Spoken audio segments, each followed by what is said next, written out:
Chapter 380, General. Chapter 380, General. Sky Mountain was still covered in boundless snow. On the mountain path, a group of cultivators was walking upwards. It was Futian and the rest. As they ascended, their speed gradually dropped because the pressure was becoming larger and larger. Han Lan, the young man from Taishan Mountain, asked Futian, "How long do we need to reach there?" They had already been walking on Sky Mountain for quite a long while, and yet they still could not see the end, just like the previous time. Since Futian had been to Sky Mountain, he should know the answer. "I can't tell. If you want to reach the peak of Sky Mountain, you should not talk about how long you need. As we go higher, the pressure we experience will increase. The last bit will be the hardest," Futian replied. "You look so relaxed." Nan Yu from Nantian House glanced at Futian. "I have been here for many times, so clearly it'll be easier for me." Futian smiled. Nan Yu glanced coldly at Futian, and some faint evilness could be seen in his eyes. He was affected by the evil thoughts on Sky Mountain and felt somewhat manic. Apart from him, the rest felt the same as well. As the group continued their ascent, more and more people could no longer endure the pressure and chose to leave Sky Mountain. Chu Shang also looked at Futian, who was walking with ease and looked calm. The influence Sky Mountain had on him was indeed minimal. Apart from him, Hua Qingqing also did not seem to have encountered any difficulty as she walked in the dancing snow. Although Hua Qingqing was advancing with the others, she appeared to be alone by herself, like a plum flower blooming in the snow. This caused everyone from the barren state to have a strange feeling. They would not think that they were weaker than the two, but why did Futian and Hua Qingqing look so relaxed?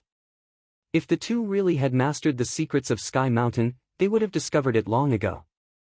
The group passed through regions after regions and had already been on Sky Mountain for a few days. It was extremely difficult to climb the mountain, so the number of cultivators in the group had been decreasing consistently. At the moment, there were only over 10 people left and they no longer looked as imposing as they were at the start of the climb. Their speed was also decreasing. Even the geniuses from the major forces in the barren state were more and more affected by the evil thoughts. Du Ao from Sacred Fire sect was still covered in a holy radiance to resist the coldness and pressure on Sky Mountain. However, an evil flame seemed to be burning in his eyes.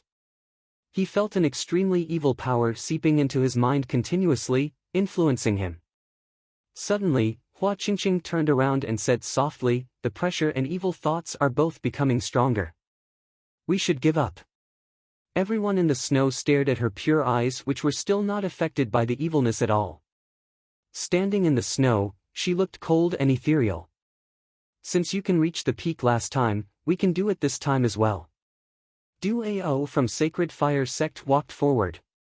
He suddenly reached out his hands and put them on Hua Qingqing's shoulders, and he stared at the flawless lady before him. Hua Qingqing's body trembled slightly. At the instant when his hands touched her shoulders, she stepped back immediately.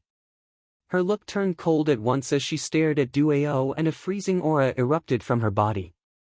Everyone around looked at them with a strange expression. Chu Shang also glanced coldly at Du Ao. Although the evil will on Sky Mountain could indeed magnify the evil thoughts in everyone's minds, Du Ao was a genius from Sacred Fire sect after all. He was bringing himself disgrace by doing such an act. Du Ao's right. "Let's keep going," Nan Feng said emotionlessly. They would naturally not give up so easily. Hua Qingqing looked coldly at Du Ao, after which she turned around and continued walking. An evil flame was burning in Du Ao's eyes as he gazed at Hua Qingqing's back. He was not totally affected by the evil thoughts. Instead, Hua Qingqing was very attractive to him in the first place. This lady was born with a pure, flawless temperament which protected her from the evil thoughts. Perhaps this was also the reason why she could reach the peak of Sky Mountain. Hua Qingqing was not only very beautiful, but she also had an extraordinary physique. If she could become his partner, it would be very beneficial to his cultivation of certain fire elemental techniques. Such an exquisite lady was rare even in the barren state. Du Ao walked up to Hua Qingqing and asked, "You have an extraordinary physique. Are you talented in fire elemental abilities? Nope, Hua Qingqing replied coldly as she continued walking forward. Sacred Fire Sect had many unique techniques that are very suitable for you. Do you want to join us and cultivate? Duao continued. The people around him all glanced at him. I guess he's just too free, Nanyu sneered. Nevertheless, Hua Qingqing was indeed extremely pretty and attractive. Yi Futian. Nanyu shouted at the person in front of him. Yi Futian turned his head around and looked at him. Do you want to join Nantian House and become my subordinate? In the future, you'll become a general in Nantian House. As the group advanced on Sky Mountain, the impression Nanyu had towards Yi Futian had also changed. It seemed to him that Yi Futian's willpower was very outstanding, for otherwise, he would not be able to endure till the moment. He was willing to give Yi Futian a chance to let him join Nantian House. A direct descendant of Nantian House such as him would certainly have a high position in the family in the future and own many powers. For example, the people who had followed him to the Eastern Barren territory this time were all generals from Nantian House. No, that's fine. Yi Futian smiled. Subordinate? Nantian House General? The Eastern Barren territory lacks cultivation resources. Even though you are talented, your cultivation will still be delayed if you stay here. Because your talents are not bad, we are willing to let you join Nantian House. Do you know how many people in the barren state dream of joining us? Those top nobles below the mountain all joined us willingly, Nan Feng also said as he stared at Yi Futian with a supercilious look. However, he felt that by saying this he was already giving Yi Futian much face. He could not find a way to explain the position of Nantian House to the people in the Eastern Barren territory. Perhaps Yi Futian would find out only after he went to the barren state himself. Yi Futian smiled and shook his head. I am used to my own clan. How could Nantian House compare with the cottage? He had big brother, third brother, the kind and gentle second sister, the clever sixth sister, and fourth and fifth brothers in the cottage. Although Yi Shaoshi was somewhat abnormal recently, he was still quite cute. Only that old guy but Yi Futian could still barely tolerate him. They wanted him to give up such a nice place and become a general in Nantian House. Idiot! Why does everyone from the Holy Land of the Eastern Barren territory not know the appropriate things to do? Nanyu remarked emotionlessly. He was clearly referring to Gu Donglu and Yi Futian. Both of them had rejected the invitation from Nantian House. Yi Futian thought that he was an idiot, but he was thinking of the same thing as well. Yi Futian just gave up the opportunity to join Nantian House. In the future when he realized what Nantian House was, he would regret it. As the group continued forward, eventually there were only 7 people left. They were Yi Futian, Hua Qingqing, Nan Feng and Nanyu from Nantian House, Chu Shang from Mortal World, Duao from Sacred Fire Sect, and Han Lan from Taishan Mountain. At the moment, their footsteps seemed to be extremely heavy, including Yi Futian. A gust of wind blew down from the sky and onto everyone's body. Even Nan Feng and the rest felt that they were almost reaching their extreme and could not hold on for much longer. An extremely powerful aura was released from their bodies.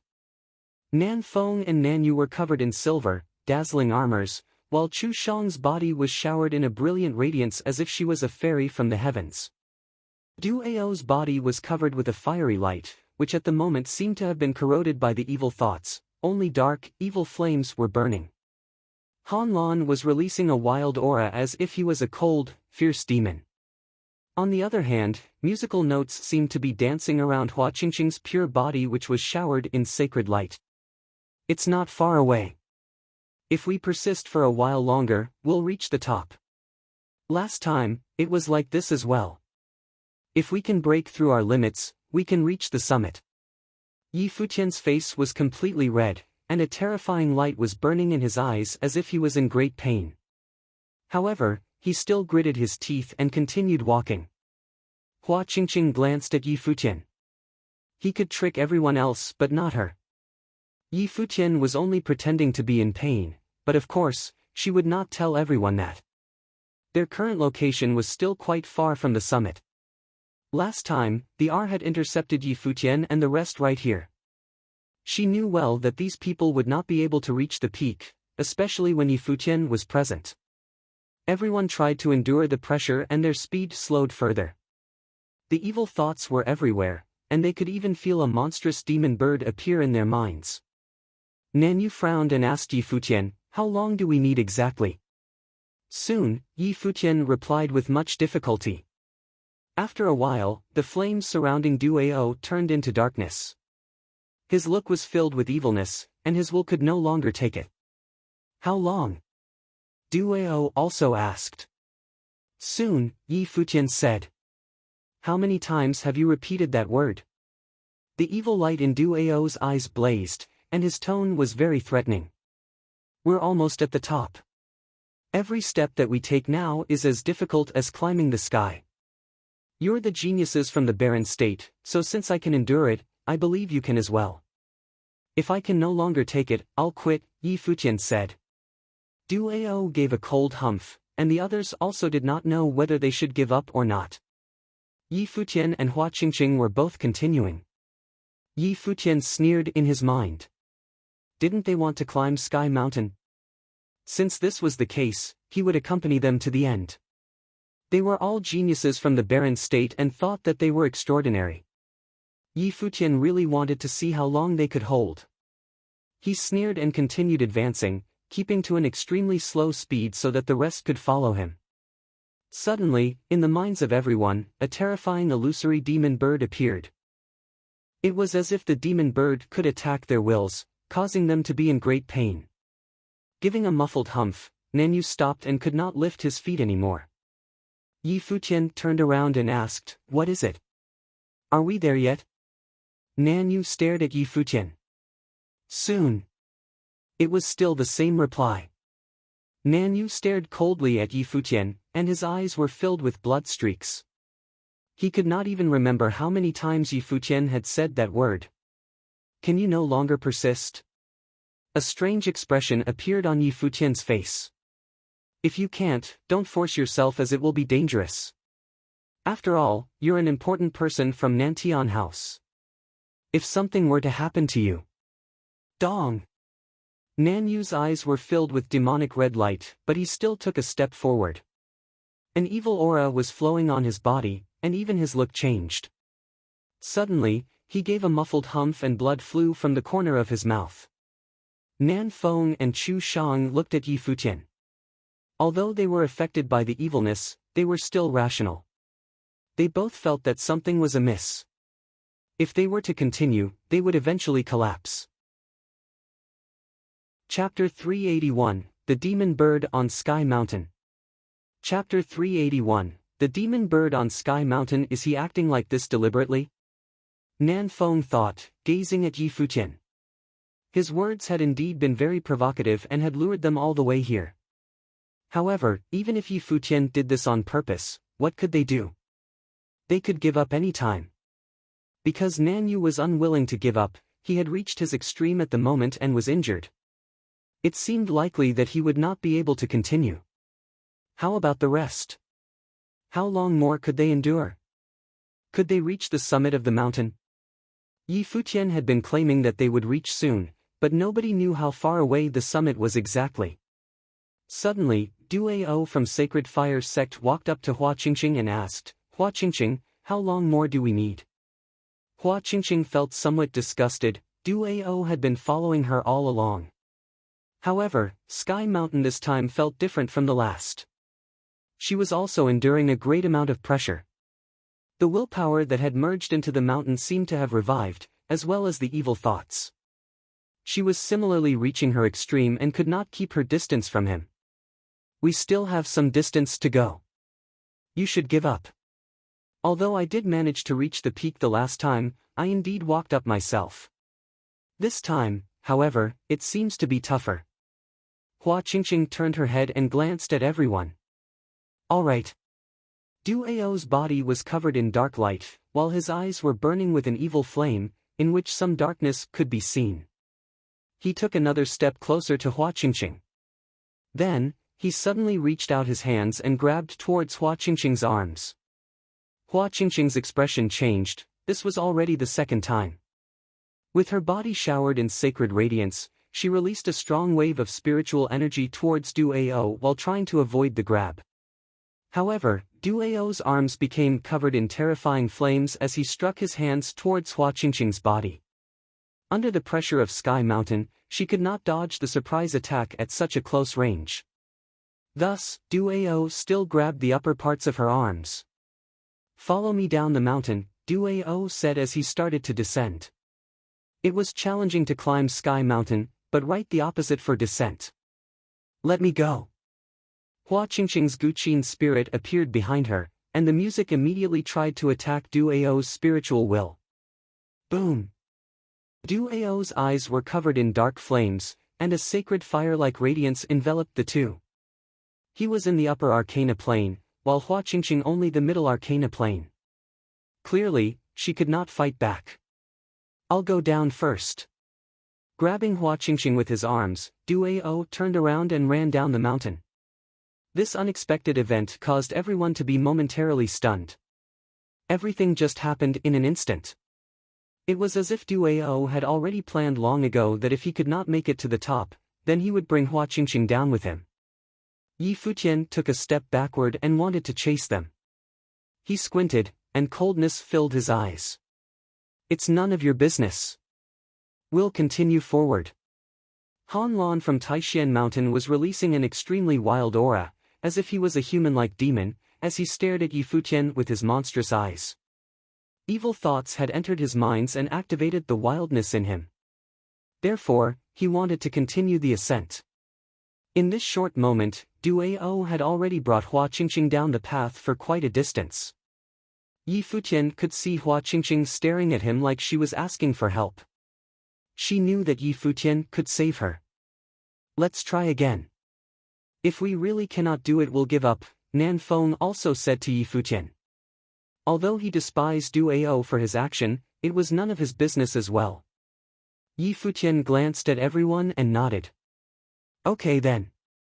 After that, he turned around and continued the climb. His will, however, began to envelop Sky Mountain and he could see Du Ao bring Hua Qingqing all the way down. Their speed during the descent was unrestricted at all and extremely fast, while the evil thoughts were also weakening. However, the evil flames in Du Ao's eyes were not extinguishing at all, instead, they were growing more intense. Looking at the pure and flawless lady before him, his eyes were filled with greed. If he could bring her to Sacred Fire Sect, she would be his in the future. Bastard! Yi Futian's heart was filled with coldness. At the moment, there was a monstrous dark figure inside Sky Mountain. The endless demonic will circling Sky Mountain turned into an illusory demon bird and engulfed the region of darkness. Suddenly, however, a pair of eyes opened in the darkness. The pair of eyes looked unruly and unrestricted as if they were from the demon bird itself. At this instant, the endless willpower on Sky Mountain gushed towards the illusory demon bird that had just formed. The willpower from Sky Mountain and the demonic will turned into two forces that tried to eliminate one another. Then, some coldness flashed across the demonic pair of eyes. Buzz! A figure charged out towards the sky like a dark bolt of lightning. It kept ascending and flew out of Sky Mountain directly, while an endless amount of demonic will circled around its body. At this instant, an enormous demon bird appeared on the summit of Sky Mountain. The demon bird dived down from the summit with a striking speed, like a bolt of lightning. At the moment, Yi Futian and the rest were still climbing the mountain with much difficulty. "Why are the evil thoughts getting stronger?" Chu Shang said. Her wonderful body was covered with protective light, but suddenly she could feel the evil thoughts increasing rapidly. Apart from her, the rest also felt it and were puzzled. "Above us." Suddenly, Nan Feng raised his head and saw a demon bird which had blotted out the sun and the skydiving down towards them. His face immediately turned very pale. "Run!" Without any hesitation, Nan Feng turned around and ran down the path. Clearly, he did not want to climb Sky Mountain anymore. The demon bird which he saw was the one that had appeared in their minds. It actually existed. Everyone did not hesitate and turned around to run directly. However, the demon bird was too fast and reached them in a flash. They could only take out powerful ritual implements to protect themselves. The enormous demon bird swept past them, and it was as if the end of the world was coming. They were all blown off into the air directly as they coughed much blood. Then, they fell back onto the ground and still kept rolling downwards. However, the demon bird dived past them directly, as if it was not interested in them at all. Cough! Nan Feng spat out a mouthful of blood which colored the snow below him. The hit just now was too terrifying. Turning around, he saw Yi Futian also lying down on the ground and yelled coldly, "Bastard! Why didn't you say that there is actually a demon bird on the mountain?" "I didn't see it the last time here," Yi Futian replied. "Idiot!" Nan Yu was even more severely injured. Just now, he was already reaching his extreme, and furthermore, the sharp claws of the demon bird landed on his chest directly. If he did not have a ritual implement, he would either be dead or disabled by now. Chu Shang also looked at Yi Futian but did not say anything. Nobody had expected such an outcome, one that was even more miserable than the last. It seemed that they would never be able to make it to the summit. Yi Futian sneered in his heart. Since these people wanted to climb Sky Mountain, he would accompany them and entertain them well. Of course, he would not really kill them here. Otherwise, if he and Hua Qingqing returned alive but the rest were dead, the top forces from the barren state would certainly not let them off. At the mountainside of Sky Mountain, Du Ao chose not to continue the descent. On the other hand, he brought Hua Qingqing to an isolated corner on the mountain and injured her. The resistance from her had caused him much trouble. Lying in the snow, Hua Qingqing's face turned miserably pale. Never had she expected such a thing to happen. The evil flames in Du Ao's eyes were still burning as he stared at Hua Qingqing on the ground. He walked up step by step and said, "Your body really suits me. Don't worry. In the future, I'll bring you back to Sacred Fire Sect. Perhaps one day you'll become the wife of the son of Sacred Fire Sect." Scram! Hua Qingqing's eyes were filled with murderous intent as her Guqin spirit appeared again. Obviously, she was unwilling to be humiliated like this. "Why are you even resisting?" A flame god seemed to have appeared behind Du Ao, protecting him from the music. Then, a horrifying flame intent landed on Hua Qingqing's body which caused her shirts to start burning in the dancing snow. Her white and smooth arms were displayed in his sight. "You'll not get what you want," Hua Qingqing said with resolution. "Even if you kill yourself, I'll still not let you go." The evil within Du Ao was ignited. Hearing his words, tears flew down from Hua Qingqing's eyes. Seeing Du Ao walk towards her step by step, she was desperate. Du Ao produced evil laughter. Suddenly, he seemed to have felt something and shouted coldly, "Who's there?" Turning around, he saw wind whizzing wildly in the distance and snow sweeping towards him along with some dark light. Then, he saw a monstrous demonic bird. "What's that?" Du Ao's expression changed instantly as the demon bird charged towards him at an astonishing speed. He grabbed Hua Qingqing and backed quickly. The demon bird swept out its wings and slapped onto the two. At once, the two were separated and fell onto the ground. Du Ao glanced at Hua Qingqing who had fallen to a place far from him and was unwilling to give up. However, he suddenly noticed the demon bird staring at him and charged towards him again. "Bastard!" Seeing the demon bird rushing towards him, Du Ao immediately took out a spell scroll and crushed it. His speed increased significantly, and he flew towards the side of the mountain like a gust of wind. He wanted to leave Sky Mountain. The demon bird flapped its wings and neared Du Ao rapidly. His face turned pale as he took out another scroll. The scroll was crashed under fire and turned into a flame guardian. Bang! The sharp claws of the demon bird struck out, and even the flame guardian was smashed into pieces. The frightening power caused Du Ao to be blown away and spit much blood in the air. Using this force, he retreated from the mountain hastily with the aid of wind. The demon bird continued forward, but Du Ao was already at the edge of Sky Mountain. He immediately charged down, leaving the mountain. Only then, the demon bird stopped and did not continue to chase. Its body made an arc in the sky as it made its way back. When it passed by Hua Qingqing, it glanced at her with its unruly eyes, after which it flew past her. Hua Qingqing stared at the demon bird and shouted, "Thank you." She had vaguely guessed a few things. Since the willpower on Sky Mountain had been controlled by Yi Futian, he would be able to control the demon bird as well. Duao descended from the mountain, looking extremely injured, and soon he returned to the foot of Sky Mountain. Seeing Duao's appearance, the people from Sacred Fire Sect asked, "What happened?" "Nothing. There is a demon on Sky Mountain. I was assaulted by it," Duao replied emotionlessly. The evil thoughts in his eyes slowly dissipated. The cultivators from Mortal World walked up and asked, "Where's the lady?" The people from Nantian House who were on the back of the dragon also asked a similar question. "I don't know.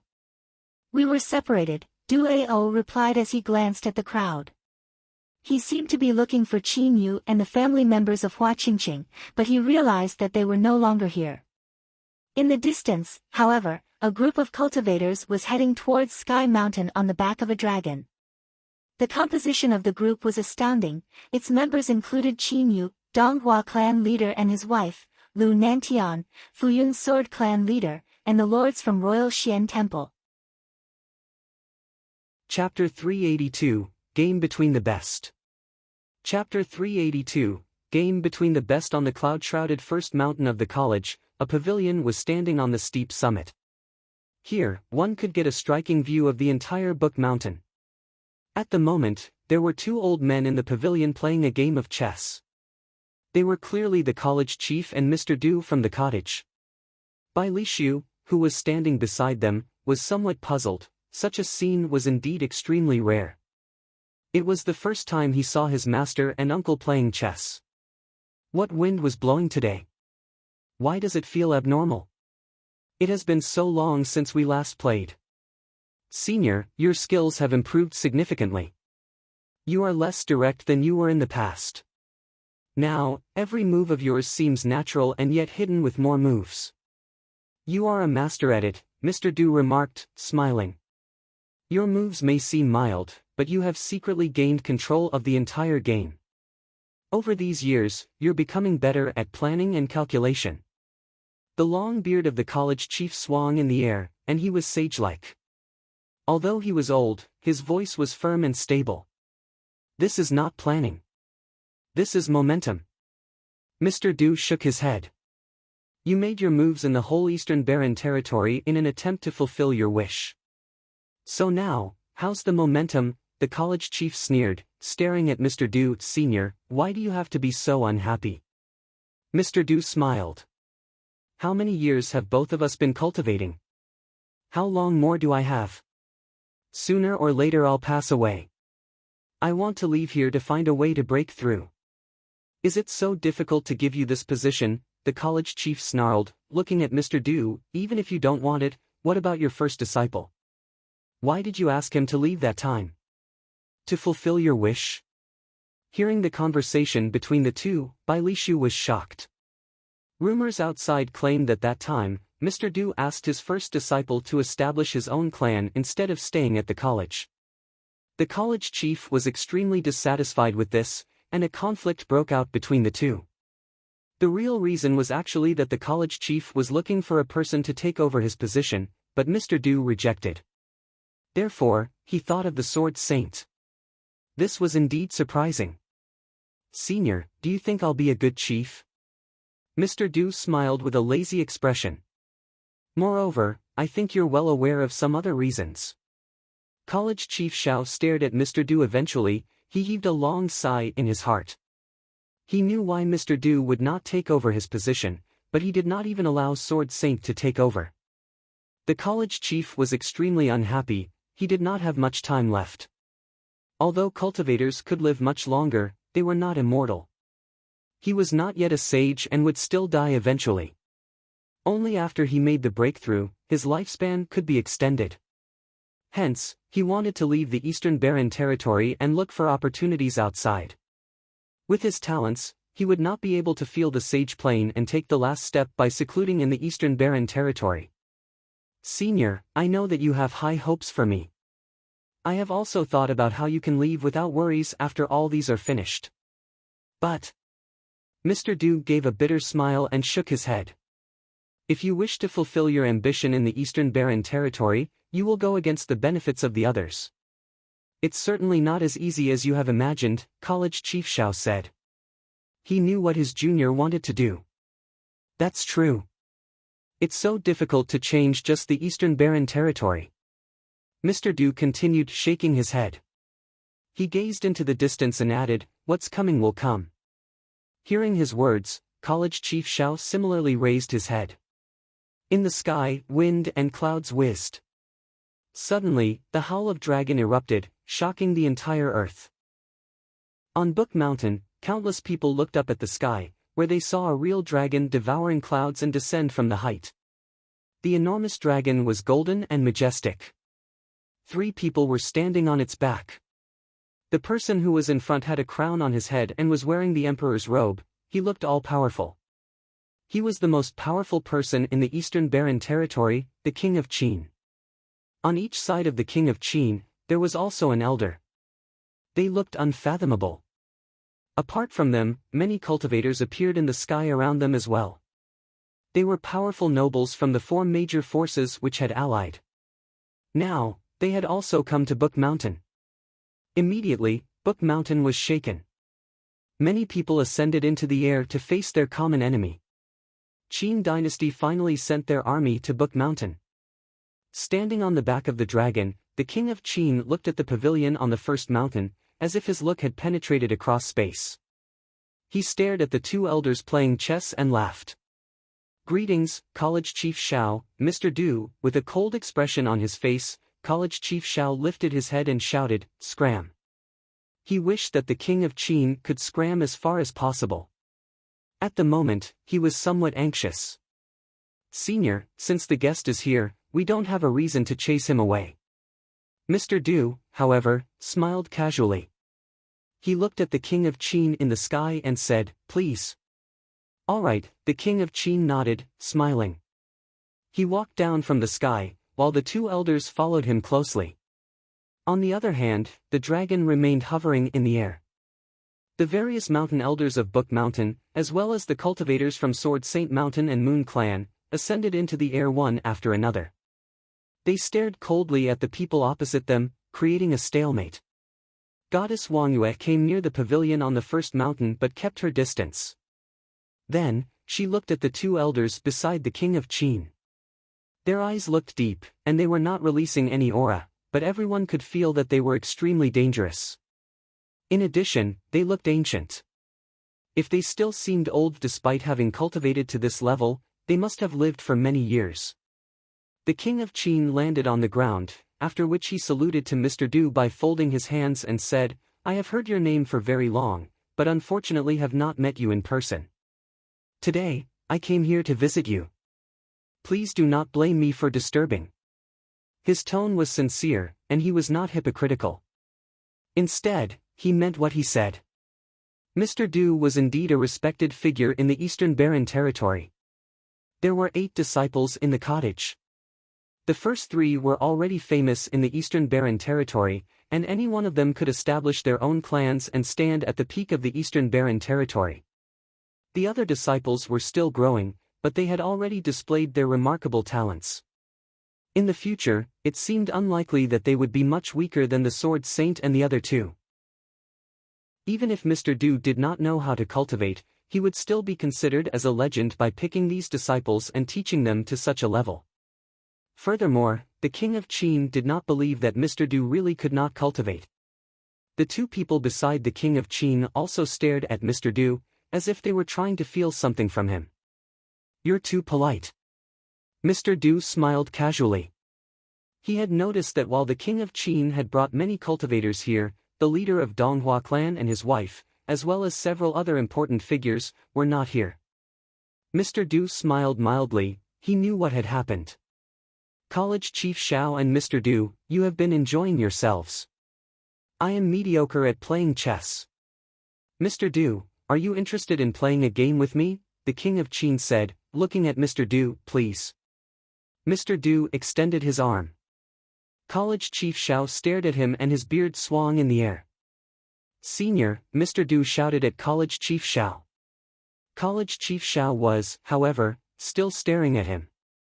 Senior, our visitors are our guests, Mr. Du added. Only then, College Chief stood up unwillingly. Then, he walked to the side and glanced coldly at the King of Qin. College Chief Xiao, I apologize for the trouble. The King of Qin nodded at the College Chief. Then, he sat down opposite Mr. Du. The pieces returned from the board as they started a new game. In the sky above Book Mountain, the people from both the College and Qin dynasty and its allies all gazed at the situation in the pavilion, feeling somewhat emotional.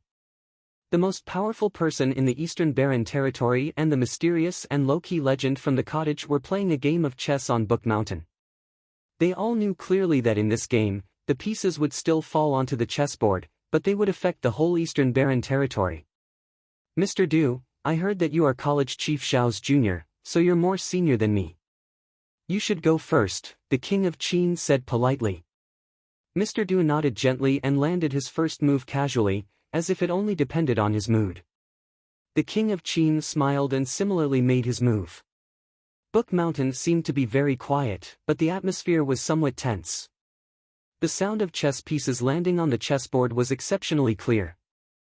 Mr. Du, you seem to be making your moves randomly, but without me realizing it you are already taking control of the whole game.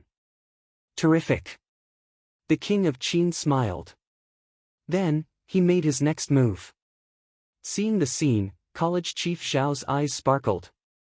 Mr. Du wanted to take control of the game, while the King of Qin followed him closely. All his moves were direct and aggressive. Mr. Du smiled and continued the game. As the two played, slowly, an invisible aura actually spread out from the King of Qin and enveloped the space. Mr. Du, you're a legendary figure, why are you confining yourself to such a small place? The King of Qin made his move. On the chessboard, there seemed to be a dragon charging out and devouring everything. I make my moves after careful consideration.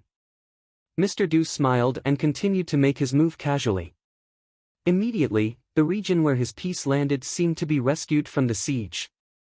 Once they were rescued, they could respond to the whole game and form an unstoppable force. The King of Qin held a piece in his hand, but his hand hovered in midair. The aura around him turned into the shape of a dragon. It was as if he was temporarily trapped. Finally, his finger landed onto the board. The dragon charged out and wanted to kill its enemy at all costs. At all consequence. Mr. Du shook his head, after which he made his next move. He never once spent time thinking before making his move, as if he had already known everything. However, his move was still defensive. You take control of the whole game. If your plans work out, you will be unstoppable. We do not have much time left. We'll either make or break it, the King of Qin said emotionlessly. He looked at the chessboard, where he felt an invisible pressure. Then, he made his move, which charged into the enemy's territory in an attempt to break the balance. You leave yourself with no paths of return. If you lose everything. Why? Mr. Du said again and continued the game. The people on Book Mountain listened to the conversation between the two. There were many hidden meanings which they could not understand fully. The pieces of the King of Qin and Mr. Du landed on the chessboard, but the chessboard itself could be the entire Eastern Barren territory. The King of Qin froze as he stared at the chessboard. When Mr. Du made his last move, the situation changed drastically. He had always been in a defensive position, but after that move, it felt like he could clear all his enemies with one strike. The pieces which the King of Qin sent on the siege all seemed to be in a dangerous position now, as if they would be killed immediately. Do you still want to continue? Mr. Du asked. The King of Qin was shocked in his heart. His fingers trembled gently as he stared at the chessboard, after which he made his move. The two ends of his pieces on the board worked together to form a siege as if they were two dragons. If any of them won, they would engulf their enemies together. I have already made my move and cannot return. Qin Yu and the rest have gone to Sky Mountain. After the battle there ends, they'll come here. Unrepentant. Why? Mr. Du shook his head and put down his next move with his hand. Immediately, a region that was under the siege also changed drastically and cut the connection between the two dragons. It was as if this move could decide the game. It'll be difficult for them to leave Sky Mountain in one piece, Mr. Du remarked casually. Chapter 383, Battle Between the Best. Chapter 383, Battle Between the Best. At the foot of Sky Mountain, the wind was blowing and snowflakes were dancing wildly in the air. In the distance, there was a group of cultivators. Many people looked in that direction and were astonished. The group consisted of Qin Yu, the crown prince of Qin dynasty, Donghua clan leader and his wife, Lu Nantian, Futian sword clan leader, the lord from Royal Xian Temple, as well as several elders from Qin dynasty and Donghua clan. So many strong cultivators had appeared at Sky Mountain and they were heading directly towards the place where the three strongest disciples of the cottage were at. The Eastern Barren territory was about to change drastically. The long-awaited battle was about to erupt at the moment. Nobody had expected it to happen neither at the college nor at Qin dynasty, but rather at Sky Mountain. The only question was why the king of Qin was not present. Sword Saint, Zhuge Hui, and Gu Donglu also noticed the group. Standing proudly in the air, their eyes were only filled with coldness. It seemed like the group was aiming directly at them. At the other side, the cultivators from various top forces of the Barren state all seemed to be interested in the situation. It seemed to them that the Eastern Barren territory was not in a peaceful state. They would probably be able to see how strong the best cultivators of the Eastern Barren territory were. The crowd beside Sword Saint and the other two retreated as far as they could. Qin Yu and the rest had arrived and the final battle was imminent, so clearly they had to avoid it totally. Therefore, shortly afterward only 3 people remained quietly in that region as if they were isolated by the entire world. The snow fell down continuously from the sky, onto the 3 who were standing straight at their spots. Sword Saint looked majestic, Zhuge Hui cold and proud, while Gu Donglu extremely sharp. This was the first time the 3 eldest disciples of the cottage stood together to fight their enemies. Many people turned very emotional. These 3 were the legends of the Eastern Barren territory. They were the models for countless many. However, this time, their enemies were way too strong: Donghua clan leader and his wife, Futian sword clan leader, Royal Xian Temple lord. All of them were very influential figures in the Eastern Barren territory. How would the cottage disciples fight them? It seems like someone has a poor memory. Or perhaps, those hits from my whip that time simply aren't painful enough. Zhuge Hui smiled coldly as she glanced at Qin Yu. Immediately, Qin Yu's face darkened. The battle at Sky Mountain last time was the biggest humiliation he had experienced in his life. Looking down at Zhuge Hui, who was wearing a white shirt and standing in the snow like a fairy, Qin Yu said, "The second disciple of the cottage indeed looks elegant. I heard that you're still single now. How about marrying into Qin dynasty? Coincidentally, I need a concubine." After that, he looked at the other people beside him and said, "Be gentle later and don't injure her." Qin Yu really wanted to clear himself of the humiliation he had experienced at Sky Mountain on that day. The only way was for Zhuge Hui to submit herself below him and be played by him. She would use her entire life to repent for that battle. Lady Yuxiao glanced emotionlessly at Qin Yu and felt somewhat disgusted. Qin Yu was humiliated because he was weaker, and yet he wanted to humiliate Zhuge Hui in such a way, which was really distasteful. That day at Sky Mountain, Qin Li was killed and Qin Yu lost badly in the battle, which totally shattered his confidence. His mentality, therefore, became somewhat distorted. This could also be seen from his act of using Hua Qingqing to get closer to the people from the Barren state. At the moment, Qin Yu would achieve his goal at all costs. However, Lady Yuxiao did not say anything.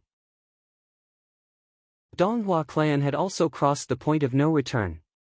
Just as Qin Yu finished speaking, an extremely sharp aura bloomed from Gu Donglu and ascended into the air, charging towards Qin Yu. His murderous intent filled the sky. Hearing Qin Yu's words, Zhuge Hui suddenly laughed. Concubine? She then put her hand near her waist. Following a soft noise, her long whip appeared in her hand. Zhuge Hui's arm trembled slightly. The whip rotated and flew into the air, turning into a white bolt of lightning which penetrated across space. In the sky, thunder roared and lightning flashed. Immediately, countless lightning flew on the whip as it swept towards the sky. It was as if the whip had turned into a lightning storm that was attempting to engulf the entire region. Every lightning in the storm held a destructive power. Anyone who got trapped in the storm would almost certainly be destroyed.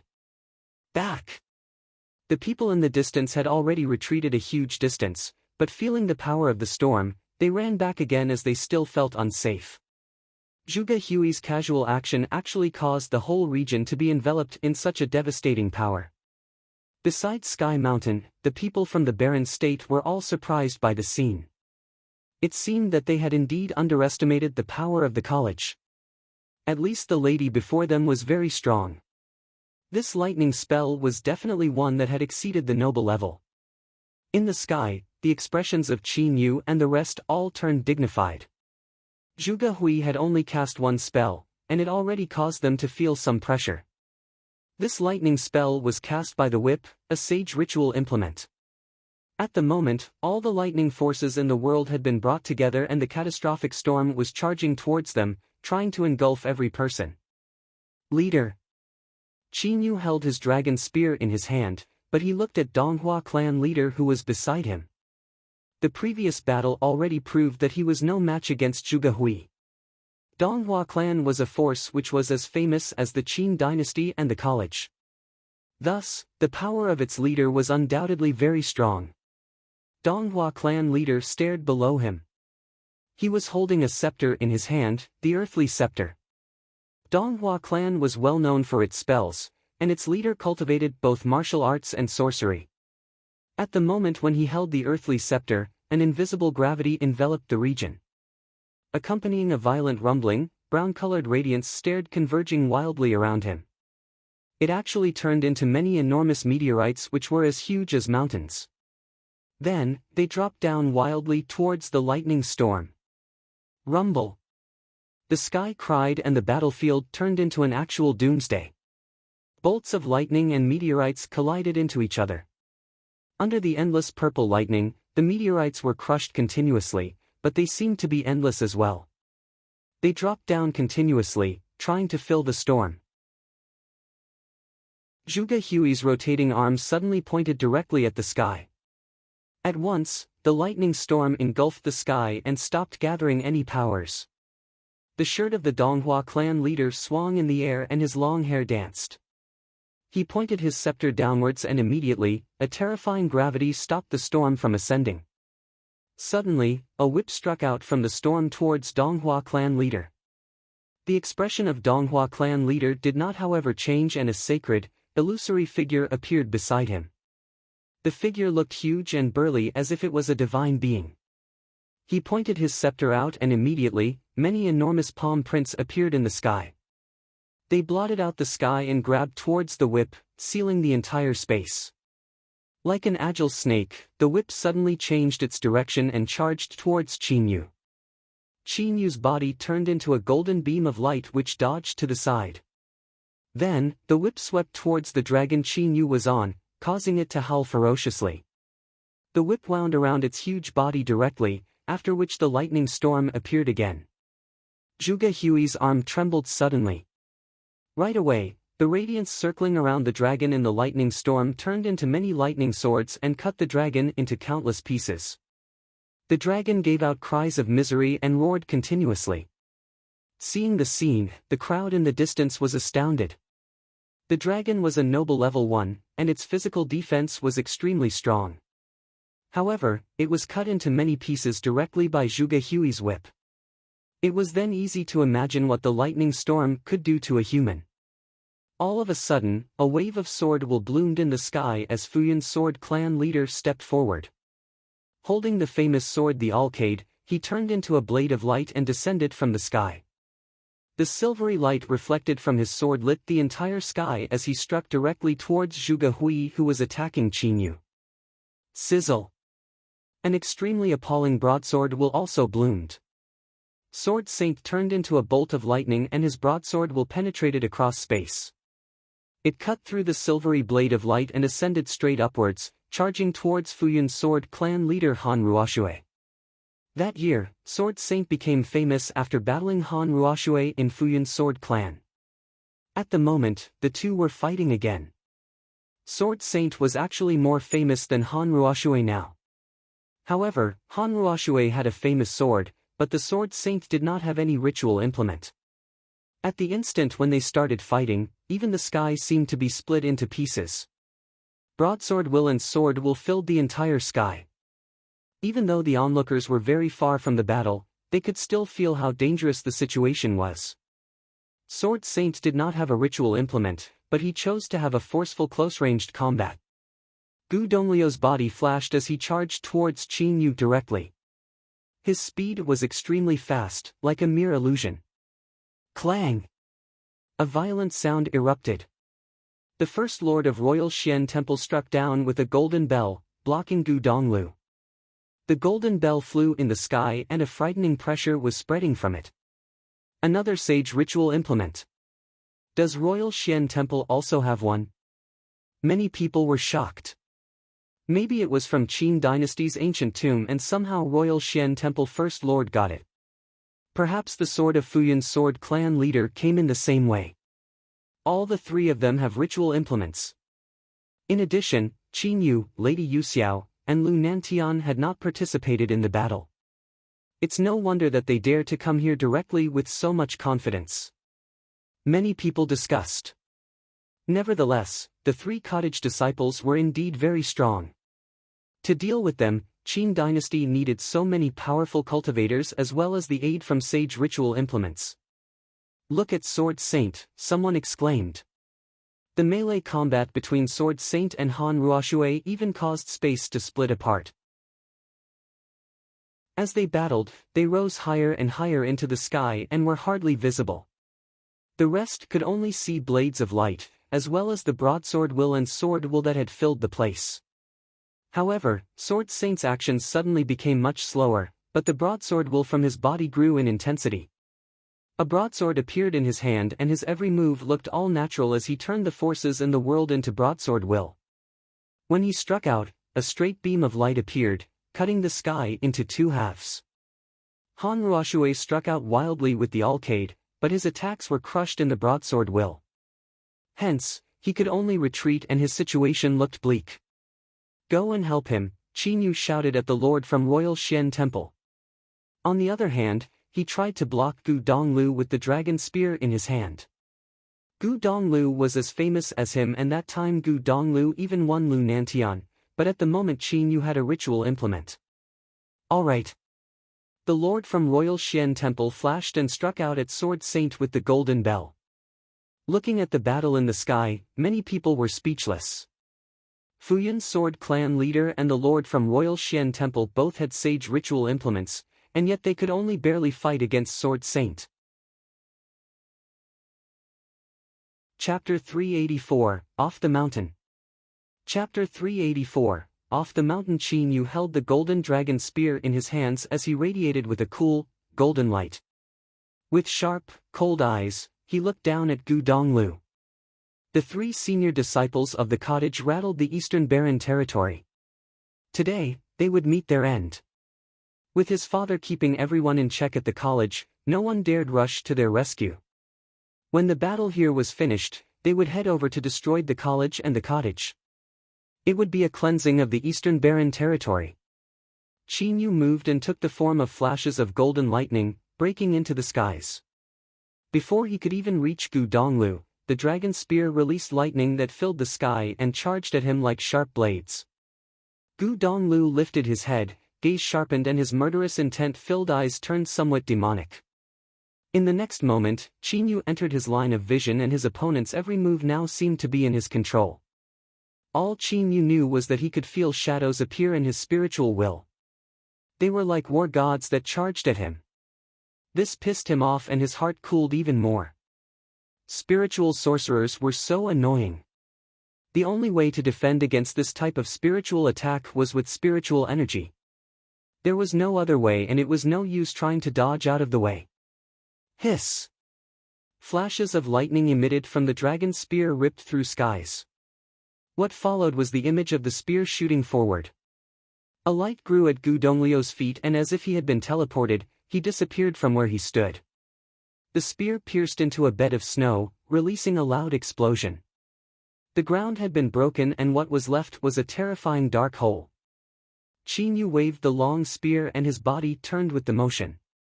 The lightning seemed to have shifted with the wind and were carried over to a new location, the location where Gu Donglu was standing. Boom! The lightning continued to crackle in the sky. However, each flash only managed to get his shadows as Gu Donglu moved way too quickly to be caught. His white clothing danced in the wind and the light around his feet was still shining brightly. His hands were held in a mudra. The heavens and earth harmonized and ancient characters began to revolve around his body. It was the character Xing of the Kujian 9 seals of spiritual power. Each character of the 9 seals correlated with one mudra, one spell. Qin Yu's face fell. He turned slowly and looked at the figure across from him in the sky. He spoke coldly, "Is dodging all you know to do?" Gu Donglu stared back at him, and all Qin Yu could feel was his body go numb. His spiritual will seemed to be restricted while illusory figures of war gods charged into his mind. Images of dragons appeared within Qin Yu with a roar. 9 dragons with bright eyes circled, and along with these 9 dragons, there was also a large, majestic golden dragon. This golden dragon was the dharma of his life spirit. With loud roars, the dragons, as well as the long spear in his grasp, were on the move. Qin Yu took a step forward and waved his spear once, splitting the skies. However, his attack was still unable to touch Gu Donglu because he was just too quick. Whoosh! The 9 seals continued to revolve around Gu Donglu. A bright image of a figure appeared behind him, basked in the light from the 9 seals. Gu Donglu looked like a deity at this moment. The Xing character floated in the air and was imprinted on his body. When his environment harmonized, more lines of ancient characters appeared. Following that, Gu Donglio's body could be seen zipping through the air, only his shadow could be seen in the vast space. It was beginning to get hard to tell which image of him was real and which were fake. These images all came in front of Qin Yu and were destroyed by the spear in his hands. Then, the images continued to come at him. It was a wild scene to witness, as there seemed to be no end to these images of Gu Donglu. Behind Qin Yu, the dragons rushed out only to realize that a powerful force of energy gathered, which led to the release of war gods. The images of 9 war gods graced the skies. They were majestic and formidable, with ancient characters revolving around them. They were ready to take on the dragons. So powerful, thought the crowd as they observed from afar with racing hearts. They were too powerful. The 3 eldest disciples of the cottage were ready to take on the top dogs of various great forces. The second disciple, Zhuge Hui, a goddess-like beauty, was up against the clan leader of the Donghua clan. The first disciple, the Sword Saint, fought 2 men, while the third disciple, Gu Donglu, fought Qin Yu, who had a ritual implement. However, the Qin dynasty had people who had yet to make their move. Lady Yu Xiao watched the battle between clan leader Hua and Zhuge Hui. She was ready to tag him out at any time. It was obvious the couple didn't want to bully a junior cultivator by fighting together. After all, Zhuge Hui could only be considered a junior to them. Lu Nantian did not make a move either. He observed the battle between Qin Yu and Gu Donglu. He had fought Gu Donglu all those years ago in Dongqing College, but Gu Donglu was much more powerful now. He had already made his way into the Grade 1 noble plane.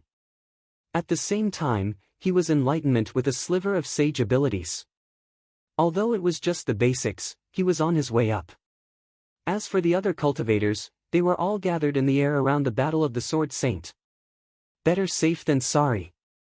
If both clan leader Han Ruoshui of the Futian Sword Clan and the First Lord of the Royal Xian Temple couldn't handle him, they would be ready to attack him as a group. They had their hearts set on coming out victorious in these battles. They could never allow these 3 eldest disciples of the cottage to return to the college alive. The cultivators from the barren state watched the battles in shock. They were surprised at just how capable the college's disciples were. They all had sage abilities. If they were willing to go to the barren state, it would only be a matter of time that they entered the sage plane. Never in a million years did they expect this. Duo's eyes were trained on the battlefields. He took notice of clan leader Hua and Lady Yuxiao's abilities. They were extremely powerful indeed. He wondered what they would do if they knew about what he had done to their daughter. He wasn't worried though. He had brought quite a lot of powerful cultivators from the Holy Fire clan. Besides, did they even have the guts to take him on even if they knew? At the Qianqiu Temple's campsite, the Arhat had already returned. He took a look at the battlefields and let out an emotionless smile. This was exactly the situation he talked about. He had another thought: if this situation got even messier, would it be able to start a bigger storm that would drag in the top powers of the barren state as well? In the end, the Qin dynasty and the college would both suffer great losses and may even have their names wiped from the eastern barren territory. This way, the Qianqiu Temple, the Witch clan, and the Ji family would be the only top powers left in the eastern barren territory. "What are you thinking about?" asked a monk when he saw the little twinkle in the Arhat's eyes. "I was wondering when our temple would be able to spread throughout the eastern barren territory and receive the respect of the people," answered the Arhat. "Buddhism reaches those who are fated for it. There is no need to be greedy for the respect of the people. Fate comes from Buddha. If it's not fated to be, there is no need to force it," explained the monk who now held his hands together. "Do you know why our temple is built in the western region of the eastern barren territory, facing Sky Mountain, and why we refuse to move elsewhere? To use the evilness from Sky Mountain to strengthen our hearts for Buddhism. To be unaffected by the invasion of evils is the fruit of our labors," said the Arhat. "There is one more reason. With a clear heart, you will be able to see your true self. Knowing your true self will help rid yourself of all inner evils. Those cultivating in Buddhism have no need in the business of the material world," said the monk. He held his Buddhist beads tightly and closed his eyes. "Thank you for your advice, Abbot." The Arhat put his hands together and bowed his head lightly at the head monk. Naturally, he understood the meaning behind the abbot's words. On Sky Mountain, Yi Futian's group made their way off the mountain at an unusual speed despite the ground being covered in snow. In no time, they were halfway there. This was when they noticed a figure seated quietly among the snow and boulders of the mountain. The person was covered in a thick layer of white snow. All that could be seen through the thick blanket of precipitation were a pair of beautiful eyes. It was Hua Qingqing. She was waiting. The demon bird was able to find him, so Yi Futian was able to see everything on Sky Mountain. He walked toward her and removed his long, white robe before draping it over the girl. "It's cold." He smiled at her. Her innocence-filled eyes met his. "He has great eyes." "Thank you." Hua Qingqing spoke softly. Yi Futian smiled and turned away. He knew the true meaning behind her words of gratitude. "What a gentleman," teased Nanyu. He looked over at Hua Qingqing and lowered his voice. "Such a pity." In his opinion, she had already fallen to the wrath of Duo. It was truly a pity that this innocent, beautiful girl was taken advantage of by a guy like him. Nanyu's heart wavered for her, as beauties did to many. Chu Shang also looked sympathetically at Hua Qingqing. The group then proceeded on their journey off the mountain. After they left, Hua Qingqing shook the snow on her body before her thin arm, white as snow, reached out. Yi Futian obviously knew that her clothes were half ruined. She put on Yi Futian's white robe, not caring how it might look to other people. She then followed the footsteps left behind by Yi Futian's group and headed off the mountain. At this point, the group reached the side of the mountain and with a giant leap, they were in the air, descending from Sky Mountain by flight. At the foot of the mountain, the camps set by the people seemed so orderly. 3 different battles had broken out in the sky. There were the cultivators from the barren state and the others who observed off to the side. When Yi Futian and the others leaped off the mountain, they landed in the middle of a battle. Big brother, second sister, third brother. Yi Futian froze. He then saw Qin Yu and the others, which caused his expression to turn cold. The people of the Qin dynasty had actually picked a fight with his senior brothers and sister at Sky Mountain. Duo turned his attention in one direction in confusion. That was when he saw Hua Qingqing and smiled in her direction. Hua Qingqing had also seen him, but her expression was cold. She's actually okay. The Arhat was surprised. He looked at Hua Qingqing and saw the clothes she was wearing. He couldn't help but let out an interested expression. Could there be a story on Sky Mountain? Hua Qingqing was wearing Yi Futian's clothes, and she had also purposely lied about Yi Futian's time on Sky Mountain.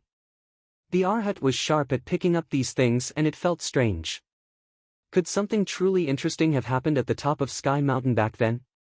Qingqing. From afar, Lu Nantian saw her.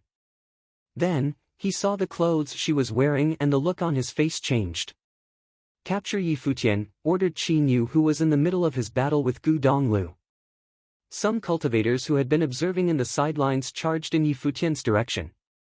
They really have a death wish.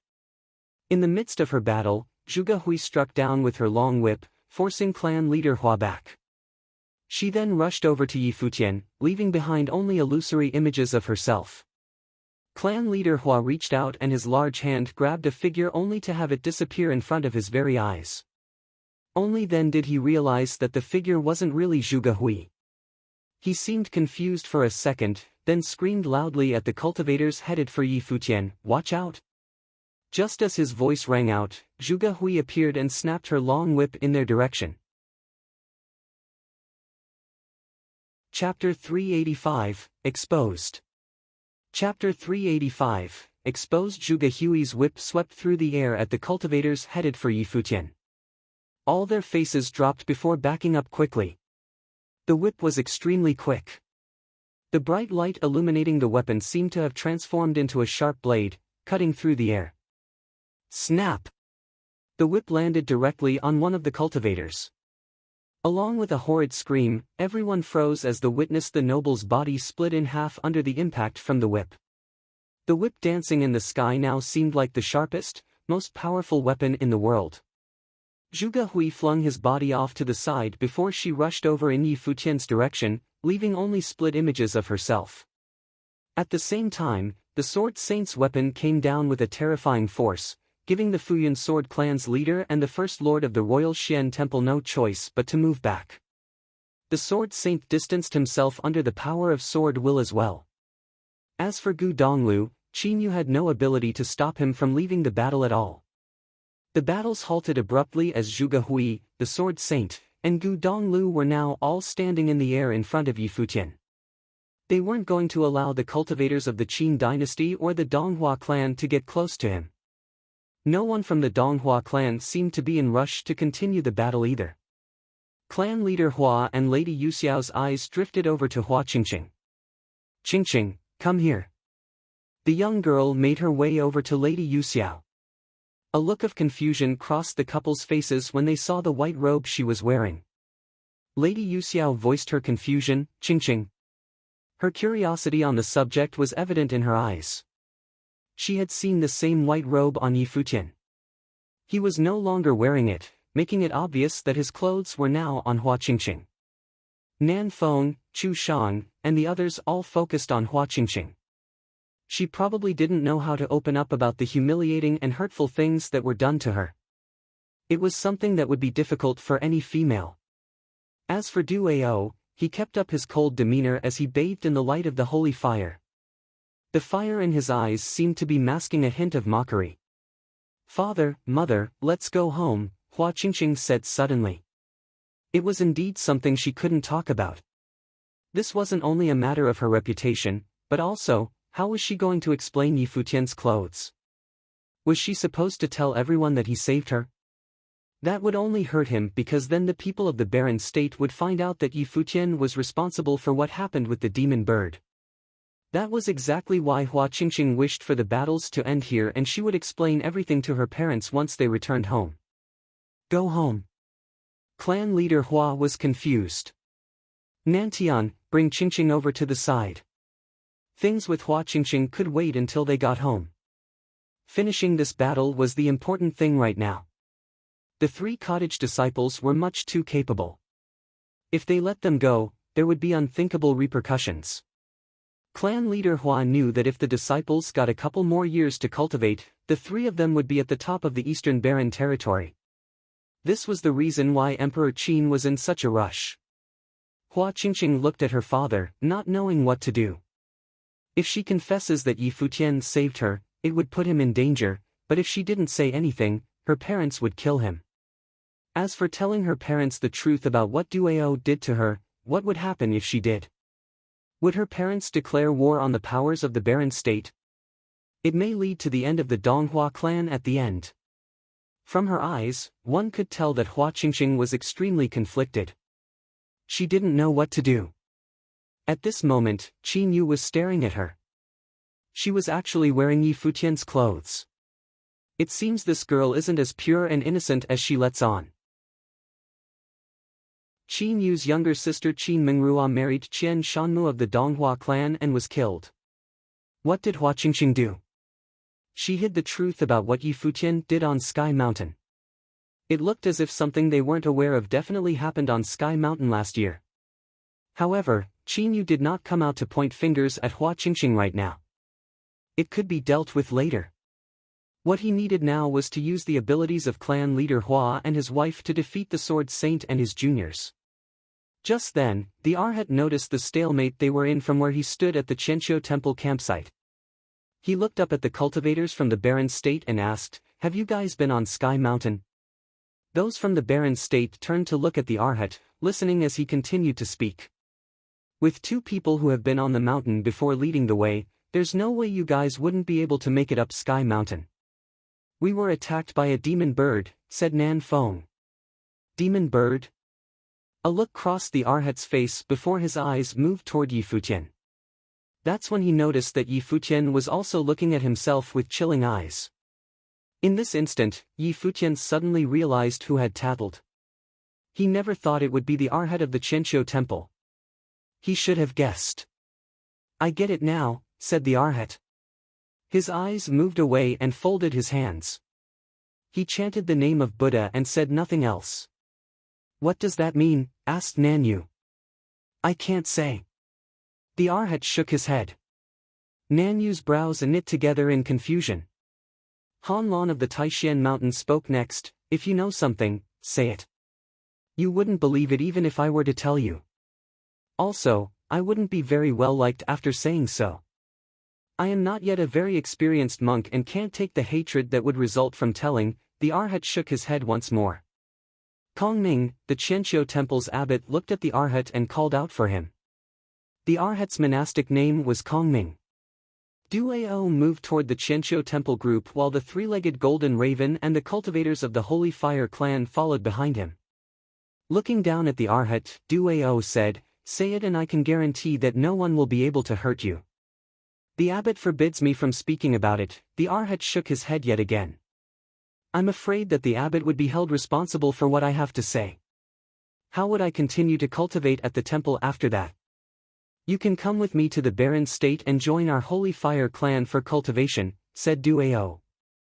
The Arhat looked around and saw that Nan Feng had also approached. I can also guarantee not to let anyone hurt you. The Arhat bowed his head sliding and then bowed deeply at the Qianqiu Temple's abbot. Abbot, monks don't lie. I have to speak the truth. After that, he turned back to Duao. There is no demon bird on Sky Mountain. Do you think we're blind? Nanyu spoke coldly. He was attacked by the demon bird and also suffered injuries. The Qianqiu Temple has been in the western region, facing Sky Mountain, for years now. No one is more knowledgeable on the matters of Sky Mountain. There is only the will left by the demon bird, but it's not actually here. If you guys don't believe me, you can ask the abbot, said the Arhat. Everyone's attention shifted to the abbot immediately. All they saw was that he had his hands clasped tightly and that he was chanting the name of Buddha. He was greatly disappointed. "Wise monk," Nanyu called to the abbot. "Observing Sky Mountain can help you understand your heart and see who you really are." "For the looks of it, Kongming, you already know your own heart," said the abbot. The Arhat nodded and replied, "I do." "If so, then you can go now," said the abbot. "Thank you for everything." The Arhat bowed again. Of course, he understood his own heart. The more he cultivated in Buddhism, the clearer things became. Buddha says that all living creatures are equal, but where was this equality? People only respected those of high status.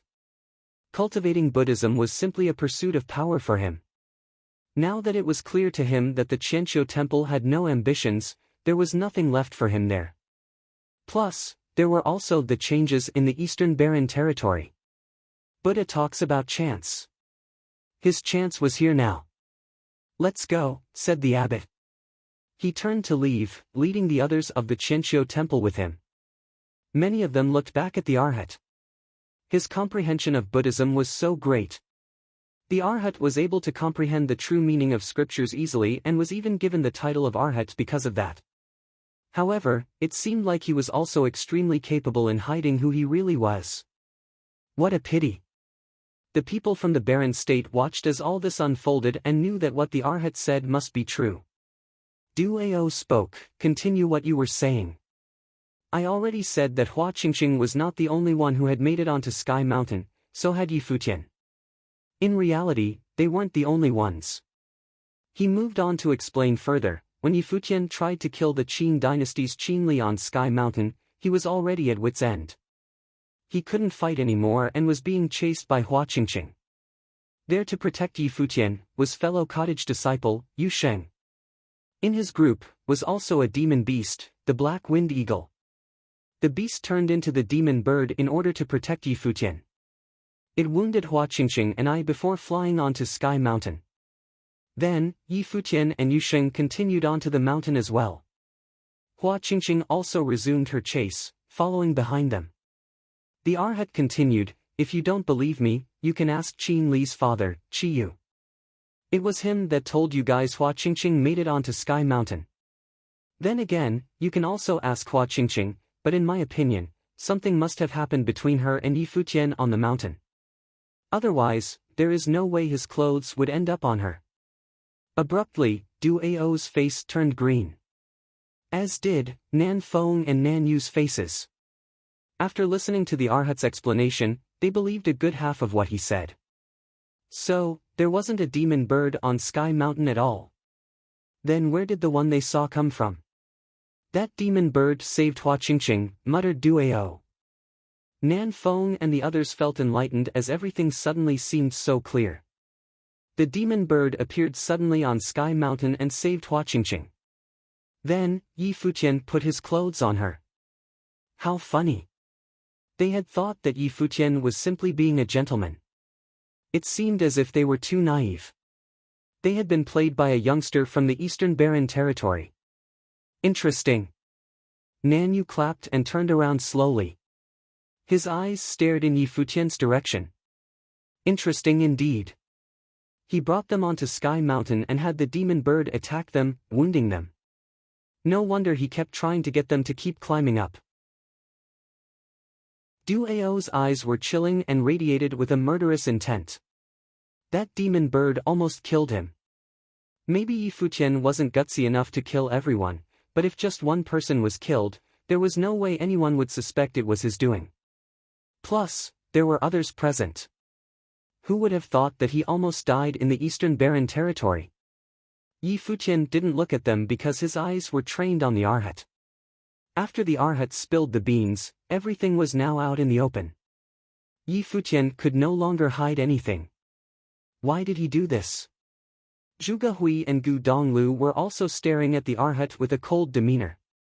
However, the Arhat had already hopped on the three-legged golden raven along with Duao. He had betrayed the Qianqiu temple.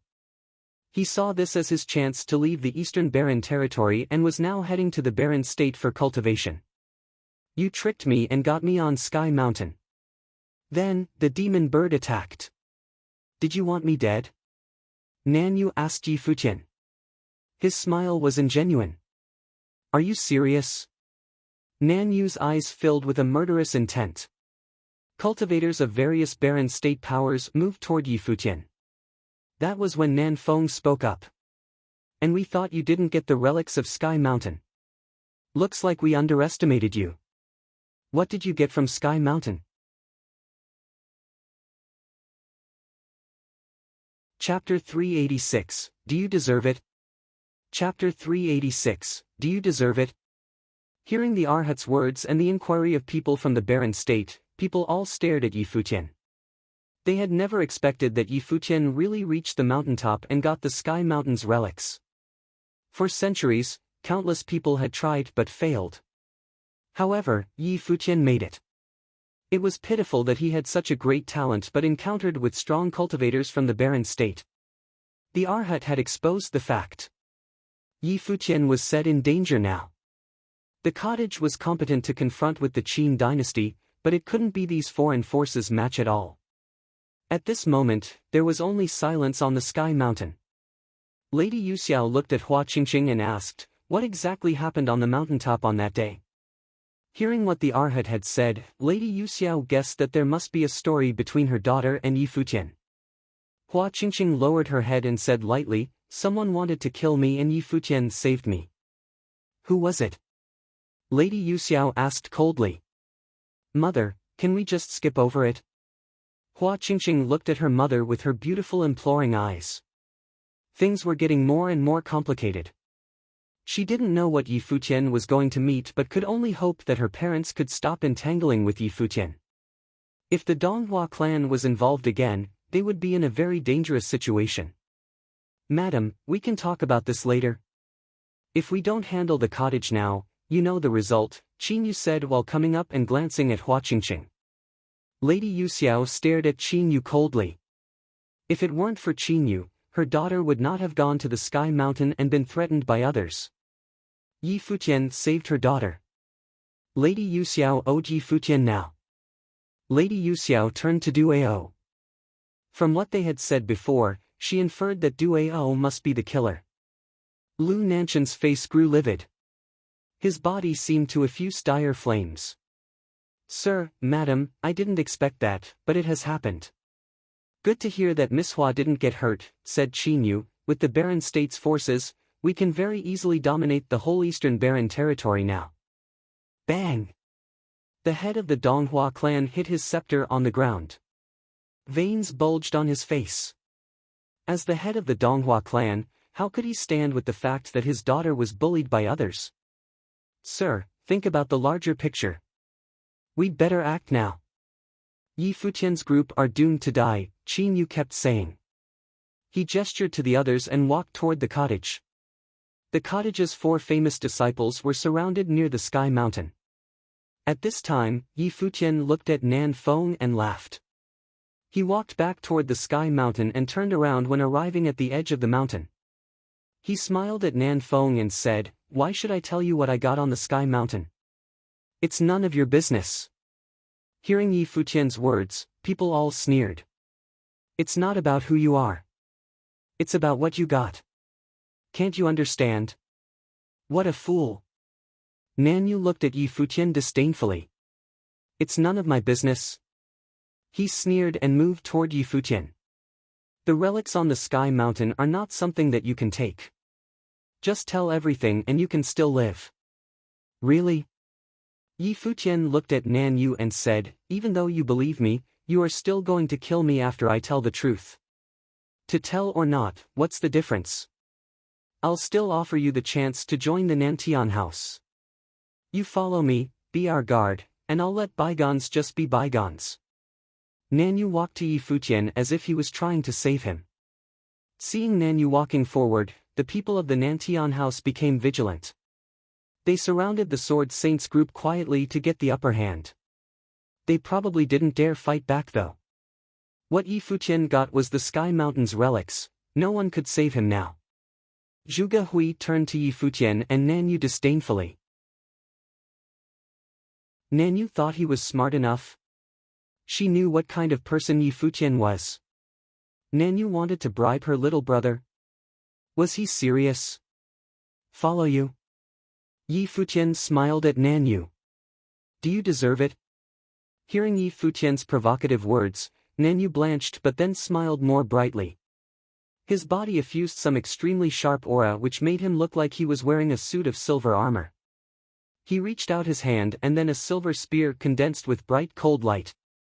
In an instant, Nanyu became very powerful with his opulent armor. I can give you one last chance. If you don't cherish it, there is no more. Nanyu smiled. Yi Futian laughed and turned to the sky mountain. Suddenly, Nanyu rushed toward Yi Futian very fast like a lightning. The others didn't intend to assist Nanyu because they thought it was beyond doubt that Nanyu would defeat Yi Futian anyway. Seeing this, Qinyu smiled with satisfaction. Now that the barren state was attacking Yi Futian, the cottage would definitely go to help. A wonderful show was right away. Perhaps the barren state could do all the things he wanted this time. Whoosh! The silver spear pierced toward Yi Futian directly with a stunning speed. It seemed that Yi Futian didn't notice what was happening. He didn't turn around. But with a stomp, some blazing light projected from his legs as if all wind and thunder gathered around him. With a buzz, his body disappeared, leaving only a blue electronic light in the air. The spear pierced nothing. Standing on the sky mountain's precipice, Yi Futian turned around slowly and looked at Nanyu. It's Shadow Step. Gu Dongliu's eyes flickered. His little brother was really talented. Within such a short period, he had mastered this spell to such an extent. Gu Donglu also practiced the Shadow Step. He knew it was not easy, but Yi Futian could use this spell to escape Nanyu's attacks so easily. Obviously, he had reached the proficiency or he wouldn't use it in such a situation. Nice try. Nanyu glanced at Yi Futian and then his body rushed toward Yi Futian again like a straight silver lightning. Just at this moment, there were rustles. Countless golden vines appeared around Yi Futian and rushed toward Nanyu very fast like countless golden spears. More horrible was that those golden spears twisted like vines and overshadowed the sky. They twisted randomly. It was the spell, Death Coil. Nanyu was forced to stop. He brandished his silver spear and a silver curtain appeared around him, demolishing those vines rushing toward him. His arms waved with an amazing speed. In an instant, silver light blazed and all the vines were cut off. But soon, people found that the vines seemed endless. They suffused the whole space and threatened Nanyu. What is this? The barren state's strong cultivators were stunned, especially Nan Feng.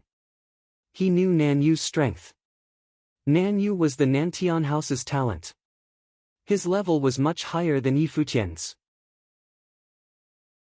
Though both were at the lower arcana plane, Yi Futian had only reached the first plane. And yet Yi Futian could still cast a spell and trap Nanyu. What did it mean? At this time, Nanyu was vexed. Blazing light burst from his spear into the sky. Every move he made pierced the air with incredible mighty force. When his spear pierced those vines, metallic sounds were heard. Blazing light projected behind Nanyu. His life spirit burst out. It was a figure of the god of war with a spear in hand. Nanyu and his life spirit waved spears synchronously.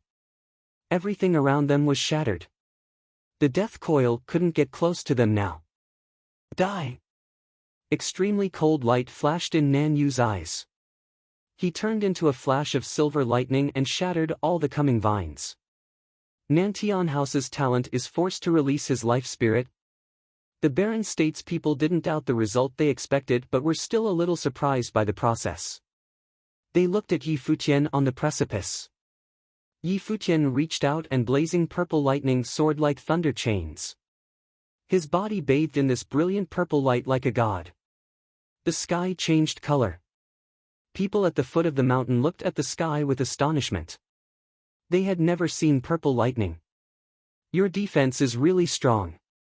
Yi Futian's eyes turned demonic. Purple light flickered in his eyes. His mentality had melted in the spell. Then the brilliant purple lightning flashed through the sky and squarely hit the incoming silver figure. Nanyu growled and his silver spear pierced toward the coming purple lightning. That lightning was conducted through the spear and shocked Nanyu's body. In an instant, he was shocked and shook violently. His mentality was also attacked by the lightning. It was a mixed spell named Divine Thunder Kill. Bang, bang, bang. While Nanyu was numb, more purple golden lightning came down and hit him. Nanyu's body kept shaking. He totally lost consciousness. With some rustling, the death coil came again and entangled his body. Nanyu's body was pulled up into the sky and hovered before Futian. Countless people were stunned at this scene, especially the barren state's strong cultivators.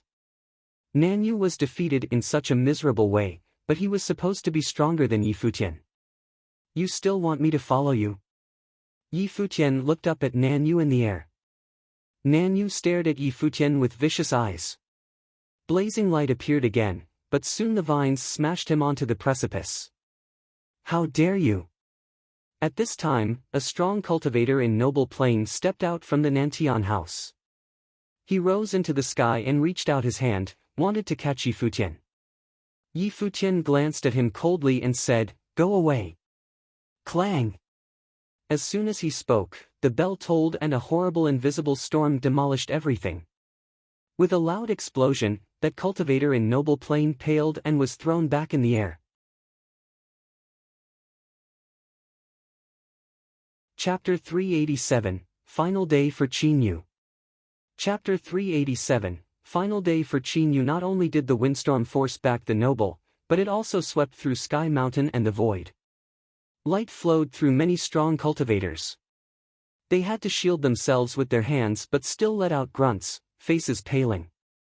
Those above the Noble Plain all retreated. From the barren state camp, dragons roared and the golden raven screamed. The boundless sky shook. After a long while, the bell faded, sweeping towards the west of the eastern barren territory.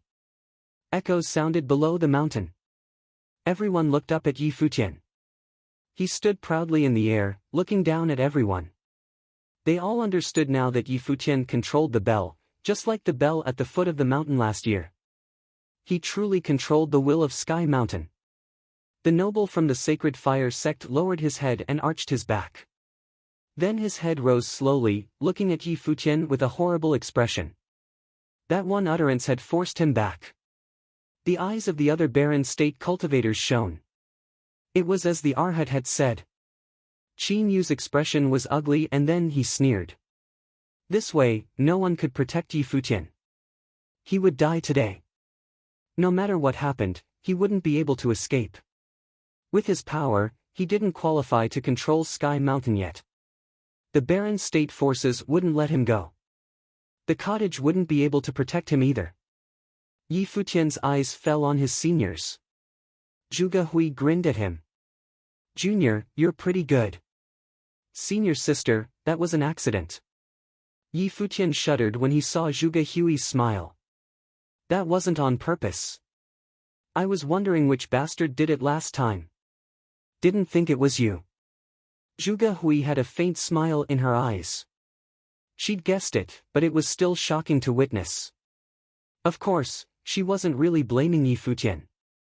Senior sister, I'm not filial. How about I leave the cottage? You can all go back.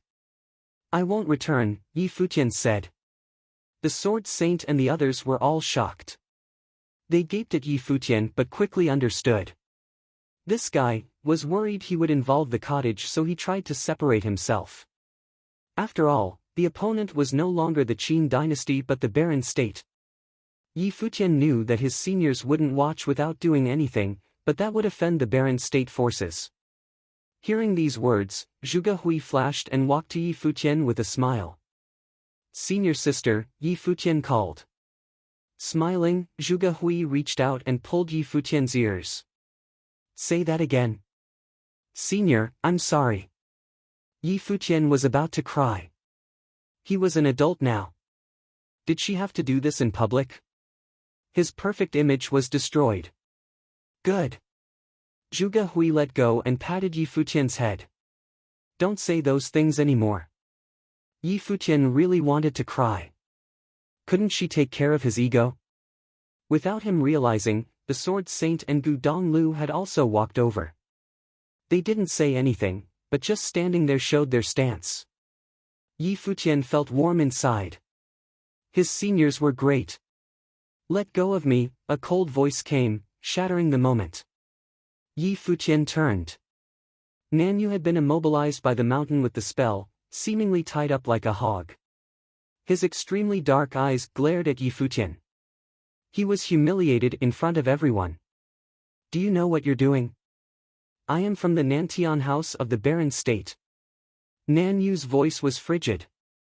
If people heard that the descendant of the main lineage of the Nantian house was humiliated in a place like the Eastern Baron territory, he would become a laughingstock. You asked why I didn't challenge you at the college. Do you know why now? Staring at Nanyu scornfully, Yi Futian mocked, a failure like you can't even take a hit. It's meaningless to defeat you, other than making you threaten me with your family. Do you know what insulting is? Nanyu's immobilized body trembled. His expression was extremely dark. He couldn't refute Yi Futian's words. Enough, Nan Feng said from a dragon. Let go of him. Yi Futian gazed coldly, ignoring him. Are you willing to join the mortal world? We are a clan. You are talented and will find a place there, Chu Shang suddenly said, inviting Yi Futian to the mortal world. Yi Futian smiled at her.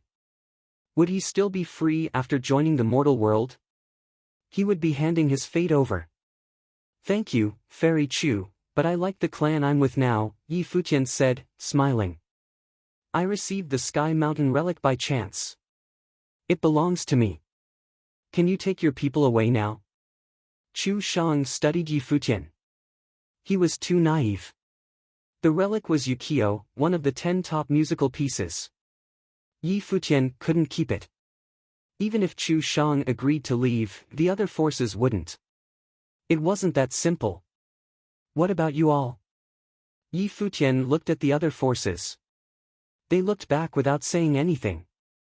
I'll attack if you try to rob me. Will we just stay here in a stalemate? Yi Futian asked.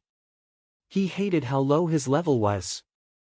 Otherwise, he could just kill whoever wanted to rob or kill him. There was no need to be so careful. He knew he couldn't do things out of loyalty. It would be better if he was alone. He could escape after killing. But with the cottage, college, and his family, how could he escape? He couldn't only think about himself. Everyone, he can attack using the Sky Mountain's will. He would be useless without it. If you go to the cottage, he will return, Qin Yu said, expression cold. Since Yi Futian had Sky Mountain's will, it would be hard to kill him here. If they went to Book Mountain, it would be easier. The bell doesn't affect people of the Arcana Plane as much. They can take him, the Arhat said from the Golden Raven. He obviously felt the bell earlier, but he could bear the reverberations. Many Arcana Plane cultivators had come from the Barren State. They could capture Yi Futian easily. As for nobles, Yi Futian's side only had 3. How could they fight back? If Yi Futian used Sky Mountain's will to fight, all nobles would be hurt, including his seniors. That works. Qin Yu's eyes flashed. Take them, Duao said coldly. Strong cultivators of both the noble and Arcana Plane walked forward. Senior sister, I want to start killing, Yi Futian said. Me too. Zhuge Hui scanned the crowd coldly. Let's kill Qin Yu first, Yi Futian said. He looked at Qin Yu as if the man was already dead. Okay. Zhuge Hui nodded. Yi Futian looked over at Qin Yu and then saw the leaders of the Donghua clan with Hua Qingqing. The girl looked at him and said, Mother, Father, can you not fight? Qingqing, go back. The leader sighed. He wanted to step out, but that was impossible now. The Baron State was involved now. Yi Futian and the cottage had their fates decided. The Eastern Baron territory would belong to the Qin dynasty now. How could they step out now? Emperor Qin and the Qin dynasty would wipe them out. Clan leader, the Donghua clan will become the top clan after this battle, Qin Yu said. He knew that Lady Yu Xiao didn't like him. The clan leader nodded and stepped forward. Countless strong cultivators charged towards Yi Futian's group. Below the mountain, everyone watched this with shaken hearts. Seniors, if I do anything, I swear it's not on purpose, Yi Futian pleaded. Zhuge Hui glared. Was he going to do it again? Don't use too much force, Zhuge Hui said. Of course. Yi Futian smiled tremblingly. Then he soared into the air, eyes turning cold while looking at Qin Yu. Qin Yu, Sky Mountain will be your burial ground. With that, he started communicating with Sky Mountain's intent. That moment, the snow fell stronger from Sky Mountain. They swept towards Yi Futian and everyone felt a terrifying spiritual qi. All the snow on the mountain turned into spiritual qi, filling the space. Every snowflake contained spiritual qi. He can use Sky Mountain's spiritual qi. Everyone's expressions changed. Now they understood that people of the Arcana plane couldn't kill him. Golden vines suddenly extended from Sky Mountain, reaching above everyone. They expanded wildly and quickly, covering the sky and even the snow. Yi Futian stood there with his handsome eyes shut tightly. He quietly sensed everything. Qin Yu's group looked up. Retreat, he said. Rustles sounded endlessly as the vines covered the heavens. Qin Yu tried to retreat, but then the bell started ringing again. The rings swept through. That moment, an ancient bell appeared in everyone's minds. The bodies in the air shook and grunted. Qin Yu's face turned white. Clang! The bell rang again. A huge bell fell from the sky in their minds, shaking everything. With a grunt, Qin Yu spat out blood. His face was white. In addition to him, all nobles on Sky Mountain were like this. Blood seeped from many mouths. The powerful figures of barren state were pained. The sword saint, Zhuge Hui, and Gu Donglu sat before Yi Futian with closed eyes. They didn't have to care about anything other than fighting against the power, so it was easier.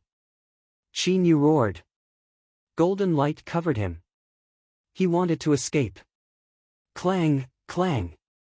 The bell kept ringing and he kept spitting out blood. His body fell while endless vines fell too. They wrapped around his body and brought him towards Yi Futian. No. Qin Yu was actually terrified. He couldn't control his own body. Chapter 388, Start Killing. Chapter 388, Start Killing. Qin Yu felt himself flying towards Sky Mountain. Vines wrapped tightly around his limbs and neck, dragging him to the mountain. He was truly afraid. His father had gone to the cottage to stop Mr. Du and the college. If they killed the Sword Saint and the others, the Eastern Barren territory would belong to the Qin dynasty. But he never thought that not only could Yi Futian activate Sky Mountain's bell, he could also control its spiritual qi. I won't die. Qin Yu had a strong will to live. Gold flashed brilliantly from his body, tearing through everything. At the same time, his ritual implement armor flashed, blocking the spell's attack. The gold vines were cut by the powerful metal intent. Qin Yu got some hope, but then he heard a clang. He spat out a mouthful of blood. His hope was extinguished. Yi Futian was truly going to kill him. Fear intensified inside Qin Yu. There was an explosion. He felt himself crash against the mountain as the vines transformed into blades that pierced him. However, Qin Yu was covered in the ritual implement armor, blocking that attack. Ding, ding, ding. The bell flattened everything. The boundless sky trembled. Bastard! Stop! The noble figures of the barren state were all on the ground, vomiting blood. The majestic dragon was limp on the ground, blood flowing from its mouth. The golden raven was also weak on the ground, bleeding fiery blood. It was tragic. All strong cultivators were forced down on Sky Mountain while the weaker ones still stood. They didn't know what to think about the nobles on the ground. The bell kept echoing in their minds. Yi Futian controlled the bell on Sky Mountain, defeating them instantly. He was so cruel. Qin Yu was tied up on the side of the mountain like Nanyu. He was weak to the point that he was on his last breath. The ritual implement dimmed and his spiritual energy was down. He couldn't use spiritual qi to armor his body. The sharp thorns touched Qin Yu's neck. They were frigid to the bone. Qin Yu looked up weakly and said quietly, "Let me go." "Let him go." Yi Futian laughed. Qin Yu hadn't thought about letting anyone go when he plotted to destroy the Lu kingdom. The Qin dynasty is cruel. A force like this is destined to drown in the river of time. Qin Yu, you won't be lonely. As soon as Yi Futian finished, an extremely sharp blade pierced Qin Yu's neck. Blood flowed out. His eyes were wide as saucers as if recovering his energy. He glared at Yi Futian. "I refuse," he roared with all his might. Finally, his eyes dimmed and his aura disappeared. He was nailed dead to the mountain. The snow and ice of Sky Mountain covered him. Instantly, he was turned into an ice statue, sealed to the side of the mountain. "The Lu kingdom refused to," Yi Futian muttered. Beside him, Nanyu trembled in fear. The unimportant low-class figures he'd looked down on now had an aura that scared him. Yi Futian had used Sky Mountain's intent to defeat all strong cultivators here and crucified a top-level noble. Yi Futian turned slowly. Countless eyes at the foot of the mountain gazed at him in terror. He had received the Sky Mountain relic and controlled its intent. Qin Yu, crown prince of the Qin dynasty, had died on the mountain. He probably wouldn't be the only one. In the snow at the foot of Sky Mountain, the leaders of the Futian Sword Clan, Royal Xian Temple, and Donghua Clan were all pale. They were all breathing with difficulty now. They knew that since Yi Futian could kill Qin Yu, he could kill them too. In the sky, the golden vines covered the sun. There was no snow anymore. Yi Futian gazed at the leaders of the Futian Sword Clan and Royal Xian Temple. The vines went to them. Boom! The Futian Sword Clan leader used his last bit of power to transform into sword light to escape. With a clang, the bell rang and he dropped down, powerless and hopeless. Vines swept over and curled around him. Then they snaked up his arm. His sword was raised into the sky and cut a beautiful arc. With a soft sound, the Futian Sword Clan leader, a top figure in the Eastern Barren territory, had his neck sliced by his own sword. Like Qin Yu, he died on Sky Mountain. "No, I'm willing to submit to the cottage." The Royal Xian Temple leader gazed up at Sky Mountain, at the handsome figure hovering there. He was willing to submit to them. Right now, he just wanted to live. "Don't insult the cottage." Yi Futian looked at him in scorn. The sword flashed and blood spilled onto the snow. Everyone's hearts were numb. This was the third top figure that Yi Futian had slain. He had started killing. Who would have thought that these top figures would die like this? The Alcade sword flew towards the leaders of Donghua clan as fast as lightning. The leader's face was white. He stood with his wife and sighed inwardly. The Donghua clan had always wanted to be the #1 clan. Thus, they joined with the Qin dynasty. Who would have thought that the disciples of the cottage were all this talented? Instead of dying in the hands of the sword saint, they would be killed by the youngest disciple. They really had been dreaming. The Alcade transformed into icy lightning filled with murderous intent. Then a beautiful figure stood before them. "Qingqing," the leader yelled. It was Hua Qingqing before them. She looked up at Sky Mountain. The Alcade was coming down like lightning with extreme sharpness. Boom! Sword aura burst forth. Cold light reflected on Hua Qingqing's face. Her eyes stayed open without even blinking. Rather than looking at the sword, she looked at Yi Futian. "Qingqing, move aside," her father said, but she seemed not to hear. She remained there. "I'll die for them," Hua Qingqing said to Yi Futian. You didn't attack me on Sky Mountain and help me keep the secret, Yi Futian said. That's why I saved you earlier. However, your parents must pay. Hua Qingqing was different from the people of the Qin dynasty and Donghua clan. That was why Yi Futian saved her. However, the Donghua clan leader had tried killing his seniors. I know. That's why I will die for them, Hua Qingqing said softly. You can't. They didn't participate in the matter with the Lu kingdom and didn't know. It was the Qin dynasty. If you've already decided, kill us all. Hua Qingqing's eyes closed slowly. A teardrop fell from the corner of her eye. She wasn't afraid of death. She just thought of the snow on Sky Mountain and that beautiful melody. If she knew this day would come, would she have attacked Yi Futian? Would she have kept the secret for him? Junior, forgive them, the sword saint murmured with his eyes closed. Yi Futian heard his words and looked in Hua Qingqing's direction. What will the clan leader do in the future? I will retreat and never be involved in the Eastern Barren territory again, he said. What if you can't? Yi Futian continued. If they can't do it, I'll die. Hua Qingqing opened her eyes and looked at Yi Futian. Yi Futian looked at those determined eyes. The next moment, the vines with the Alcade sword whooshed away to another direction.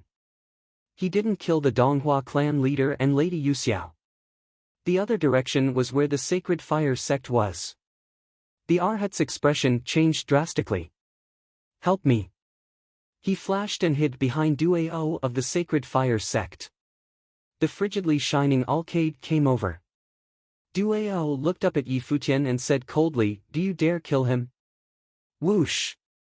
The vines curled around the Arhat, tying him up and taking him into the air. Let go of me. The Arhat looked up at Yi Futian in fear. The golden vines took him straight into the air, right across from Yi Futian who looked at him. You wish to enter the barren state? The Arhat wanted to use Yi Futian's life as a spring to cultivate in the barren state. I don't agree, Yi Futian whispered. Behind the Arhat, the Alcade came with the vines. With a squelch, the blade cut into the Arhat's head. Slain! His eyes were still open, but blood kept flowing. The vines disappeared and he dropped down the sky. His heart was utterly cold. Wasn't this his chance? Strong cultivators from the barren state had come. He could leave the Qianqiu temple in the eastern barren territory and enter the barren state to cultivate. Everything was so perfect. He even knew Yi Futian's secret. Why was this the ending? Why did he die? The Buddha spoke of reincarnations. Where was it? A person died just as a candle would be extinguished. They would disappear from the world. His life was still so short. He had so much talent but hadn't shown yet before dying at Sky Mountain. He wasn't willing. But even so, he had died. His corpse fell onto the snow like the clan leaders of the Futian sword clan. None of them were willing, none of them had expected this ending. I'm sorry. These personal rivalries have nothing to do with you, Yi Futian said to Duao. His voice was calm, but Duao's expression was extremely ugly. These were personal rivalries that had nothing to do with him. That was a slap to his face. And yet, Yi Futian's voice was monotone. He didn't consider Duao at all. Of course, he didn't. If not for the force behind Duao, Yi Futian would have started killing directly. He'd already offended him. Did he have to care about Duao while killing the Arhat? If he did, wouldn't he just submit to him?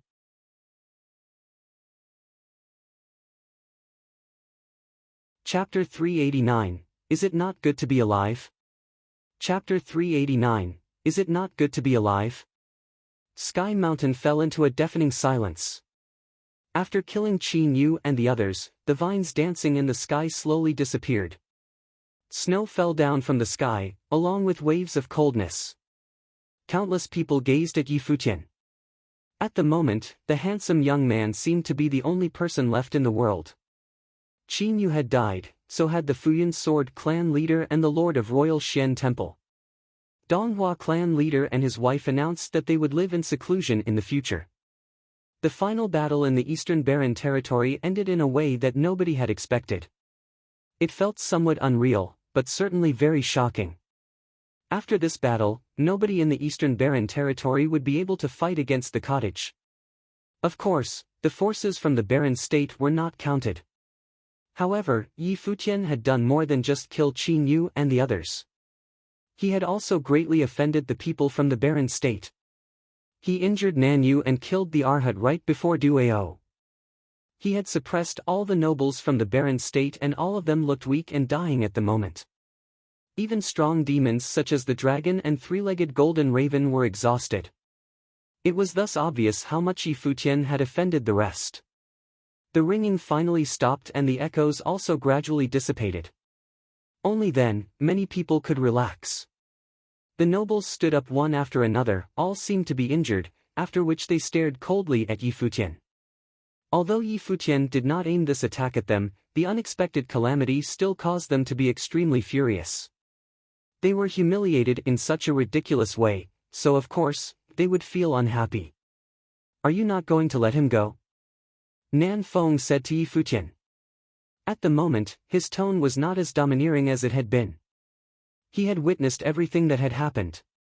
If they really forced Yi Futian too hard near Sky Mountain, their ending would be more or less the same as Qin Yu. Yi Futian was stunned, after which he turned around and looked at Nan Yu who was still nailed to the cliff. Smiling, he said, "Sorry.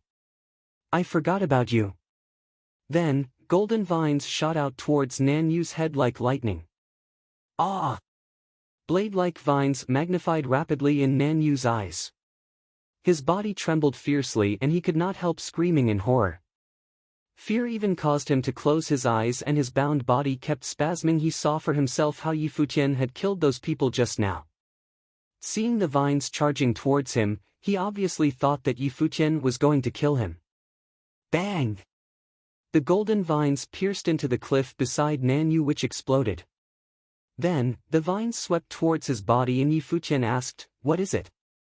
Nan Yu opened his eyes and realized that the vines on his body had all vanished. Yi Futian was staring at him innocently. Seeing Yi Futian's expression, Nan Yu knew at once that he had been fooled. Following a cracking sound, Nan Yu looked at Yi Futian coldly as a strong aura spread from his body. However, when he saw the swaying golden vines around Yi Futian, he only felt somewhat powerless. In any friendly fight, accidental injuries cannot be avoided. I believe that as a genius from Nantian House, you will not be so stingy. Yi Futian smiled and said, "Please." At the moment, Nan Yu even felt like he wanted to kill somebody immediately. Looking at Yi Futian's mocking look, he turned around and walked up to Nan Feng and the rest. This time, they would admit defeat. "Do you really not want to join us in mortal world?" Suddenly, Chu Shang looked at Yi Futian and said, "I am being very sincere. With your talents, you will definitely be valued in mortal world. Thank you for your kind will, but I will not," Yi Futian replied, smiling. "All right."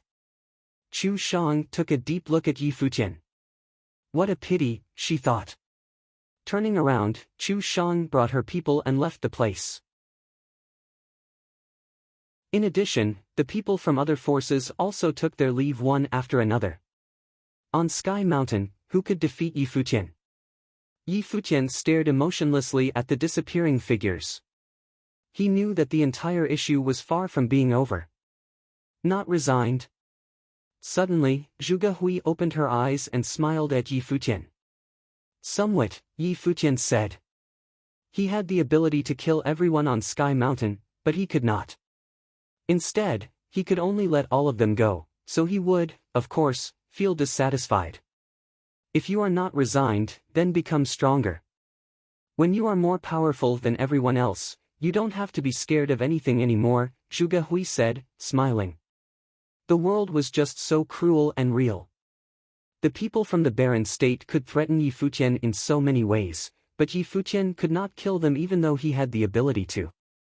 Nan Yu was so supercilious and arrogant, but only because he had Nantian House behind him.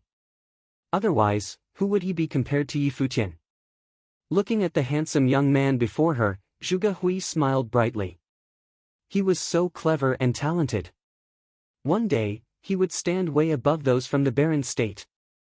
Yup. I'll try my best. Yi Futian grinned and nodded. If he was alone and had no families, perhaps he would kill all the people from the barren state, but he was not. Okay. Next, it's time to clear the debt between us. Zhuge Hui smiled and stared at Yi Futian. Yi Futian blinked his eyes. Then, he raised his head to look at the snow on Sky Mountain and remarked, "Sister, the snow scenery on Sky Mountain is really beautiful, just like you." Zhuge Hui was still looking at him, smiling. "Big brother, third brother, are you feeling better now?" Yi Futian said again. In the pavilion on the first mountain of Book Mountain, two people were sitting there, playing a game of chess. In the sky, there were many cultivators. Some were from Qin dynasty while others from the college. They were all staring nervously at the two. At the moment, the game between the King of Qin and Mr. Du seemed to have reached its climax, especially after the sentence from Mr. Du. He said that it would be difficult for Qin dynasty to leave Sky Mountain in one piece. Was he saying that a battle had already erupted at Sky Mountain? Could the three disciples from the cottage really kill Qin Yu and his team? Taking a chess piece in his hand, the King of Qin stared at Mr. Du. His look was extremely sharp. However, Mr. Du only smiled gently, as if he had taken control of everything. This caused the King of Qin to have a bad feeling. "Mr. Du, are you joking?" the King of Qin asked, smiling. Mr. Du shook his head. "I usually don't joke." "Perhaps you have seen wrongly," the King of Qin said again, after which he put down the piece in his hand. With this move, his pieces on the board were connected once again. The situation on the board changed and a terrifying force seemed to be gathering. Life is just like a game of chess. Take a step back, and conflicts will automatically be resolved. Retreating does not mean cowardice. It's merely a way to live, Mr. Du said in a calm tone. Without any hesitation still, he made his next move. Beside them, College Chief Xiao was astonished. He did not expect Mr. Du to be so skilled in chess. Mr. Du had thoroughly displayed his attitude towards life on the chessboard. Previously, his moves had all been retreating and defensive. On the other hand, the King of Qin followed him closely and was very aggressive. However, at the moment, Mr. Du's move changed his stance drastically, as if he had inverted the world. In an instant, he ended the game. The pieces of the King of Qin seemed to be destroyed totally while Mr. Du's pieces were like sharp blades which annihilated everything in their path. A cold sweat broke out from the king's forehead and he felt somewhat uneasy. Life was just like chess, and chess was like life. Mr. Du's game caused him to feel frightened. This was not just a game of chess, but also a game of the Eastern Barren territory. The King of Qin held a piece in his hand as he stared at the chessboard before him. After a long while, he still could not make his move. He actually did not know how to continue. This game has already ended. "We don't have to continue," Mr. Du said softly. "I don't believe you." The King of Qin looked coldly at Mr. Du as he continued his next move as if he was making his final struggle. Mr. Du shook his head and also made his next move. The king's face turned extremely pale. Suddenly, a powerful aura spread out from the back of Book Mountain, along with many loud roars. A battle seemed to have happened. Then, everyone saw a few people charging towards them. College Chief Xiao frowned. That was the entrance to the ancient barren world. Did a group of people just break through by force? "Your Majesty, the spiritual imprint of the Crown Prince is destroyed," someone shouted. His words entered the ears of the King of Qin like a bolt out of the blue. His hand froze in midair and his body started trembling. His son Qin Yu had died. Boom! In the sky, all the people from the Qin dynasty were bewildered. The Crown Prince Qin Yu had died. What did this mean? Qin dynasty probably had a miserable defeat at Sky Mountain. But how could that be? Donghua clan leader and his wife, Futian sword clan leader, Royal Xian temple lord, Qin Yu, and Lu Nantian were all very powerful cultivators. Furthermore, they had brought several sage ritual implements. How would they lose? Puff! The king of Qin took a deep breath and closed his eyes, after which he opened them again. The piece in his hand fell down onto the chessboard. Raising his head, he looked at the old man before him and asked, "Mr. Du, you have already set up your plan at Sky Mountain? So who is that sword?" The king of Qin pointed at a piece on the board. He did not understand why he would lose. Is it important? Mr. Du shook his head. Then how about Book Mountain? Who will stop me from destroying the place? The king of Qin said coldly, pointing at the chessboard. He slowly stood up and an extremely frightening aura erupted from his body. Apart from him, the two elders from Qin dynasty also released their auras. The auras from them engulfed the vast Book Mountain. In the sky, the cultivators from Qin dynasty also released their auras and pressured the rest. The disciples from the college, Sword Saint Mountain, and Moon Clan all ascended into the sky. They similarly released their auras to fight against the incoming pressure. Are you still unrepentant? Mr. Du asked. Do I have a choice? The king of Qin picked up his piece and put it onto the chessboard. That was a place of no return. He was making his last stand. I have taught a few disciples on Book Mountain. I want neither fame nor wealth, not to say the ambition to unify the Eastern Barren territory. At the moment, Mr. Du was still sitting there quietly, as if he was muttering to himself. All I wanted was to influence a few people so that they can inherit my ideology. Slowly, they can influence the entire Eastern Barren territory. Why is it so difficult? I don't care about your ambitions. Rumors claim that Mr. Du does not know cultivation. Today, I want to see for myself if you really know how to cultivate or not, the king of Qin said coldly as his might pressed onto Mr. Du. Mr. Du raised his head to look at the king of Qin and asked softly, "Is it not good to be alive?"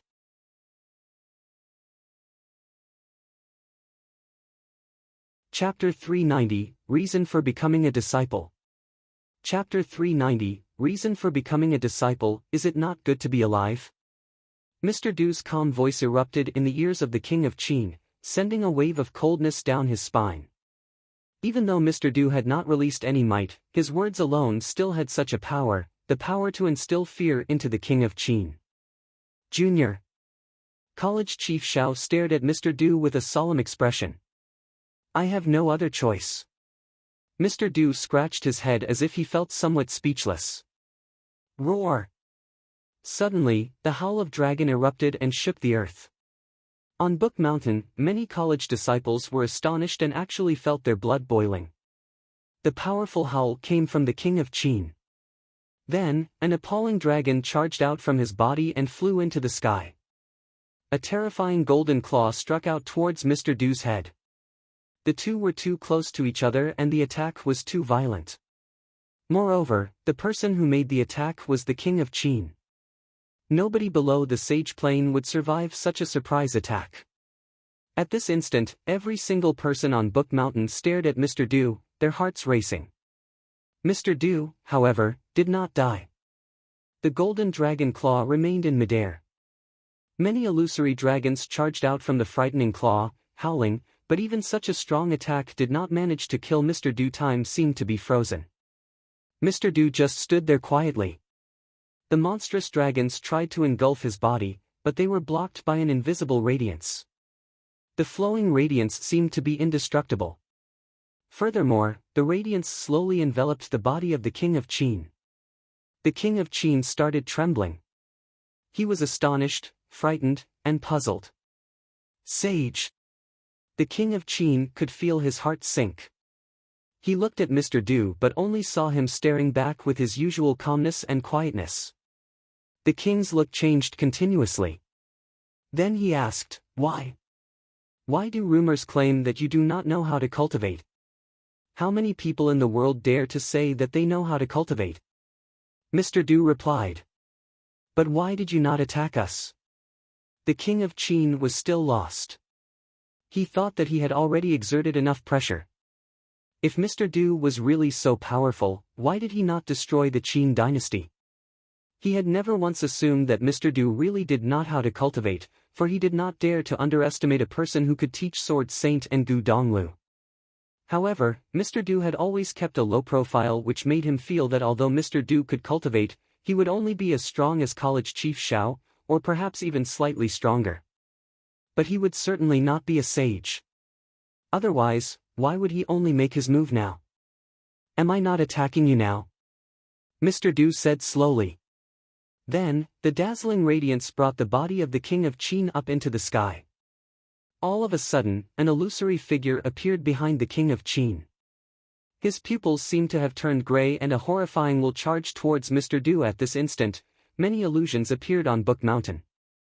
Many evil dragons seemed to have emerged in the sky above the mountain, blotting out the sky and the sun. Countless people were bewildered as they stared at the frightening illusions before them. Many also felt scared.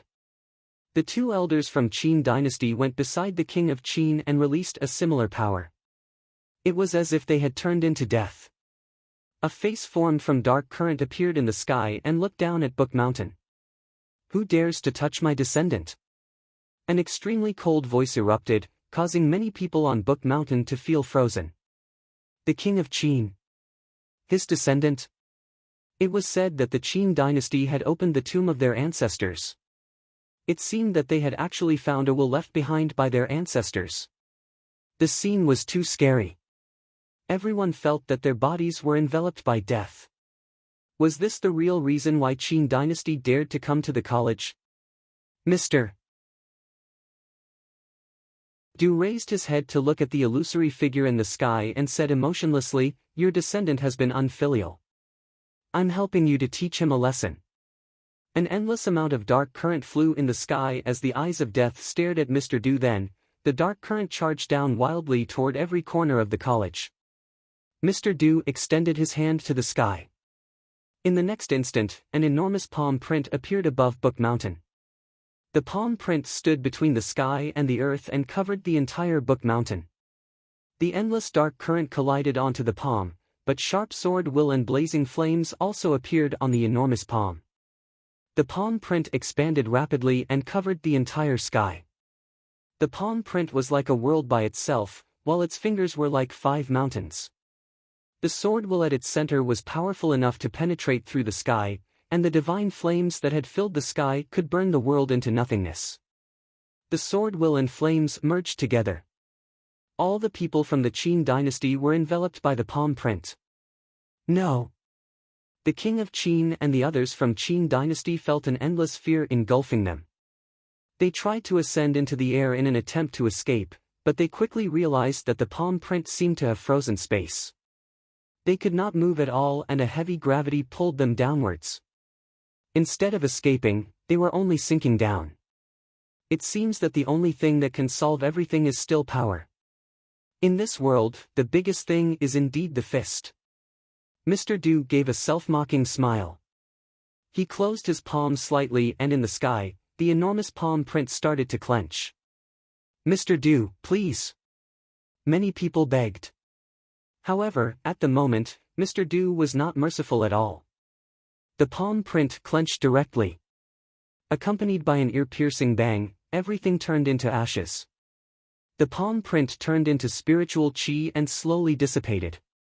Sunlight poured down from the sky, but everything in the sky was gone. There was no more dark current, neither was there any cultivator from Qin dynasty, there was only some willpower that had remained behind. Everything else had turned into insignificant pebbles in the long river of history. With that clench, the Qin dynasty had completely turned into the history of the Eastern Barren Territory. On Book Mountain, countless people trembled and were shocked beyond words. Nobody could adequately describe their feelings at the moment. The enormous palm print had changed the era in one move. Was this the real Mr. Du? He was the Mr. Du who was said not to know how to cultivate but had nurtured the best disciples in the Eastern Barren Territory. Countless people stared at the old man, and their eyes were filled with respect and fanaticism. The disciples from the college, Sword Saint Mountain, and Moon Clan all had only one feeling. Mr. Du from the cottage was unquestionably the strongest person in the Eastern Barren territory. The old man slowly withdrew his hand. Feeling the countless fanatic looks, he heaved a long sigh. Then, he looked at College Chief Shao and said, "Why is it so difficult to keep a low profile?" Cough. College Chief Shao was instantly drawn back into reality and looked at Mr. Du speechlessly. However, Mr. Du only put his hands behind his back and walked away slowly. This bastard. He is still in the mood to feel complacent. College Chief Shao cursed softly. On the path between Sky Mountain and Book Mountain, a group of cultivators was traveling in the air. They were precisely Sword Saint, Zhuge Hui, Gu Donglu, Yi Futian, and the rest. After resting for a while, they started their journey to Book Mountain. "Brothers and sister, will anything happen to the cottage?" Yi Futian asked, feeling somewhat worried. Since Qin Yu had intercepted them here without the king of Qin, he had very likely gone to Book Mountain. Apart from that, Yi Futian had also offended the cultivators from the barren state. "Don't worry. The master is there, so nothing will happen," Gu Donglu replied.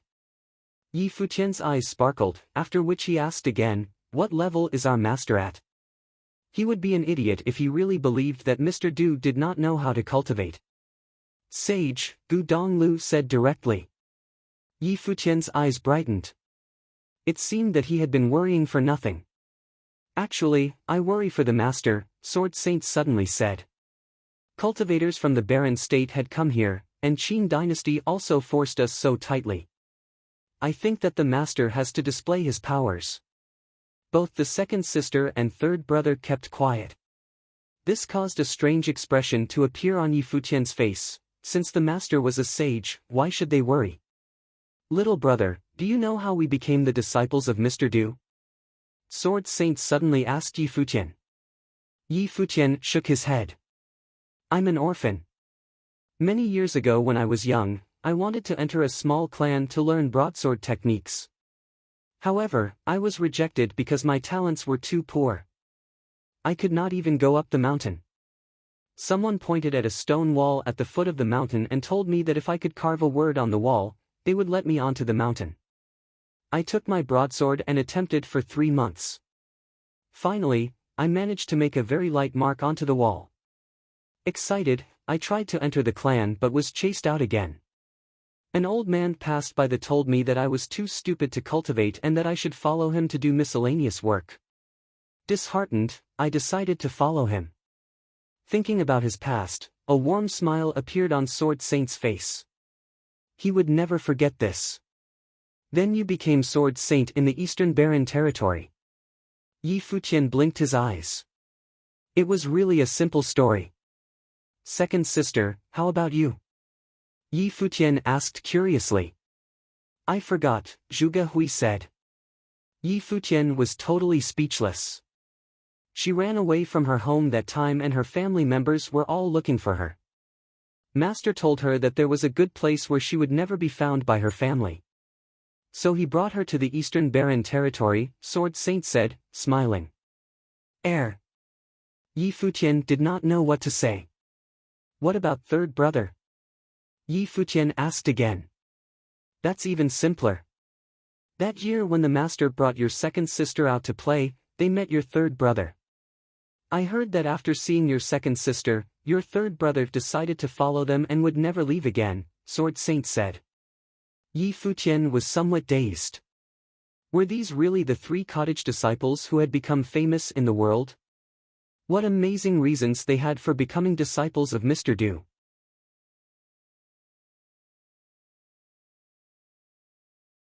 Chapter 391, Removal of the Ban. Chapter 391, Removal of the Ban. According to Sword Saint, the reasons why the 3 became Mr. Du's disciples were really simple. In reality, however, there were much more hidden behind the simpleness. Sword Saint did not tell Yi Futian that in order to carve something onto the stone wall that time, he did not sleep for 3 months. His sword-yielding hand was rubbed to bleeding. He fell down countless times but stood up every time. Finally, he succeeded but was still chased out, after which he lost consciousness. Mr. Du was beside him and watched him for 3 entire months. When Sword Saint fainted due to starvation and then woke up, Mr. Du gave him a few fruits. That was why he would live to become the eldest disciple of the cottage in the first place. Sword Saint also did not tell Yi Futian that the people who were searching for Zhuge Hui that time were extremely powerful, but Mr. Du still managed to bring her out. Similarly, he did not tell Yi Futian that after Gu Donglu and Zhuge Hui met, Gu Donglu once saw the young and beautiful Zhuge Hui using lightning to cultivate her body, which was almost a self-abuse method. He asked Mr. Du why he would mistreat his disciple in such a way and questioned his ability to teach. Then, Gu Donglu, who had already displayed his talents that time, had a friendly fight with Zhuge Hui and lost badly. He was still not convinced and asked Zhuge Hui if she could stop cultivating using that method.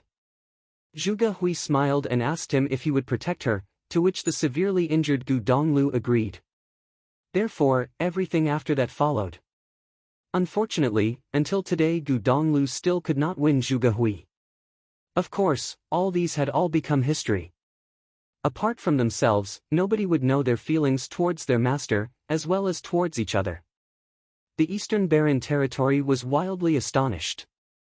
In a single day, a catastrophic event that had not happened for hundreds of years occurred. Qin dynasty was annihilated, while the powerful cultivators from Futian Sword Clan and Royal Xian Temple all died on Sky Mountain and Book Mountain. Donghua clan leader announced that he would seclude in the future. Mr. Du and Yi Futian from the cottage had once again shaken the world. On Sky Mountain, Yi Futian controlled the willpower of the mountain and caused the bell to ring, suppressing all his enemies. On Book Mountain, Mr. Du displayed his powers as a sage, eliminating everything with a single palm print. Everyone in the Eastern Barren territory realized that an era had ended. Qin dynasty, which once wanted to rule the world, had completely turned into a speck of dust in history. After receiving the news, many people in the Eastern Barren territory visited Book Mountain. In this battle, the name of the cottage spread to every corner of the territory. Some people were excited, while some were in fear. Those who were excited were of course the disciples from the college, Sword Saint Mountain, and Moon Clan, while those who were in fear were allies of Qin dynasty.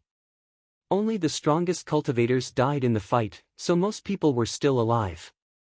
Despite that, in the cottage, Mr. Du did not seem to be so excited at all, nor did he seem to be very complacent like he was on Book Mountain. In the back mountain, Mr. Du was lying on a rock and drinking his wine quietly. "Master," Sword Saint shouted. Then, Sword Saint, Yi Futian, and the rest walked to him. Apart from them, Goddess Wang Yue was also present. She came here to visit Mr. Du but did not want to disturb him by herself. Seeing the return of Sword Saint and his team, she followed them here. "Mr. Du," Goddess Wang Yue said, saluting. "Hi," Mr. Du nodded. "What is it?" "May I cultivate under you, please?" Goddess Wang Yue said, bowing. The scene on Book Mountain just now had really left a huge impact on her. Was this the real power of the Sage Plane? She wanted to break through her current level and needed a good teacher. Mr. Du was undoubtedly the most suitable person. "I'm lazy and do not plan to take in another disciple." Mr. Du sat up and smiling, he shook his head. Goddess Wang Yue was somewhat disappointed at first, but immediately she was relieved. A mysterious person like Mr. Du would obviously not take in disciples easily. "Mr. Du, with the situation in the Eastern Barren territory now, what should Moon Clan do?" Goddess Wang Yue asked. If Book Mountain really wanted to unify the Eastern Barren territory, she would be willing to support. Although she did not have a choice anyway, this time, she was being sincere. After spending these few days in the college, she could feel the difference between this place and other places. Even though there were also conflicts between college disciples, they would focus mainly on cultivating.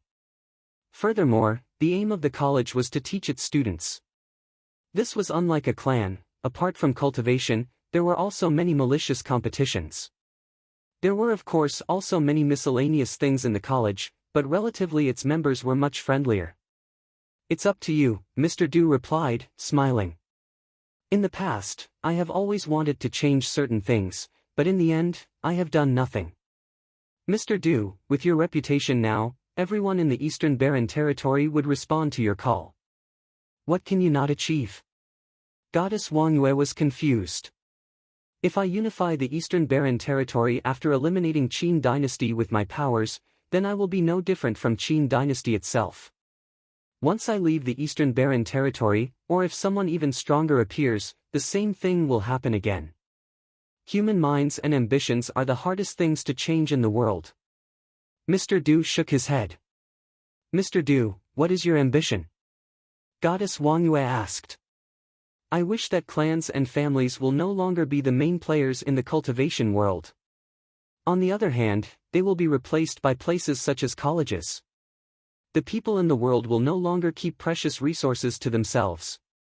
Instead, they will teach others, and knowledge can be passed down the generations, Mr. Du said, staring at Goddess Wang Yue. Goddess Wang Yue was stunned, after which she bowed slightly at Mr. Du in admiration. Then, she said, Mr. Du, if your ambition is fulfilled, all the cultivators in the world can have a better environment. However, I think it's a wish that can never be realized. There is greed and desire where there are people.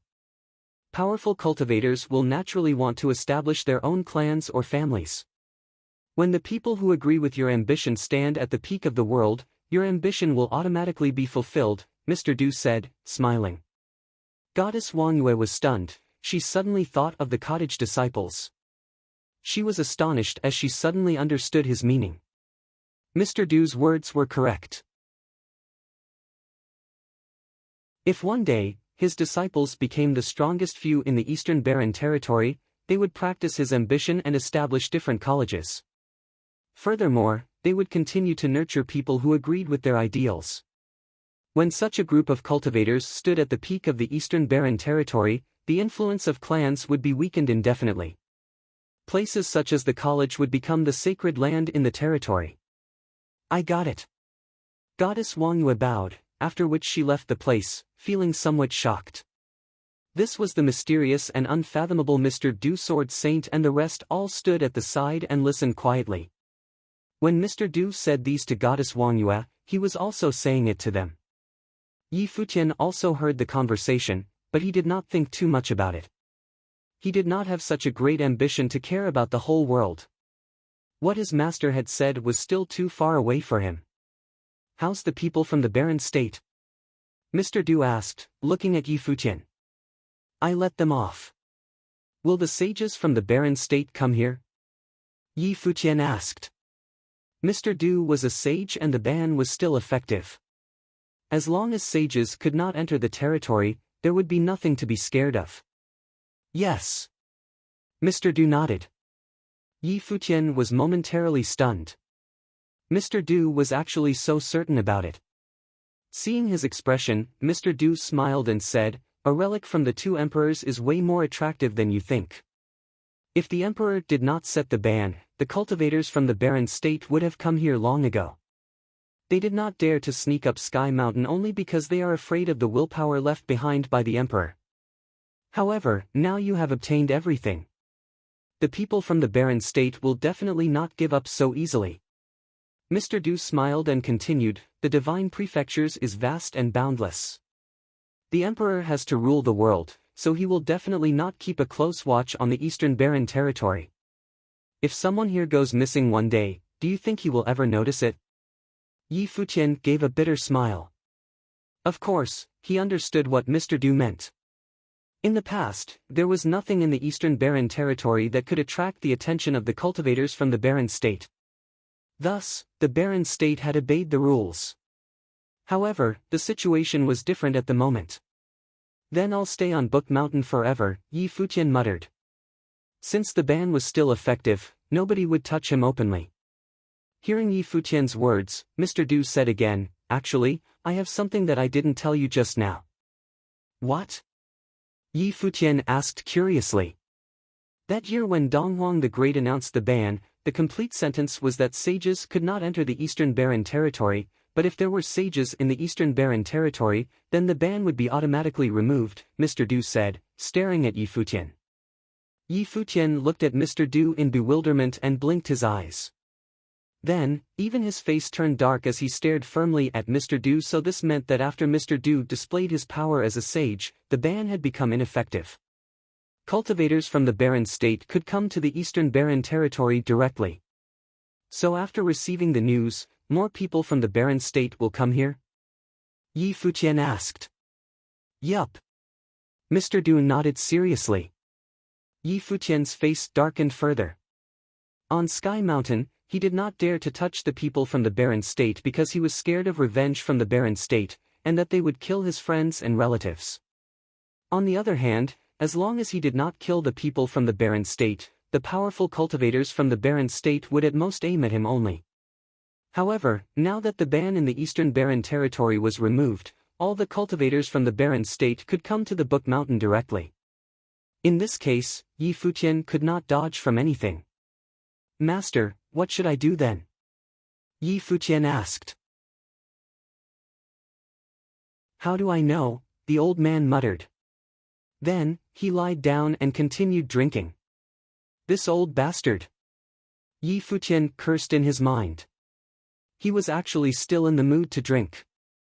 Master, Yi Futian shouted. Don't worry. I will not let you drag the others down, Mr. Du said lazily. In the worst case, I'll hand you over to them. Yi Futian regretted his initial decision. Could he still sever his relationship with Mr. Du now?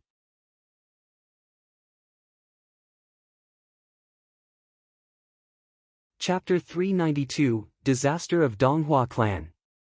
Chapter 392, Disaster of Donghua Clan. Donghua Clan leader and his wife had announced that they would dismiss the clan and seclude in the future. In one night, all Donghua Clan disciples left.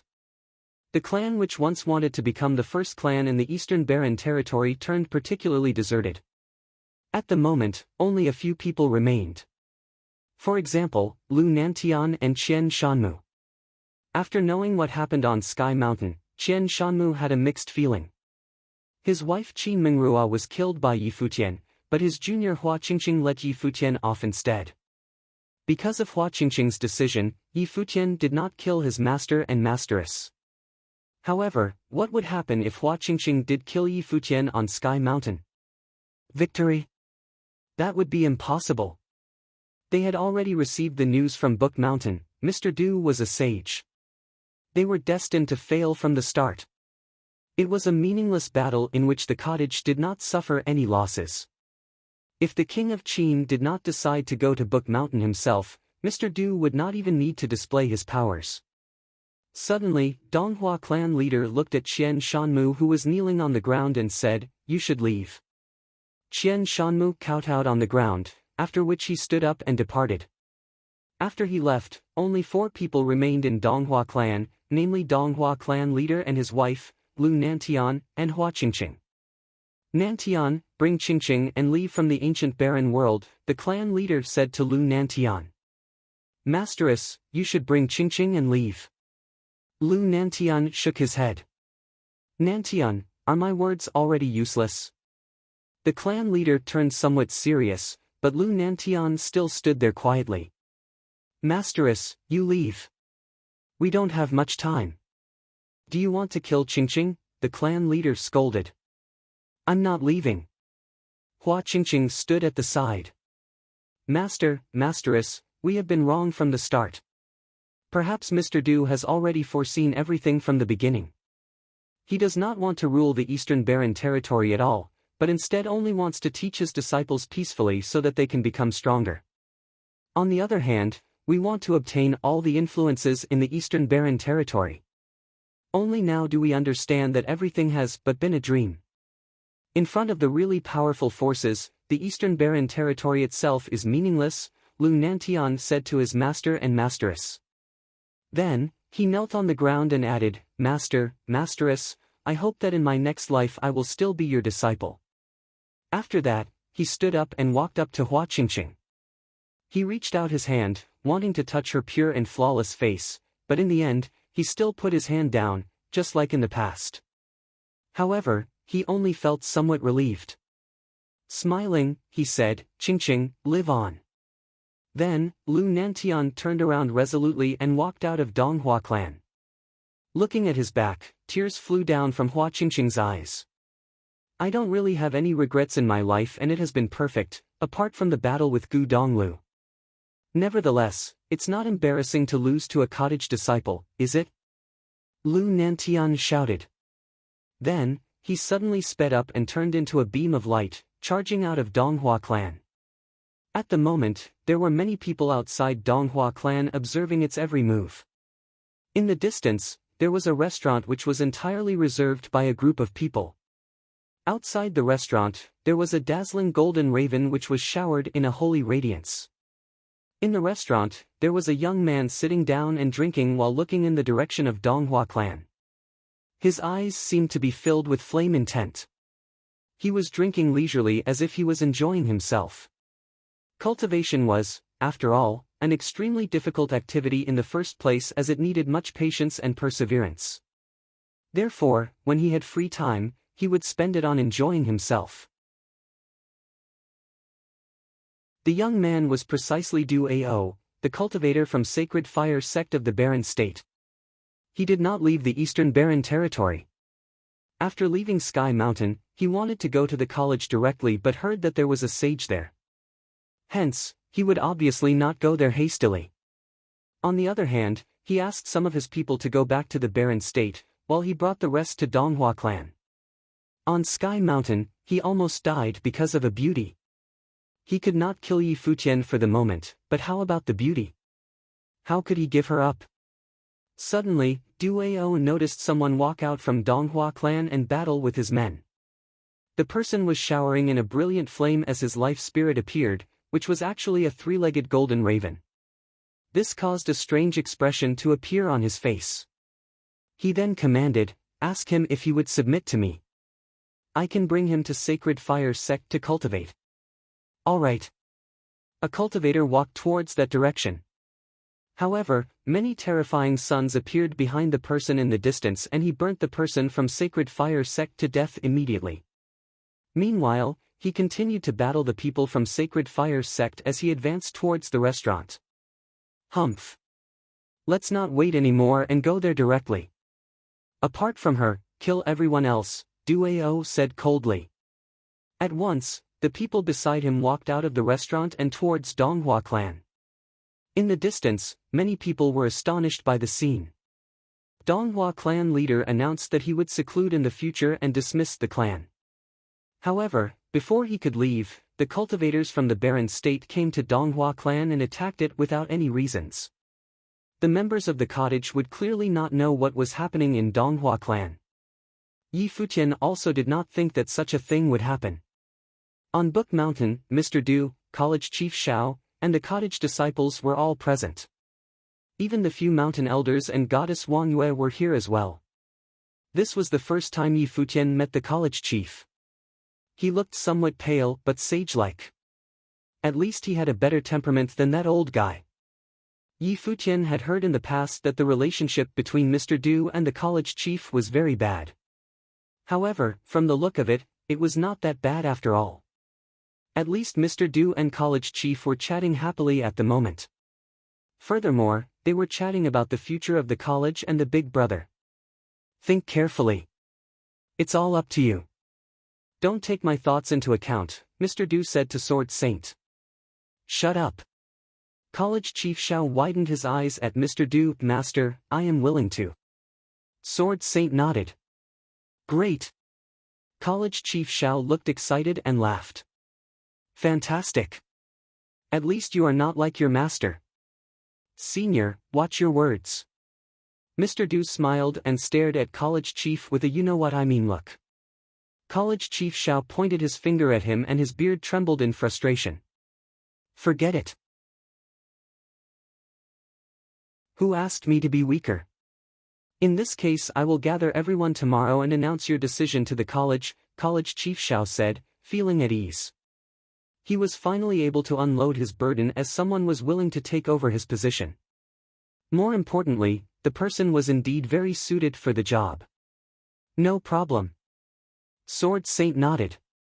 Looking at the scene, Yi Futian felt somewhat emotional. From the next day on, his big brother would be the new chief of the college. Since you have agreed to it, take care of the Eastern Barren Territory in the future, Mr. Du said to Sword Saint, looking at him seriously. Sword Saint nodded solemnly and replied, Master, I'll practice your ideology. At the side, Goddess Wangyue asked, will Sword Saint Mountain combine with the college in the future? I established Sword Saint Mountain to teach my disciples in the same way the college does, so I will let the Sword Saint Mountain disciples decide for themselves if they would stay or leave, Sword Saint replied. Goddess Wangyue smiled and suddenly asked, can I stay here? Everyone was momentarily puzzled as they stared at Goddess Wangyue in bewilderment. Goddess, what do you mean? Sword Saint asked. I'll stay in the college to cultivate and Moon Clan will combine into the college to become another mountain, for example, Moon Mountain, Goddess Wangyue said, smiling. Even Mr. Du and college chief Xiao seemed surprised. Goddess Wangyue was the leader of Moon Clan and she was actually willing to become a mountain elder in the college. In addition, combing Moon Mountain into the college would be against the will of Moon Clan ancestors. I agree, someone suddenly said. Everyone turned their heads to see Futian lifting both of his hands in the air in agreement. Everyone then looked at Hua Jieyu who was beside Futian. Hua Jieyu blushed slightly and lowered her head, after which she kicked Futian with her shoe. Why is he in such a hurry? You have no rights to say anything here, Mr. Du remarked emotionlessly. Futian widened his eyes at Mr. Du however, thinking about Moon Clan combing with the college in the future, he felt elated. I think it'll be hard for you to convince the members of Moon Clan, Sword Saint said. Moon Clan was different from Sword Saint Mountain in that he established Sword Saint Mountain all by himself. Both Moon Clan and the college exist for people to cultivate. Even if Moon Clan stays at the college, it will still be passed down the generations, maybe in an even better way. If they do not agree, I'll stay here myself and let the members of Moon Clan choose if they would stay or leave. I'll give my position as the leader to someone else, Goddess Wangyue said. After the event, this time and her conversation with Mr. Du last time, her state of mind had changed. Therefore, she made such a decision. You can take the mountain occupied by the cottage, Mr. Du said. Mr. Du? Goddess Wangyue was stunned. Giving the mountain occupied by the cottage to us? In the future, there will only be the college and the college. There will no longer be the cottage, Mr. Du said, smiling. Futian seemed to have a premonition and felt somewhat sad. Was the cottage, the legendary place of the Eastern Barren Territory, going to vanish? Mr. Du. Suddenly, everyone heard a voice from a certain direction of Book Mountain. They turned around and looked in that direction. College Chief Xiao frowned. Why is it the entrance to the ancient barren world again? A powerful aura spread out from there. Immediately, Mr. Du seemed to have known what was happening. Frowning, he stood up. Then, everyone saw two figures charging towards them. Behind the two figures, there were many cultivators chasing them. Bang! A frightening flame flew into the body of the person in front. The person trembled fiercely and pushed the other person towards Mr. Du. How dare you! College Chief Xiao shouted coldly and many people walked forward. However, they quickly realized that the person flying towards them was Hua Qingqing. Hua Qingqing turned around with much difficulty as an invisible force was pushing her forward. She looked at her mother and her eyes were wet with tears. At the moment, an illusory three-legged golden raven appeared on the body of Lady Yuxiao which was burning her wildly. Lady Yuxiao's body was ablaze and her aura weakened continuously. She looked at the people from the college and said, I know that in the past I have offended you much. I'll repay you in my next life. Mr. Du, please save my daughter Hua Qingqing. After that, the burning Lady Yuxiao knelt down in midair, appearing to be exceptionally miserable. In the Eastern Barren Territory, perhaps only Mr. Du could save her daughter. Hence, she chose to escape to this place.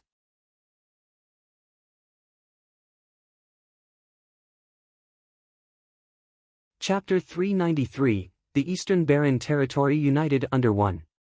Chapter 393, The Eastern Barren Territory United Under One. Everyone from the college was swayed as they watched Lady Yuxiao kneel down in the air, bathed in a rush of flames. Lady Yuxiao used to be a well-known female cultivator. She later married clan leader Hua, but no one expected for her life to end up this way. No matter what the relationship between the college and Lady Yuxiao was like, they couldn't help but feel sorry for her. It was a truly horrible thing to witness. Goddess Wang Yue clenched hands into a tight fist and a force of ice will descended upon Lady Yuxiao, wanting to exterminate the flame. However, the flame of the divine golden bird which surrounded Lady Yuxiao seemed to contain a hint of sage will because it could not be put out. Gradually, the image of her became faint as she began to fade away. She was trying to push through the immense pain. Her eyes were trained on Mr. Du, mother. Hua Qingqing cried out loudly at the sight of her mother in pain. Tears streamed down her beautiful face. Mr. Du sighed deeply. He knew there was no saving Lady Yuxiao. She was holding on to her last breath with all the strength left in her body. It was the only reason why she had yet to disappear completely. Mr. Du spoke to her, "Don't worry, go." "Thank you, Mr. Du." Lady Yuxiao bowed to him and was gone immediately, her image disappearing within the flames. "Mother!" Hua Qingqing's heart clenched tightly. She wanted to charge out and reach for her mother. However, Goddess Wang Yue reached out her hand and cast a wind spell. The invisible force wrapped around Hua Qingqing's body and brought her to the side. Yi Futian never thought clan leader Hua and Lady Yuxiao would end up this way after letting them go back at Sky Mountain. His cold eyes swept over to the cultivators of the Holy Fire clan and the young man mounted on the three-legged golden raven, Du Ao. He had already tried to make a move on Hua Qingqing back on Sky Mountain. Fortunately, he was stopped by Yi Futian. What Yi Futian didn't expect was that instead of hiding and lying about his evil doings, Du Ao made another move for her after leaving the mountain. Only this time, it was publicly. Did this rascal not have any shame? Especially as a disciple of one of Baron State's top powers. Perhaps, he didn't at all about what the people thought, doing only what he pleased. Even if it was wrong, it had to be known to the public. Even the Qing dynasty needed to come up with an excuse to wipe out the Lu kingdom. "Pardon me, but this girl is someone we want, please hand her over to the Holy Fire clan." An elder illuminated by flames stepped forward. He radiated with hints of sage will. His aura was strong. It was he who attacked and killed Lady Yuxiao. The people of the college looked at the elder. He sounded polite but the look in his eyes told another story. Everyone understood that for the Holy Fire clan to do something like this, they had no morals, no conscience. They only held back because there were sages in the college. Otherwise, there would be no talking to them. They would simply kill everyone in their way. Everyone remembered clearly how things went down the last time the Holy Fire clan arrived at the college. They remembered just how crazy and wild these people from the Baron State were. "Scram," Mr. Du spat out in a cold tone. The cultivators of the Holy Fire clan stared down at Mr. Du from where they were in the air. It seemed that not even a sage from the Eastern Baron territory could strike up any fear or respect from them. "Since it seems like Senior is not willing to welcome us, we'll leave," Du Ao said from his spot on the three-legged golden raven's back. His eyes, filled with a hint of mockery, drifted onto Yi Futian. Yi Futian stared right back. He could feel the disdain and ridicule from Du Ao's eyes. On Sky Mountain, Yi Futian was wildly arrogant because he had the will of the mountain at his advantage. He used it to kill many powerful cultivators and used the sound of the bell to injure Baron State cultivators. Now, there were sages in the Eastern Baron territory. The ban had been lifted. Du Ao wanted to see just how arrogant Yi Futian could be now. The people of the Holy Fire clan left. Du Ao was in no hurry. When the sages of the clan arrived, everything would fall into their hands, whether it be Yi Futian or Hua Qingqing. "How presumptuous," said College Chief Xiao. He was angry but couldn't do much. He knew that although his junior brother could stop the opposing party, he had to think about the disciples of the college. Furthermore, College Chief Xiao knew something no one else did. Mr. Chu couldn't stay at Book Mountain for much longer. The second the ban was lifted, things were already set. Everyone looked over at Hua Qingqing. Their hearts hurt for the crying girl. The Holy Fire clan had already crashed the college, one could already imagine what happened at the Donghua clan. There was no need for questions. Let her rest, Mr. Du said as he watched Hua Qingqing. He sighed inwardly. Okay, nodded Goddess Wang Yue. She led the young girl away and the others also began to disperse. However, the disciples of the cottage stayed. Mr. Du shook his head. How are we as humans supposed to keep the desires of others under control with just morals? How are we supposed to control those with the weapons and desire to hurt others without rules and regulations? When he finished what he had to say, he began to walk away. Yi Futian watched the teacher's back as he departed. He was beginning to understand the teacher's dreams. These powerful cultivators from the Baron state arrived in the eastern Baron territory and lacked even a shred of respect for anyone. They showed no signs of wanting to hide their hunger and desire for power. Neither did they care about what anyone else thought. In order to conquer Hua Qingqing, they went as far as killing her family. Cruel and violent. A person with a weapon will produce the killing thought. Because there is no one to restrain them. It was said that Hua Qingqing, one of the Eastern Baron territory's three great beauties, is innocent and kind. She didn't know of the evils of the world. Her innocence was reflected in her beauty, clean and pure.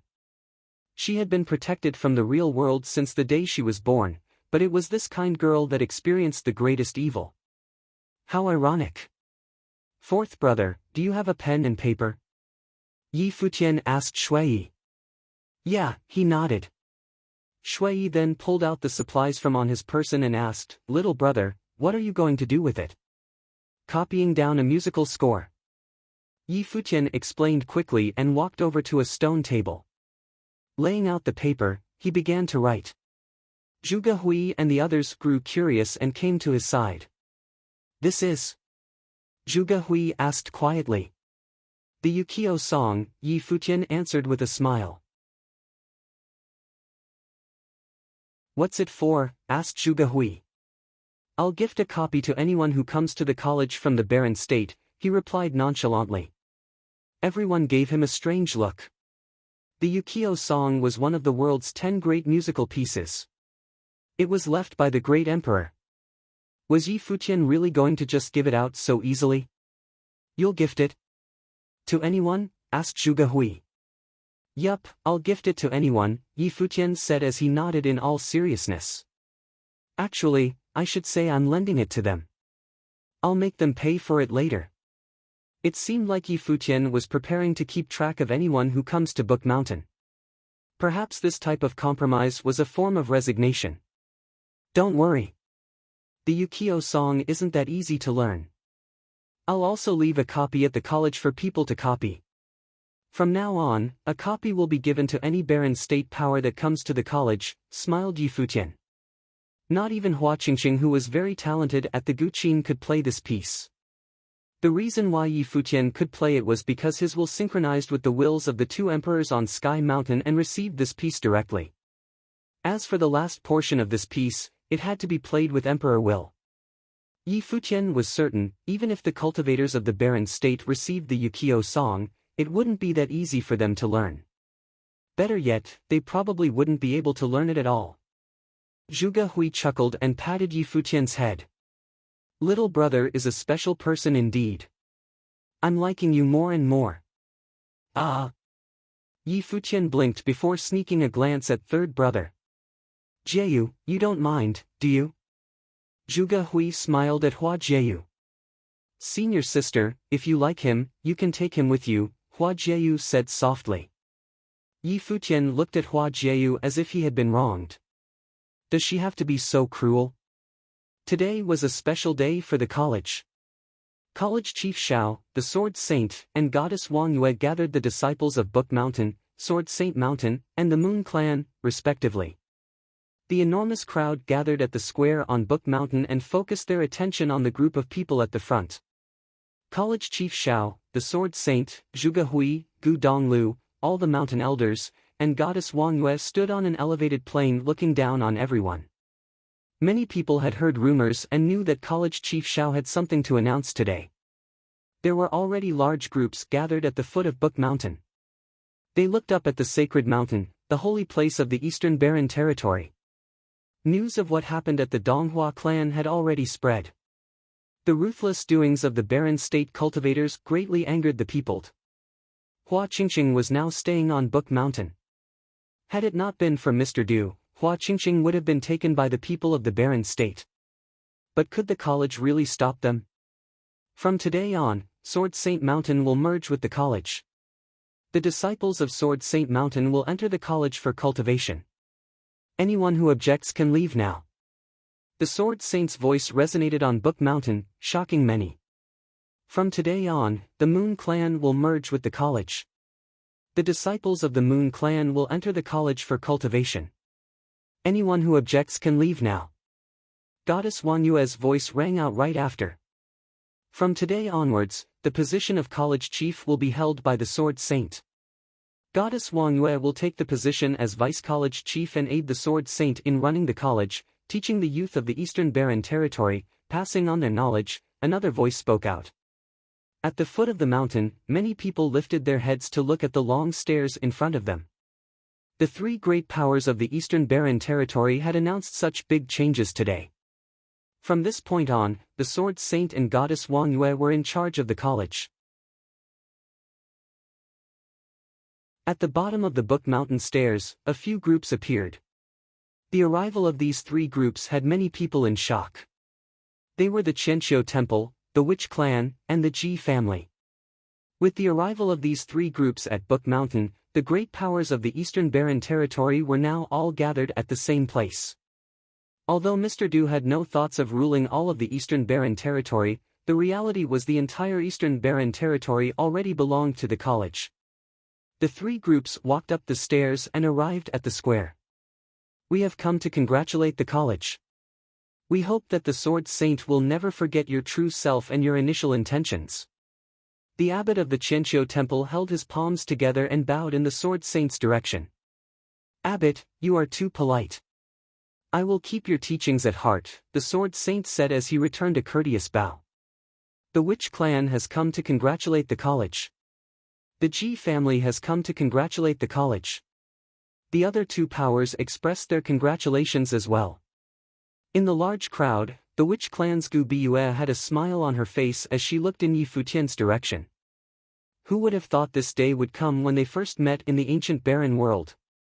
A distance away, the wind picked up and clouds rolled in, catching the attention of everyone on Book Mountain. They all turned to look in the distance. What they saw was a large group of people riding closer to Book Mountains on clouds.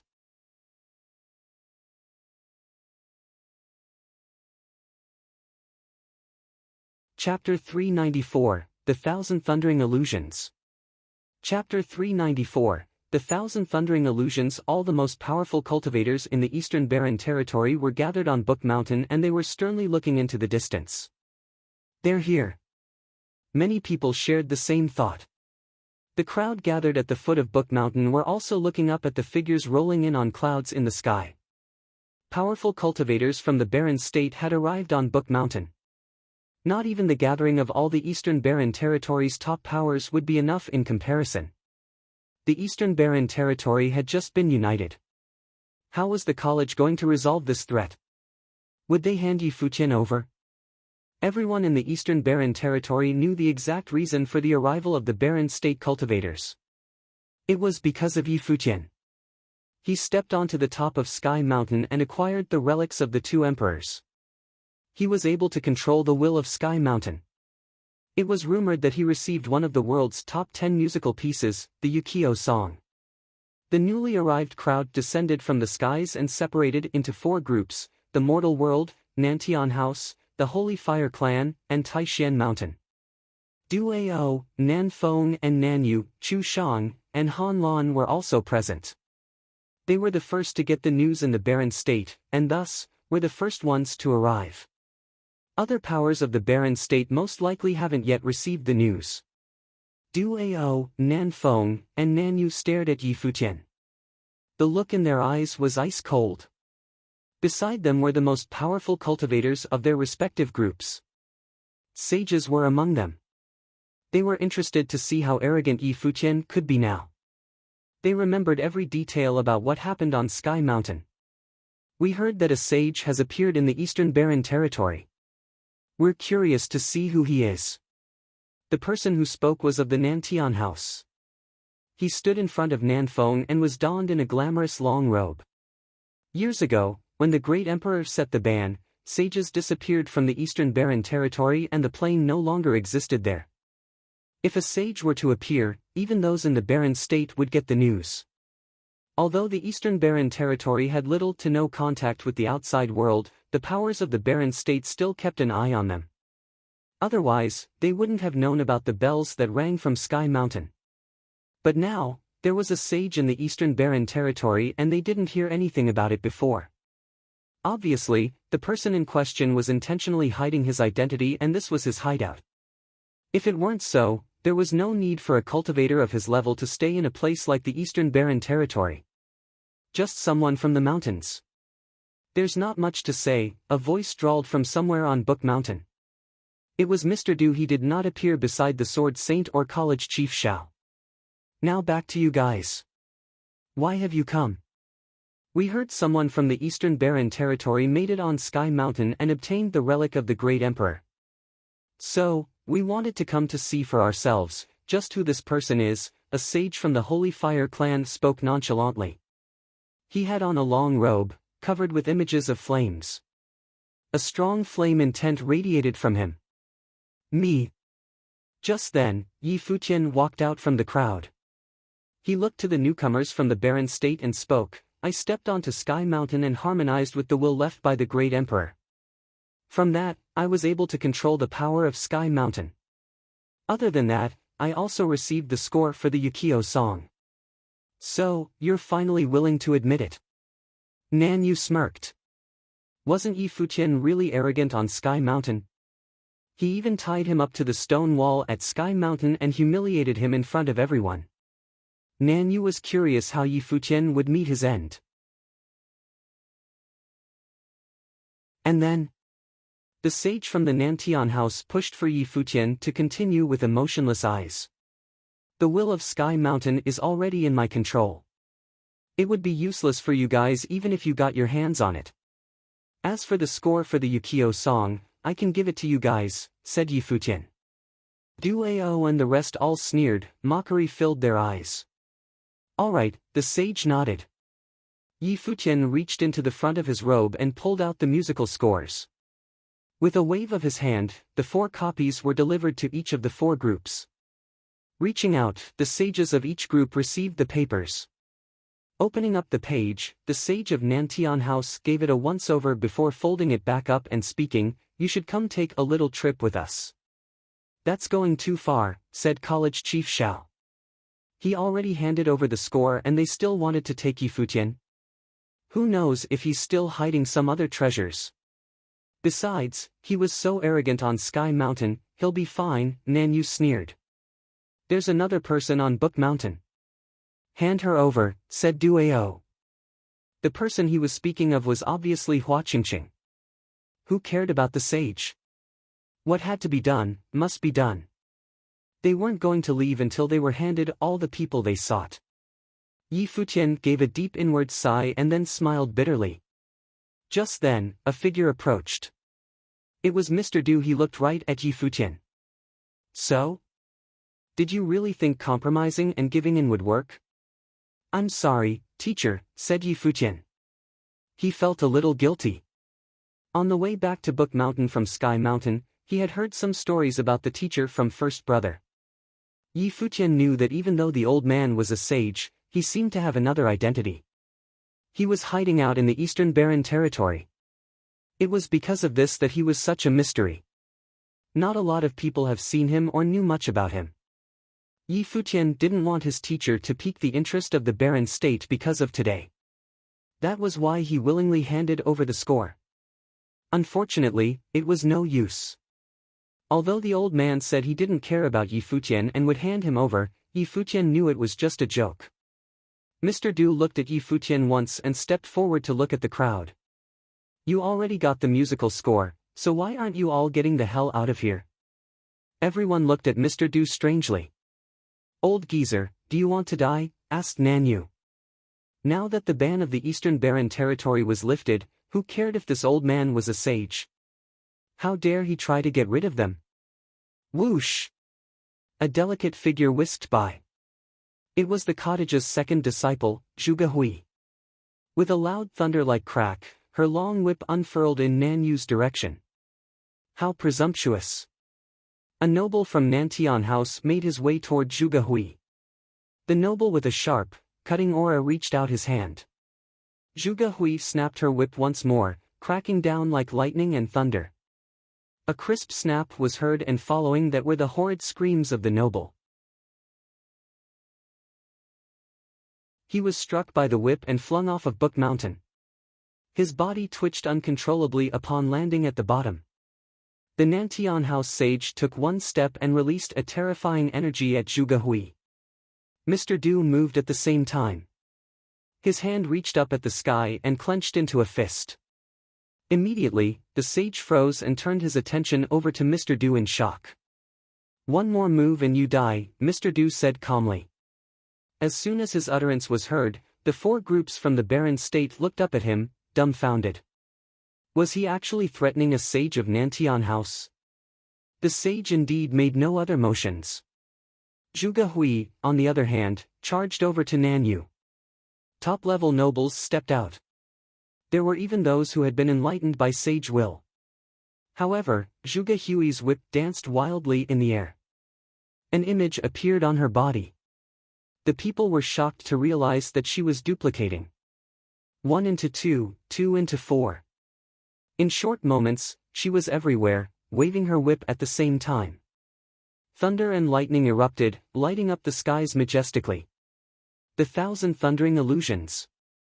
The eyes of everyone from the barren state lit up and watched everything unfold in shock.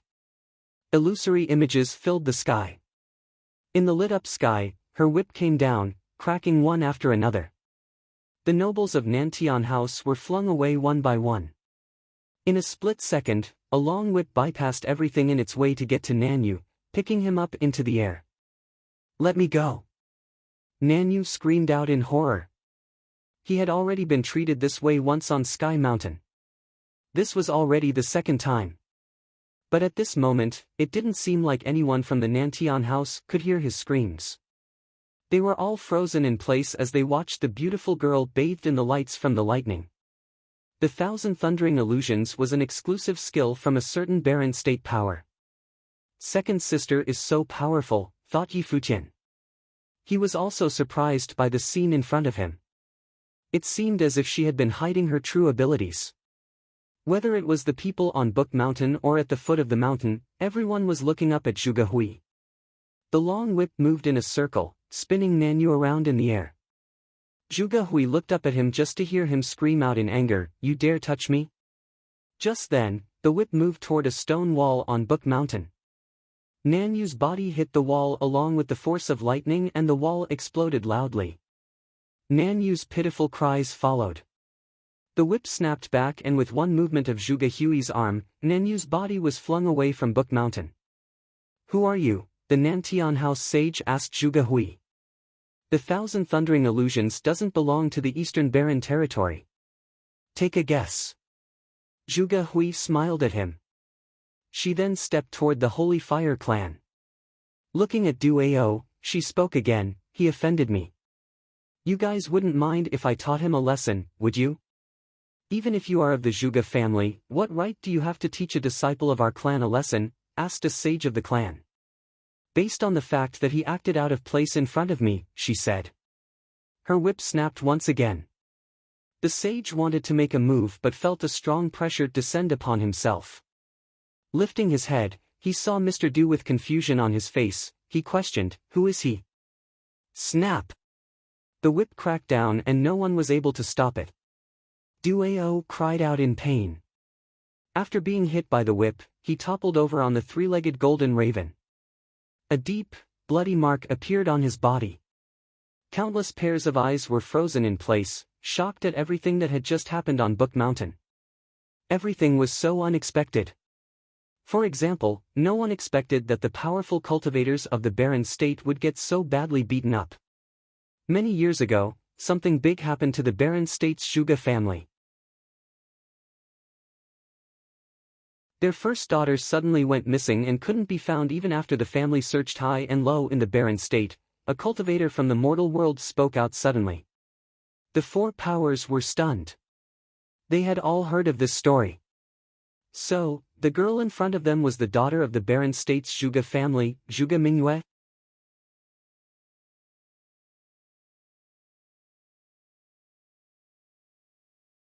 Chapter 395, The Reappearance of Dong Huang. Chapter 395, The Reappearance of Dong Huang. The cultivators of the barren state stared at the beautiful girl in shock. Perhaps the name, Zhuge Mingyue, was unfamiliar to many of the younger cultivators, but they were aware of the background she came from just by hearing this name. Zhuge Qingfeng was the top dog of the Zhuge family. He made his name many years ago, proving himself to be more capable than all others his age. Presently, he was already a great legend in the barren state. Zhuge Kanyang was the most outstanding cultivator among the newest generation of the Zhuge family. He had already reached the sage plane a couple years ago. A true talent indeed. These two people were known as the most outstanding of the entire Zhuge family in the last 1,000 years. The former was Zhuge Mingyue's father. The latter, her older brother. With a background like that, not even the sages of the four great barren state powers could compare. As for Nan Feng, Nan Yu, and Du Ao, they were merely young prodigies of the barren state powers. They weren't even the very best. So, they obviously couldn't be compared to Zhuge Mingyue. And just like that, they realized that a person of such high status was hidden within what they considered an inferior clan. Nan Yu and Du Ao had an awkward look on their faces. Just by hearing this name, they knew that there was nothing they could do about the beating they just received. They weren't going to get revenge, and there was absolutely no one who dared to do it for them. Hearing their words, Zhuge Hui turned to the disciples of the cottage with a great smile. Remember my real name, Zhuge Mingyue. Seeing that she had just admitted her identity, the barren state sages were shaken. The sage of the Nantian house spoke. Who would have thought that the daughter of the Zhuge family ran away and ended up in the eastern barren territory? A place cut off from the barren state and where sages were forbidden. You even changed your name. No wonder the Zhuge family was unable to find you even though they searched high and low in the barren state. Not only did Zhuge Mingyue change her name, but she also rarely left the mountain. Before Yi Futian was attacked in Chaoga City, there weren't even many people in the eastern barren territory that knew of her existence. All they knew was that no one had ever seen the second disciple of the cottage. I heard that Zhuge Qingfeng had originally intended to send Zhuge Mingyue to cultivate at the Holy Ji Palace. Why did you choose to run away here to the eastern barren territory instead of joining the most sacred group of the barren state? You even found yourself a teacher here, asked a sage of the Holy Fire clan. The Holy Ji Palace was the holy land of the barren state. It was a place where many demon beasts could be found. Every great power in the barren state wished to send their younger generation cultivators to the Holy Ji Palace. Zhuge Hui, on the other hand, chose to run away. Because that's where the young city lord of White Cloud City cultivates, said a mortal world sage. Everyone's eyes rounded immediately. They shivered at the thought of that person. As sages of the barren state, they had obviously heard some of the barren state's stories. The city lord of White Cloud City once cultivated at the Holy Ji Palace with Zhuge Qingfeng. The two of them were the two most outstanding disciples and were closer to each other than anyone else. Naturally, they had hoped for their descendants to come together as well. However, the daughter of the Zhuge family was rebellious by nature and hated having her fate decided by the family. Eventually, she ran away from home. She definitely had a strong personality. Are you done? Zhuge Mingyue smiled at those who had spoken. Looks like Miss Zhuge is ready to return to the family. Now that Zhuge Mingyue had revealed her identity, the Zhuge family was obviously going to be sending for her. Then again, her identity might have been revealed even if she hadn't done so herself. After all this happening in the Eastern Barren territory wasn't exactly something that went down quietly. The Zhuge family was bound to take notice. Get out of here if you're done. You guys already got the musical score. From now on, you're all forbidden from stepping onto Book Mountain. If I find out in the future that anyone makes a move for Book Mountain, they won't be stepping outside ever again. Otherwise, it'll be an impending death, Zhuge Mingyue announced as her eyes swept across the crowd. She continued with a smile, you should all know that I can kill any one of you, but your clans wouldn't dare lay a finger on me. Duao clenched his fists tightly and a fire was lit, engulfing his body. His eyes shot out flames of rage. He couldn't believe he was being bullied in such a way. Snap! The long whip swung out and landed on Duao. His skin split open. He had once again been attacked and was now growling with pain on the ground. Oh, the hatred he felt. He couldn't believe he wasn't ever going to be able to get revenge for this brutal beating. Everyone knows how to bully others. How does it feel? Zhuge Mingyue smiled big. These people had descended on Book Mountain, arrogant and oblivious to anyone else. Even with a sage on Book Mountain, Duao led the Holy Fire clan here to stir up trouble. He was so sure that no one from the college dared to hurt him. He was the same on Sky Mountain. He was the only one allowed to hurt others. No one was allowed to retaliate. She knew how to bully people with power, too. We will take our leave now, the sage of the mortal world said his farewells before leading his people off Book Mountain. They had not suffered any losses and even got the score. There was no need for them to linger.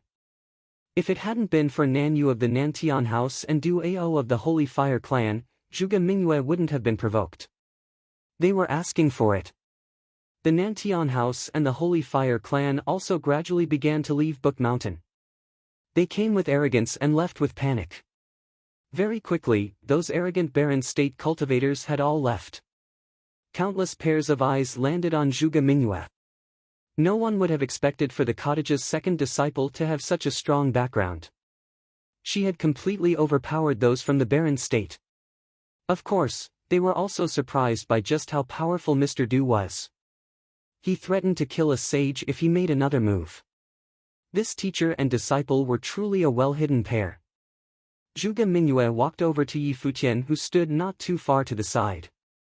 Why are you looking at your second sister like that? She asked with a soft chuckle.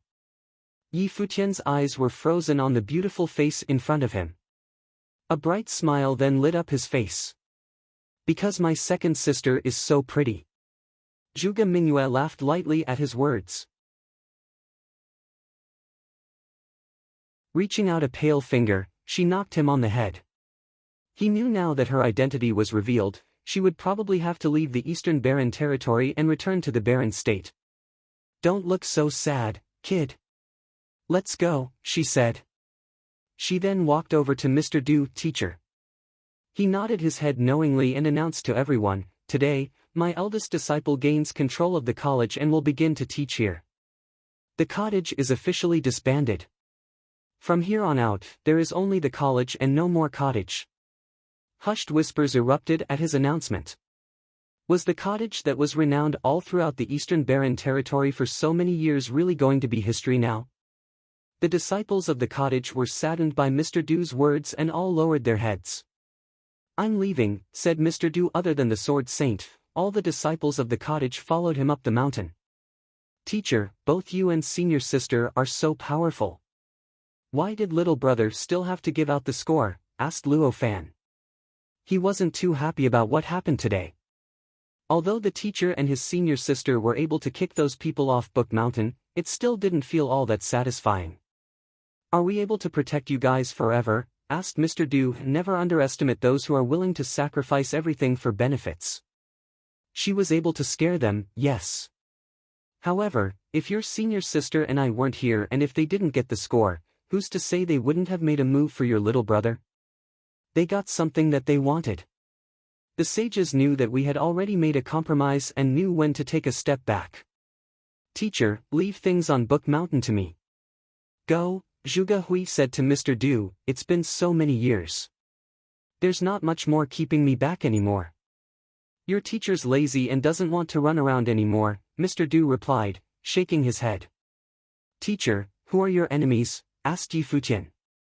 Don't think too much, kid. Focus on cultivation. I will leave you some books. Be good and finish all of them, ordered Mr. Du with a glare. Okay. Yi Futian nodded obediently. Sometime after all that, the college had finally been settled. However, it was still pretty lively as many people from all around the Eastern Barren territory came, wishing to meet the sage. However, the back mountain where the cottage was located was quiet. The atmosphere was different there. On this day, a bright, blinding ray of light suddenly broke through the clouds in the sky above Book Mountain. Many people lifted their heads to the sky and watched as a group descended from where the light shined through. Bodies clad in armors approached like a group of divine generals.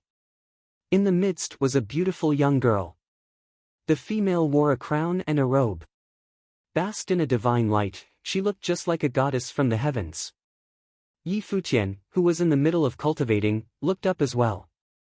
Seeing the group, his heart rate sped up and he felt short of breath. How could it be? How could it be them? He had seen this girl before. It was in his younger days, on Mount Yao in Qingzhou City. This girl's surname was Dong Huang. Mr. Du leaped into mid-air and stared at the incoming group. He seemed calm and unbothered as if he already knew they were coming. The disciples of the cottage stepped outside one by one, looking up at the sky. They were taken aback by the blinding sight of this divine army. They could all feel that the teacher was waiting for these people. This was probably why he didn't leave. If he left, what would they do? Excuse me, are you the princess, Her Highness? Mr. Du asked the girl. She nodded her head lightly. A smile reached Mr. Du's eyes before he kneeled down completely. Greetings to the princess from a sinner. If you know you have sinned, then get up and leave with us, said a soldier behind the girl. Mr. Du nodded and stood. He smiled at the girl. Your Highness, you should be 20 this year, correct? Yes, nodded the girl. Good, very good. Mr. Du was actually smiling in this situation. He lowered his head to look down at the cottage. I won't be around to guide you guys from now on. Remember to take care of yourselves. Teacher. The disciples called out one after another. I'm going now. Mr. Du gave them all one last smile and he was high up in the sky in a flash. The girl lowered her head to look down on Book Mountain and her eyes landed on Yi Futian. After all these years, they have finally met again. A couple years ago they were 16 years old. Now, they were 20.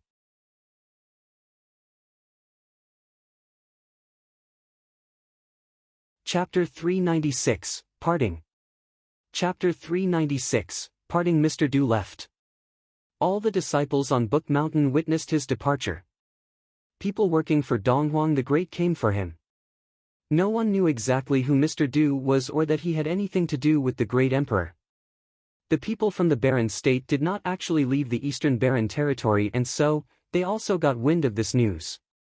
They were all shocked but finally understood how Yi Futian acquired the relics of Sky Mountain. His teacher was connected to the great emperor, so it wouldn't be weird for him to get the relics. And so, they decided to leave the Eastern Barren territory.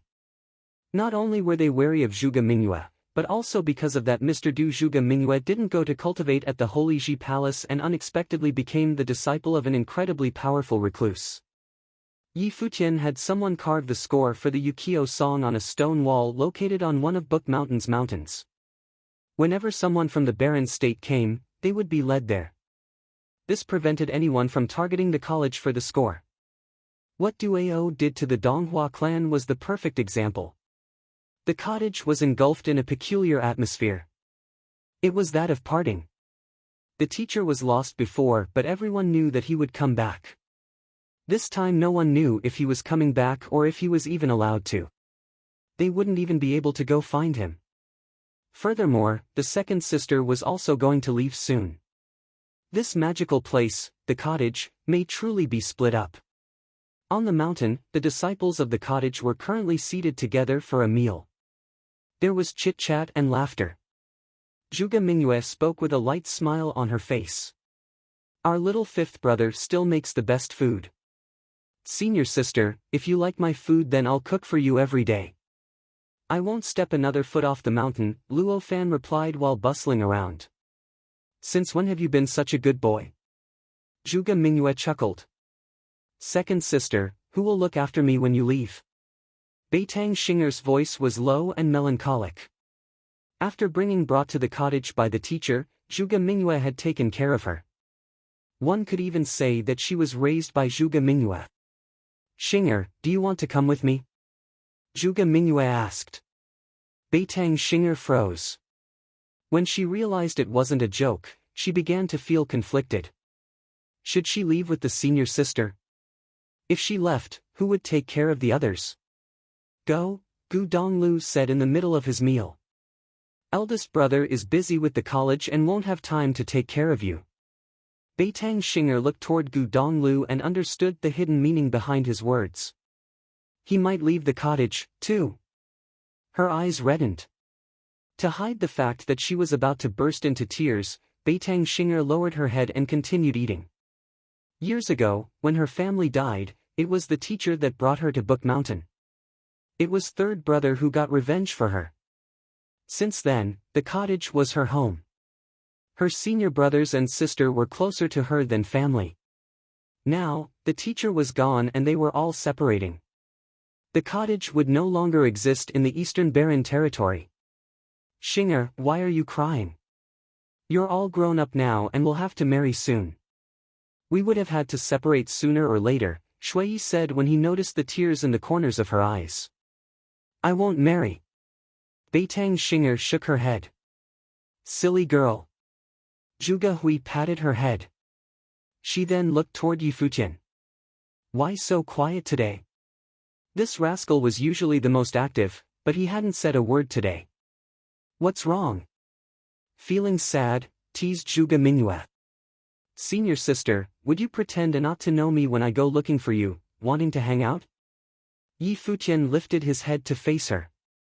What goes on in that head of yours? She lifted her hand to knock on his head. If you dare to not come looking for me, then I'll really come after you. Futian and I will definitely come visit together, Hua Jieyu said softly. Zhuge Mingyue turned her attention over to Hua Jieyu, giving her a look before chuckling. Senior sister. Hua Jieyu was slightly confused. I know what to do so little brother will come see me. She laughed. What if I take Jieyu with me so that Xinger will have a companion? Hua Jieyu's eyes widened before shaking her head no. I don't want to go. That was when she realized Futian was looking at her. Seeing the look in his eyes, she lowered her voice to ask him, what are you looking at? You want to get rid of me again? Jieyu, senior sister's suggestion is worth a second thought, he said in all seriousness. I'm not reconsidering. She shook her head.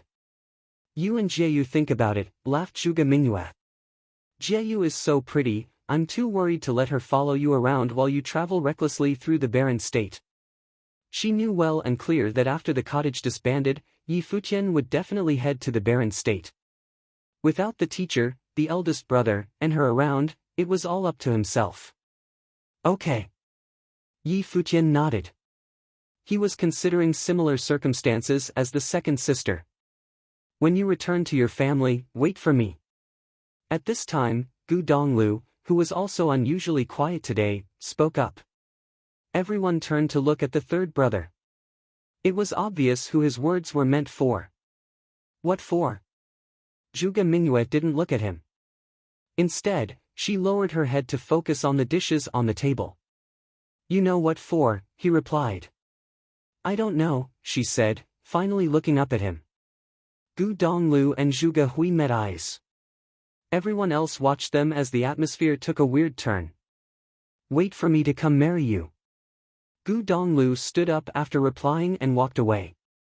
Just like that, everyone was completely frozen in shock. The third brother was so manly.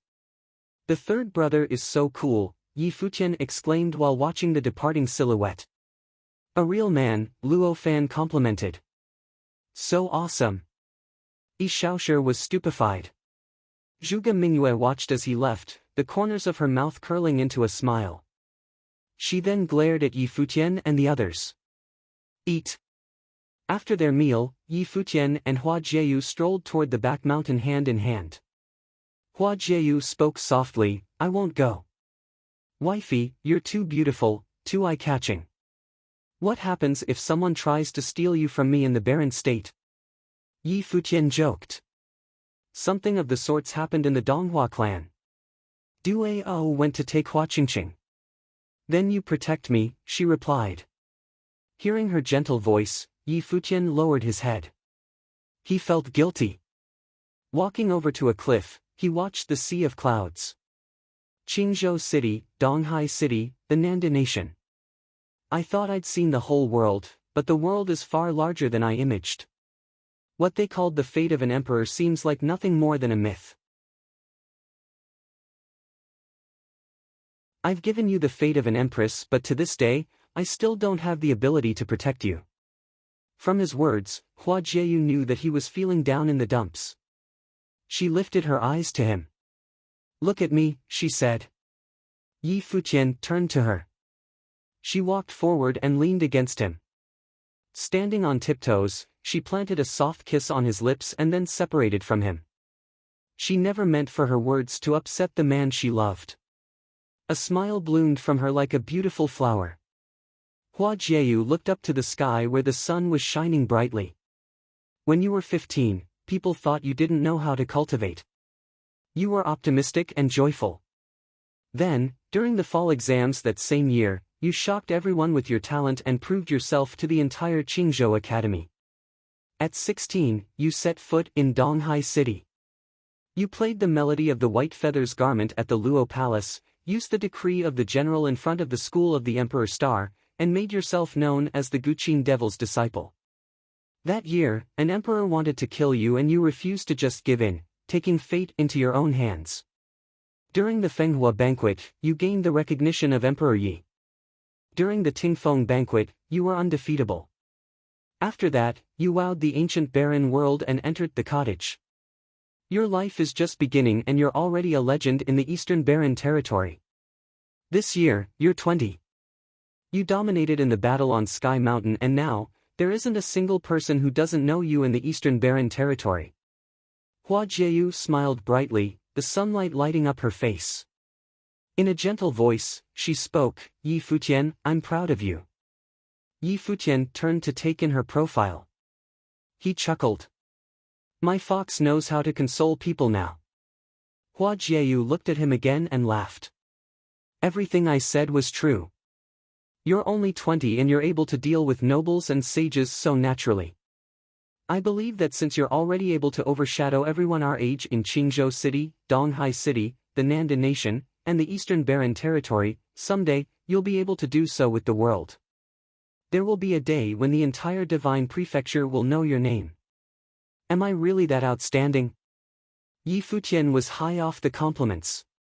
Yeah, Hua Jieyu nodded in all seriousness.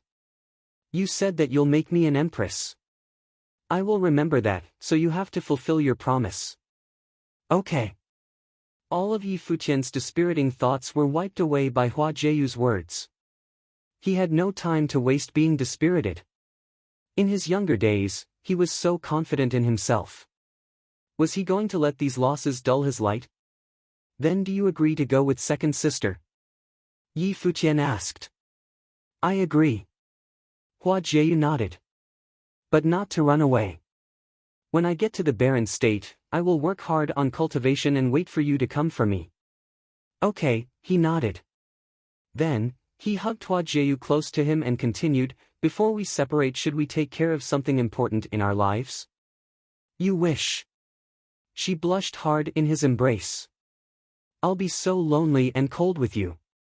Then you have to come for me sooner. Fox, you're too cruel. Humph, their exchange continued as the sunlight beat down on the green grass. This had Yi Futian thinking that even though the world of cultivation was cruel, it was also beautiful. He had so many people that liked him, and there were also people he liked. Days later, a large group had arrived in the sky above Book Mountain. All of them had impressive auras and were truly outstanding. They were from the Zhuge family. Naturally, they were here for Zhuge Mingyue. She accepted everything that had happened. Disciples of Book Mountain and the cottage were here to see her off. Seeing everyone in front of her, she smiled. Don't miss me too much. Beside her, Beitang Xinger was already in tears. Eldest brother, fourth brother, fifth brother, Shaoshi, Futian, you guys take care. She then turned to Gu Donglu, who stood further away. Third brother, take care. When you get to the barren state, remember to listen to your senior sister, said the Sword Saint. Okay, Beitang Xinger nodded. Jieyu, you also have to listen to senior sister, he said softly as he patted her head. Okay, nodded Hua Jieyu. She looked behind Yi Futian at Hua Fenglu and the others. Father, mother, teacher, clan leader, all of you have to take care as well. Little brother. Zhuge Mingyue spread her arms for Yi Futian. He walked forward and shared a light hug with her, then with Beitang Xinger. I look forward to when we meet again, little brother, Zhuge Mingyue said softly. The three of them lifted up in the air and headed for the ship in the sky. Let's go, said a young man on the ship. He took one look down below, his eyes falling emotionlessly on Yi Futian. The ship in the sky began to move. Zhuge Hui took one last look downward at a lonely figure in white. Then, she turned away and moved further and further away.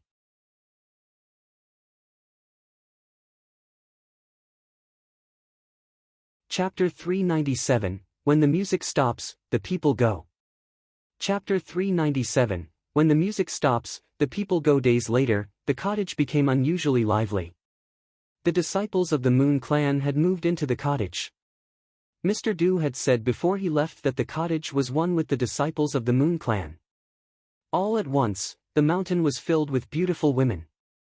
If this had been the Yi Futian of the past, he would have been so happy. However, he was no longer in the mood for any of that. These past few days, he remained at the cliff, reading and cultivating. It used to be Jieyu accompanying him, but now it was Yu Sheng. A couple of figures headed his way. The Sword Saint, Goddess Wangyue, Shuiyi and Luo Fan, as well as College Chief Shao, all arrived in Yi Futian's location. Little brother, the Sword Saint called out. Eldest brother, College Chief Shao, Goddess, Yi Futian greeted. Your eldest brother is the College Chief now, you can just call me Uncle Master, College Chief Shao chuckled. Alright, Uncle Master Shao, nodded Yi Futian. Sit, we're just strolling around, said College Chief Shao. We were so busy settling things at the college, we didn't even have time to chat with you. Uncle Master, you're too polite. Yi Futian was still unfamiliar with College Chief Shao. After all, they hadn't met too many times. However, he was different from what Yi Futian had imagined. The disciples of the cottage had all naturally assumed that the relationship between the college chief and their teacher was not a good one, but in reality, it was the exact opposite. The relationship between the two of them was not one that could be easily understood by outsiders. Some people claimed that College Chief Shao wanted to control all of the college and was thus displeased with Mr. Du. Truth was, the college chief had always wanted the Sword Saint to take over. The group took seats on the ground. The Sword Saint spoke, Little brother, the people of the Qin dynasty are already gone. The palace is now empty. They're most definitely worried about the college's revenge and have completely become a thing of the past. Several lords of the Lu Kingdom have come to Book Mountain with apologies. Wuchen and Lu Chenyu are cultivating on Book Mountain. I asked for their opinion and they rejected the apologies, so I told the people from the Lu Kingdom to leave. However, I won't order any follow-ups with them as this is a Lu Kingdom business. I'll leave it for them to deal with themselves. Okay, nodded Yi Futian. It was only natural that Yi Wuchen and Lu Chenyu would refuse to forgive the traitors of the Lu Kingdom. Also, your third brother left. He came to see me and then left without saying anything to anyone else, said the Sword Saint. Yi Futian nodded in understanding. This was expected. According to third brother's personality, there was no way he wouldn't leave. The proud scholar he was would definitely chase after his target. The teacher and your third brother had high hopes for you. They both mentioned you before leaving, saying that you don't belong in the Eastern Barren territory. Your world is somewhere far away.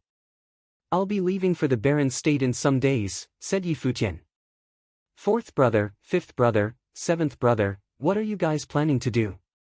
We'll stay to help out at the college for the time being. After everything is completely settled and the Eastern Barren territory starts anew, we'll leave, Shuiyi explained. As his disciples, we'll help teacher achieve his dreams. Yi Futian nodded. Life is full of meeting and parting. Everyone had their own path to take. The disbanding of the cottage was only a matter of time. Although, the time seemed to have arrived too early. So, there was no helping these feelings of sadness. Your teacher always wanted to be able to create change. In the end, he realized he wasn't able to change a single thing and even dragged his disciples into it, said College Chief Xiao. A thorough jerk. Uncle Master, what kind of person was the teacher? Why was he taken away? Asked Yi Futian. College Chief Xiao let out a reminiscent look. He said, when your teacher was young, he was just like you guys, full of pride and confidence. He was so focused on traveling the world. That was until he met two people, the two people who changed his fate. Donghuang the Great and Emperor Yeqing. Yi Futian asked him with bright eyes. That's right. College Chief Xiao looked so serious as he nodded his head. Not many people knew about this slice of history, but your teacher did indeed leave with the two emperors.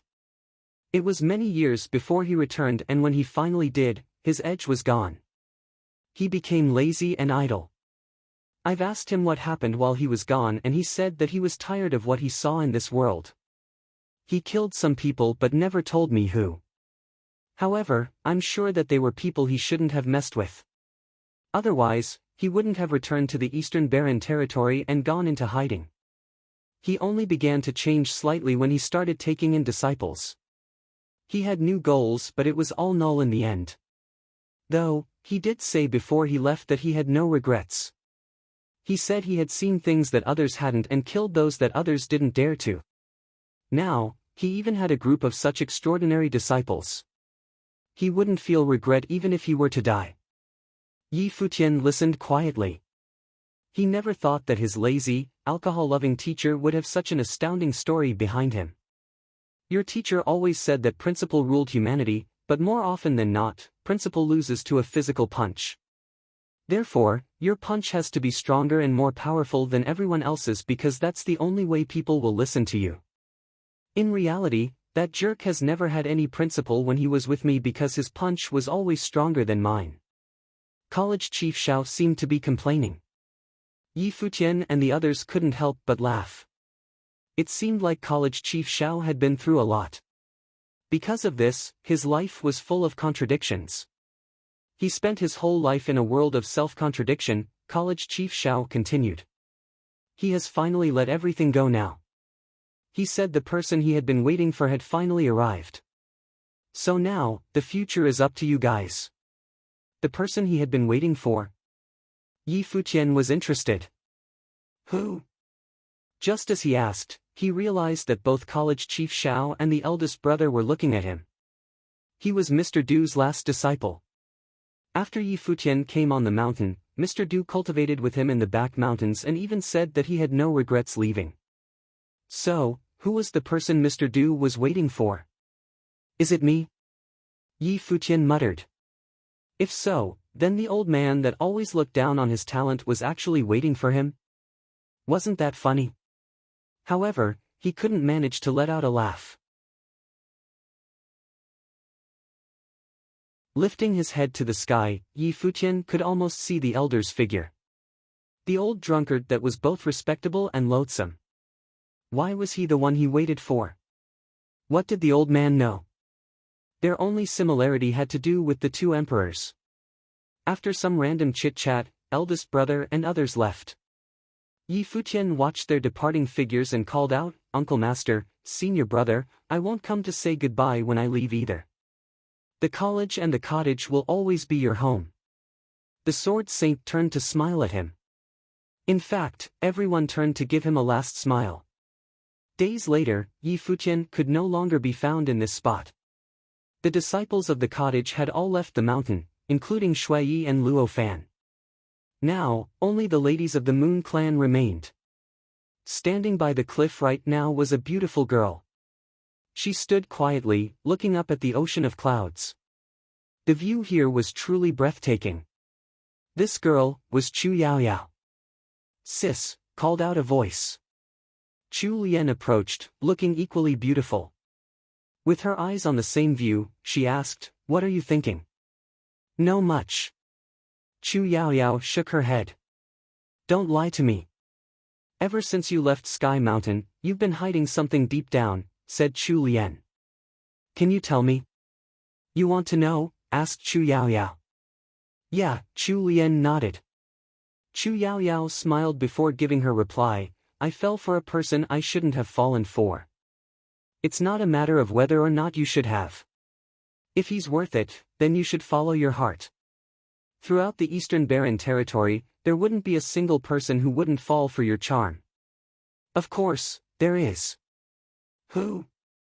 "Someone who used to cultivate," Chu Yaoyao answered with a big smile.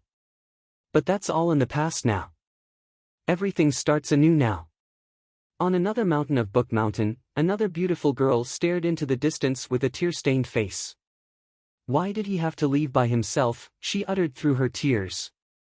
Beside her, a young man spoke to her softly, "Because he couldn't bear the thought of dragging you around while they wandered. That's his opinion. Doesn't he know that this is even crueler?" Lu Chenyu cried. "He's cruel to himself as well. However, he would rather shoulder it all himself. I would do the same in his situation." Lu Feiyang smiled. "He wants to give you the world, not have you suffer with him." There was another girl on Book Mountain with her eyes focused somewhere far away. It was Yi Qingxian. She did not cry though. She was smiling. She knew that this was all part of the experience. Parting was going to be a large part of it. This was the choice she made. The man she loved did not belong to her fully. He belonged mostly to the young man beside him. Months later, a rumor spread from Sky Mountain. They said that the sounds of a guqin were heard from the mountain. The beautiful music melted in with the snowflakes. Nobody knew if this was another appearance of Emperor Will. However, there weren't many people climbing Sky Mountain anymore, so not many cared about this rumor. At the top of Sky Mountain, the fluffy, white snow never stopped falling. A figure clad in white sat quietly, playing the guqin while the snow fell. It was Yi Futian. He hadn't left the Eastern Barren territory just yet. He was cultivating here. All this time, he was practicing on the guqin and building his spiritual energy. He also cultivated sorcery and martial arts to strengthen his body. Not far from Yi Futian, Yuxing sat cross-legged, also cultivating. In a distance was a one-armed youth practicing with a sword in the snow. Yi Wuchen was bathed in sword will, flowing and blowing through the snow. There was also a girl on the snowy mountain. Quietly, she took in the cold of the Sky Mountain. It was Lulan Shui. Just then, the music stopped. Yi Futian shifted his gaze to the mountain trail. There, a beautiful figure braced the cold winds and approached the mountaintop. Her steps were light and she headed for Yi Futian. Yi Futian took in what she was wearing. The rough fabric looked like something monks would wear, but not even the plain clothing could hide her innocent beauty. "You!" Yi Futian was surprised at how the girl in front of him was dressed. "When the monks from the Qianqiu temple arrived on Book Mountain last time, I wanted to be enlightened. So, after that, I went to the temple and I cultivate there now," smiled Hua Qingqing. The air of innocence around her seemed to have been restored. "That's good." Yi Futian returned her smile. "Can you play the Yukio song for me again? I want to listen to the full piece," she asked softly. "Okay," Yi Futian nodded.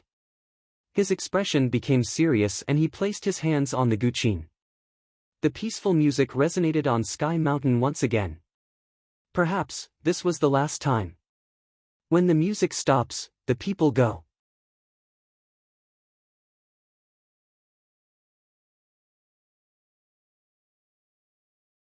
Chapter 398, Barren State, Yunhua City. Chapter 398, Barren State, Yunhua City. The Barren State was boundless. In the north was the demon city that was at the border of the demon world. The demon god race and Taishan Mountain loomed there. White Cloud City guarded the west, pressing down on the boundless land. There was also Inferno City near Fire Mountain that occupied a lot of land.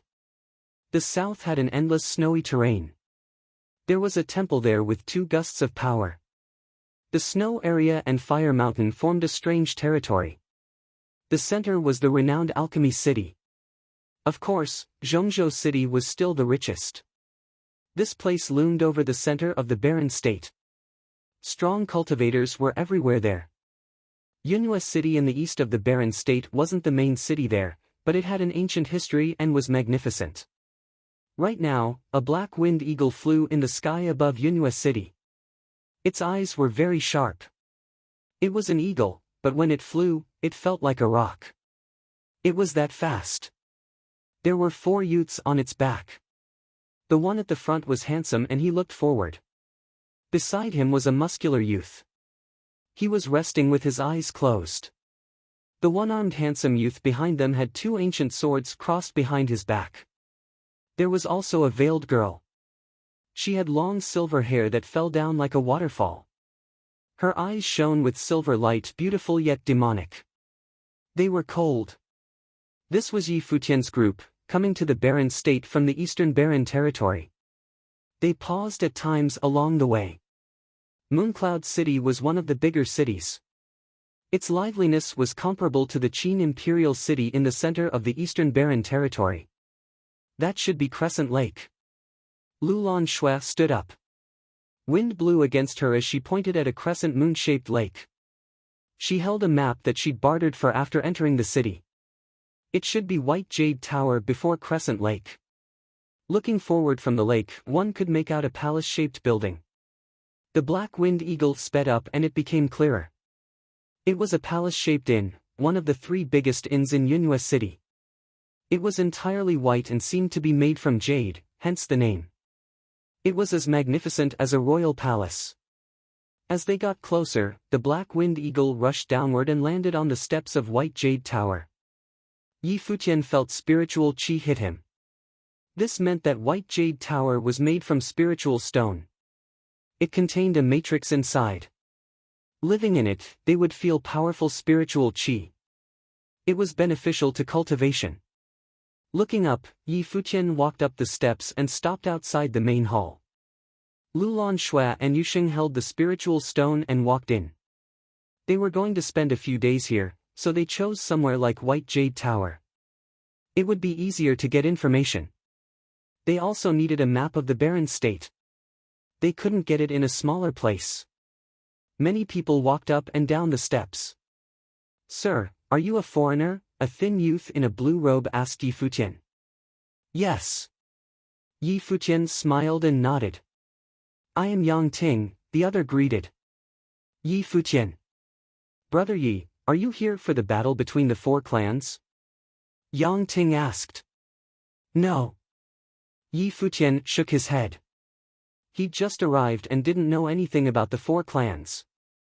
Most people who come to Yunhua City are here for that reason. "I misunderstood." Yang Ting put his hands together in apology. "No problem. I just arrived and am new to Yunhua City. Please help me in the future," Yi Futian said politely. "You flatter me. We can help each other," Yang Ting said, smiling. "Brother, it's done," a voice said. A pretty figure walked out. She had a ponytail and looked young, clean, and pure. "This is my sister, Yang Yi," Yang Ting introduced. "This is Brother Yi." Yi Futian and Yang Yi nodded at each other. Yang Yi stared at Yi Futian with her pure eyes, thinking that Yi Futian was really attractive. As Yi Futian matured, his temperament kept changing. His features became more handsome too. He was very attractive now. What are you looking at me for? Yi Futian asked, smiling gently. Yang Yi realized that she'd spaced out. Blushing, she averted her eyes quickly. Brother Yi is handsome, but you don't have to do that, Yang Ting also joked. Yang Yi kicked him and whined, what are you saying? I'm just curious. At this time, the ground below them shook. Yi Futian looked and saw a figure land on the white jade steps. The person was tall and extremely burly. His upper body was bare. The silver armor only covered his most important part. His eyes were like bronze bells, filled with authority as he scanned them. He climbed the steps and walked through Yi Futian's group. What beast is that? Yang Yi was looking up. She saw a fiery red knight with a mount come. The beast was a dark bird. The knight was a woman clad in fiery red clothing. Her curvy body formed a beautiful picture with a different kind of attractiveness. The woman's manliness was beautiful and cold. Blue Phoenix, Yang Ting said. The woman's blue phoenix landed. She also walked past Yi Futian without even looking. However, her blue phoenix glanced at the black winged eagle and cawed. The black winged eagle had been silent. After the blue phoenix cawed, its eyes sharpened instantly. It shot a gaze at the phoenix. One could see darkness flowing through its eyes. The blue phoenix wouldn't stop. The knight frowned and glared at it, wondering why it was bullying an eagle. After glancing at the black-winged eagle, the blue phoenix entered the hall with the knight. The black-winged eagle glanced at it arrogantly and closed its eyes to rest. At this time, Yu Sheng and Lulan Shui walked over. Brother Yang, Yi Futian said, I'm ready. The Yang siblings looked at Yu Sheng and Lulan Shui. This group all had great temperaments. Lulan Shui had her face veiled, but judging from her body, she wouldn't be ugly. Come, let's go together, Yang Ting said, smiling. Yi Futian nodded. The two walked to the side and climbed the steps. They found their own floor and courtyard. Coincidentally, they were neighbors. After entering the courtyard, they found that the entrance was in the backyard. After a hallway was the front courtyard. They could see Crescent Lake and the people arriving at the inn. The Eastern Barren territory should be in that direction, Yi Futian murmured, looking into the distance.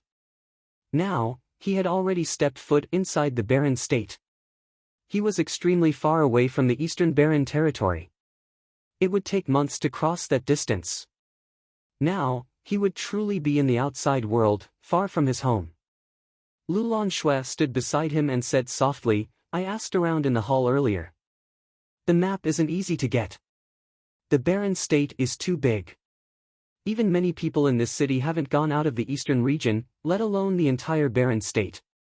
Yi Futian nodded lightly. You've worked hard. Our future is unknown. I hope you won't regret this. He'd warned Lulan Shui, but she had insisted on coming. This is my duty as a servant, Lulan Shui replied softly. As for regret, this is my own decision. Is Brother Yi here? A voice came from the other courtyard. Yes, Brother Yang. Come over, Yi Futian said. Okay. A laugh sounded and then two figures came from the sky. The view is quite nice here, Yang Ting said, laughing. But it's truly expensive. Brother Yang, I have a question to ask. I came here to challenge myself and I wish to travel the entire Barren state. Is there anywhere I can get a basic map? Yi Futian asked. The entire Barren state? Yang Ting's eyes flashed in shock. It wasn't realistic to travel the entire Barren state at Yi Futian's age unless he improved his cultivation as he traveled. Many people did this though, so he didn't find it too strange. Yes. Yi Futian nodded. This type of map is rarely used. I don't know where to find it, but the top 4 forces of Yunhua City will have them, Yang Ting said. Which 4 forces? How are their abilities? Yi Futian asked. Yunhua City has the Feng family, Wang family, Thunder Clan, and Yunhua Merchant Union, Yang Ting said. They form the uppermost level in Yunhua City. All have people in the noble plane. Yi Futian nodded. This was only Yunhua City. How powerful would the main cities be? Brother Yang, are you from this city? Yi Futian asked. Yes. Then why are you living here? Yi Futian was curious. Brother Yi, how about we get a drink? We can chat while walking, Yang Ting said. Okay. Yi Futian nodded. The group left the courtyard and walked towards the wine house at the top level. The top four forces control most of the resources in the city. They hold a battle at the end of every year to decide the distribution of the resources. To be fair, they don't use the noble plane. Thus, all those who fight are in the Arcana plane. Because there are injuries and casualties and the forces use it to attract more talents, it became a custom. Every year, this event is when they choose talents to fight for them. Those who perform well can join them. The White Jade Tower belongs to the Yunhua Merchant Union. Every year, they would invite others here. That's why I asked if Brother Yi came for that reason. As Yang Ting explained, they arrived at the open ceiling wine house. Many people were there, it was very busy. So you wish to join the Yunhua Merchant Union? Yi Futian asked. They are a force in the Chamber of Commerce. They have the most resources and are the most generous, Yang Ting said, eyes sparkling. Yi Futian nodded. After coming to the barren state, he discovered that they would often use cultivation resources. For example, spiritual stones were common here and used as currency. Brother Yi, are you interested? Yang Ting asked after they found somewhere to sit. No. Yi Futian shook his head, laughing. He'd come to the barren state to cultivate. He wasn't going to join a force.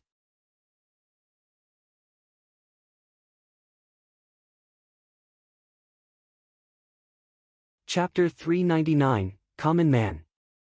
Chapter 399, Common Man. Yang Ting wasn't surprised. Since Yi Futian wanted to explore the barren state, he obviously couldn't stay in one place. Brother Yi, the Yunhua Merchant Union controls many auction and trade buildings, Yang Ting said. They will definitely have the map you want. You don't want to join, but there's another way. You can rent yourself to fight for them and receive what you want. You can do that? Yi Futian was interested. Of course, Yang Ting explained. For their battles, if you help them win a round, there will be rewards. The exceptionally talented can beat more opponents and receive more rewards. Otherwise, how can they attract people to fight for them? You must know, injuries and deaths are common. That is why they won't send all their people. Otherwise, it's easy for an uncontrollable battle to erupt. It had happened before. I see. I'll consider it. Yi Futian nodded. He looked into the distance at Crescent Lake. There was a slight breeze. The view was so nice. At that time, loud noises came from behind. Yi Futian turned around and saw two figures step onto the battle platform in the center of the wine house. They were getting ready to fight. The place was big, so the platform wasn't awkward. The two shot into the air and started fighting there and then. They were both in the lower Arcana plane. Doesn't the White Jade Tower care? Yi Futian asked. Standing onto the platform means that both agree to the fight, Yang Ting said. The White Jade Tower purposely supplied this place and likes seeing this. It helps them rate the people's abilities. Especially during these times, most everyone who lives in White Jade Tower is for the battle. They naturally wish for the White Jade Tower to see their performance. The tower will naturally report to the Yunhua Merchant Union. As expected, the battle was endless.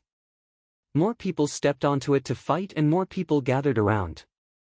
Yi Futian saw an elder in a long black robe. He was in mid-Arcana plane and was very powerful. He controlled a fire spell. He must not be as talented to be in the Arcana plane at his age. But because he'd cultivated for so long, he'd studied sorcery more and had better control. The black-robed sorcerer beat many people. Gradually, more powerful people challenged him. Now, Yi Futian saw the female knight with the blue phoenix walk on. A fiery spear solidified in her hands. Flames covered her, making her seem very handsome. In her clothing, she also looked sexy. I know who they are, Yang Ting said. Fire Girl Lu Lan and Black Sorcerer Shi Mu are both quite famous here. The two had an intense battle. Lu Lan was skilled in fire and wind but was a female knight who cultivated martial arts. Her combat ability was very strong. She added her elemental talent to her spear technique. Each attack was beautiful. Sometimes, she would use spells for aid. However, she often missed. Black mist would cover Shi Mu and then he would teleport. This shocked Yi Futian. He used freedom meditation and Shi Mu's actions became clear. No move could escape from his eyes. The black mist was just a cover-up. Shi Mu actually used a water elemental spell. He must have added spiritual sorcery as well to create an illusion while moving with a spell. However, he looked mysterious to people of the same level. Brother Yi, who do you think will win? Yang Ting asked. Fire Girl, Yi Futian replied. But Shi Mu has the upper hand now. Yang Ting was surprised. Shi Mu used his technique to restrict Lu Lan. What determines victory is still one's ability. Some methods are interesting, but Shi Mu is a sorcerer and not a martial artist. He can't attack suddenly. His attack is comparable to the Fire Girl, but his defense isn't. He will lose but can drag it on for a while. Yang Ting looked to the battlefield curiously. Shi Mu still had the upper hand. But as time passed, changes occurred. The Fire Girl became more intense, making Shi Mu panic. After a while, he lost miserably. Big Brother Yi is so powerful, Yang Yi praised. Yang Ting also looked to Yi Futian, impressed. He was quite observant. Big brother? Yi Futian smiled at Yang Yi with her ponytail and pure features. She couldn't be 20 yet. Yi Futian really was old now. He thought of his little sister Yi Shaoqin. She must have grown up now. He wondered how she was now. Was she still in Donghai? Yeah. Can I call you that? Yang Yi asked, smiling. Of course. Yi Futian nodded. Big Brother Yi, has anyone ever complimented your looks? Yi Futian blinked and then nodded seriously. I'm used to it. Yu Sheng looked away with disdain. He was tricking little girls again and Yu Sheng couldn't stand it. Yi Wuchen was quiet the entire time and didn't have much presence. Yang Ting would sometimes look over. He had a unique feeling by just sitting there. Incredible. I've heard of you too long ago, someone suddenly praised. Yi Futian's group looked over and saw a young man and woman. The man was handsome. The woman, in a pale blue dress, was sexy but still elegant, very attractive. There were also servants and guards behind them. Clearly, they had a powerful family. Their appearance attracted many eyes. Shi Mu and Lu Lan nodded politely. That is Shanghai and Shangqing, siblings from the Yunhua Merchant Union. Their father is in charge of White Jade Tower, Yang Ting murmured to Yi Futian. I'm going over. With that, Yang Ting went to the Shang siblings. He bowed slightly and then hovered around the two. He looked submissive. Why is he like this? Yu Sheng asked Yang Yi. He was confused. If he wanted to join the union, he should use his power. Being submissive like this detracted from his strength. Yang Yi bowed her head. Yu Sheng. Yi Futian glared at him. They'd only just met Yang Ting and didn't know each other. They had no right to interfere with how the other acted. Yang Yi, we'll go down now, Yi Futian said. Okay. Yang Yi nodded. Yi Futian's group walked down the steps and left the wine house. Back at the courtyard, Yi Futian sat before Crescent Lake, thinking about the battle. Shi Mu and Lu Lan were quite powerful. Yi Futian guessed that their abilities were equal to some of the talents in the college. Thus, he guessed that the talents in Yunhua City wouldn't be stronger than the best in the Eastern Barren Territory. This was normal though. Yunhua City wasn't a main city and there were many cities of this scale. The truly best would definitely go to the bigger cities. Furthermore, even though the Eastern Barren Territory didn't have many resources, the best were still quite talented. They were at least equal to the best in Yunhua City. The spiritual qi is very heavy here, Yi Futian said, smiling. He closed his eyes to cultivate. A while later, a voice said, "Big brother Yi, can I come over?" "Yes." He nodded. "Yang Yi, come over."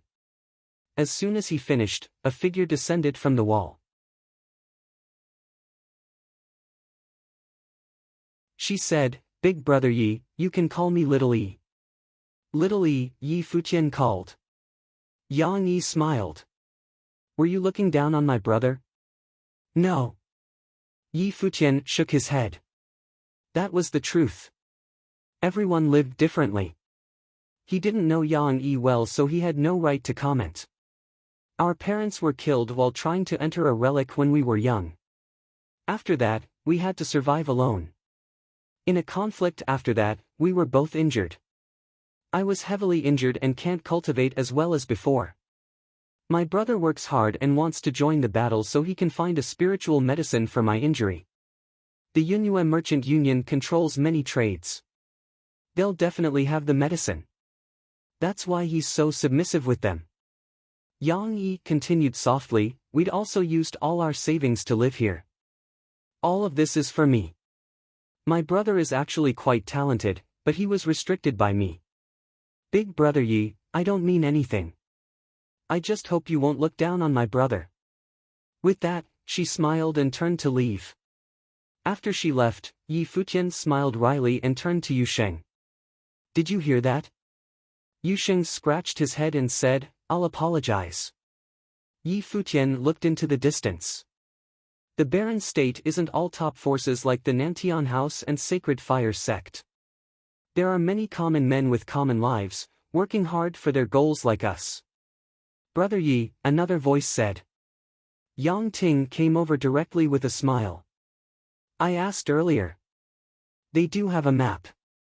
If you're chosen to fight and perform well, you'll have the chance to get it."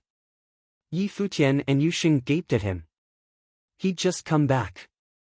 Yang Yi had come earlier in secret. "Okay, I'll consider it seriously." Yi Futian smiled and nodded. He didn't mention Yang Yi. "Let me know when you decide." "I'll register for you," Yang Ting said before leaving. "Thank you," Yusheng said. Yang Ting halted and looked at him, surprised. This burly youth always followed Yi Futian but didn't speak until now.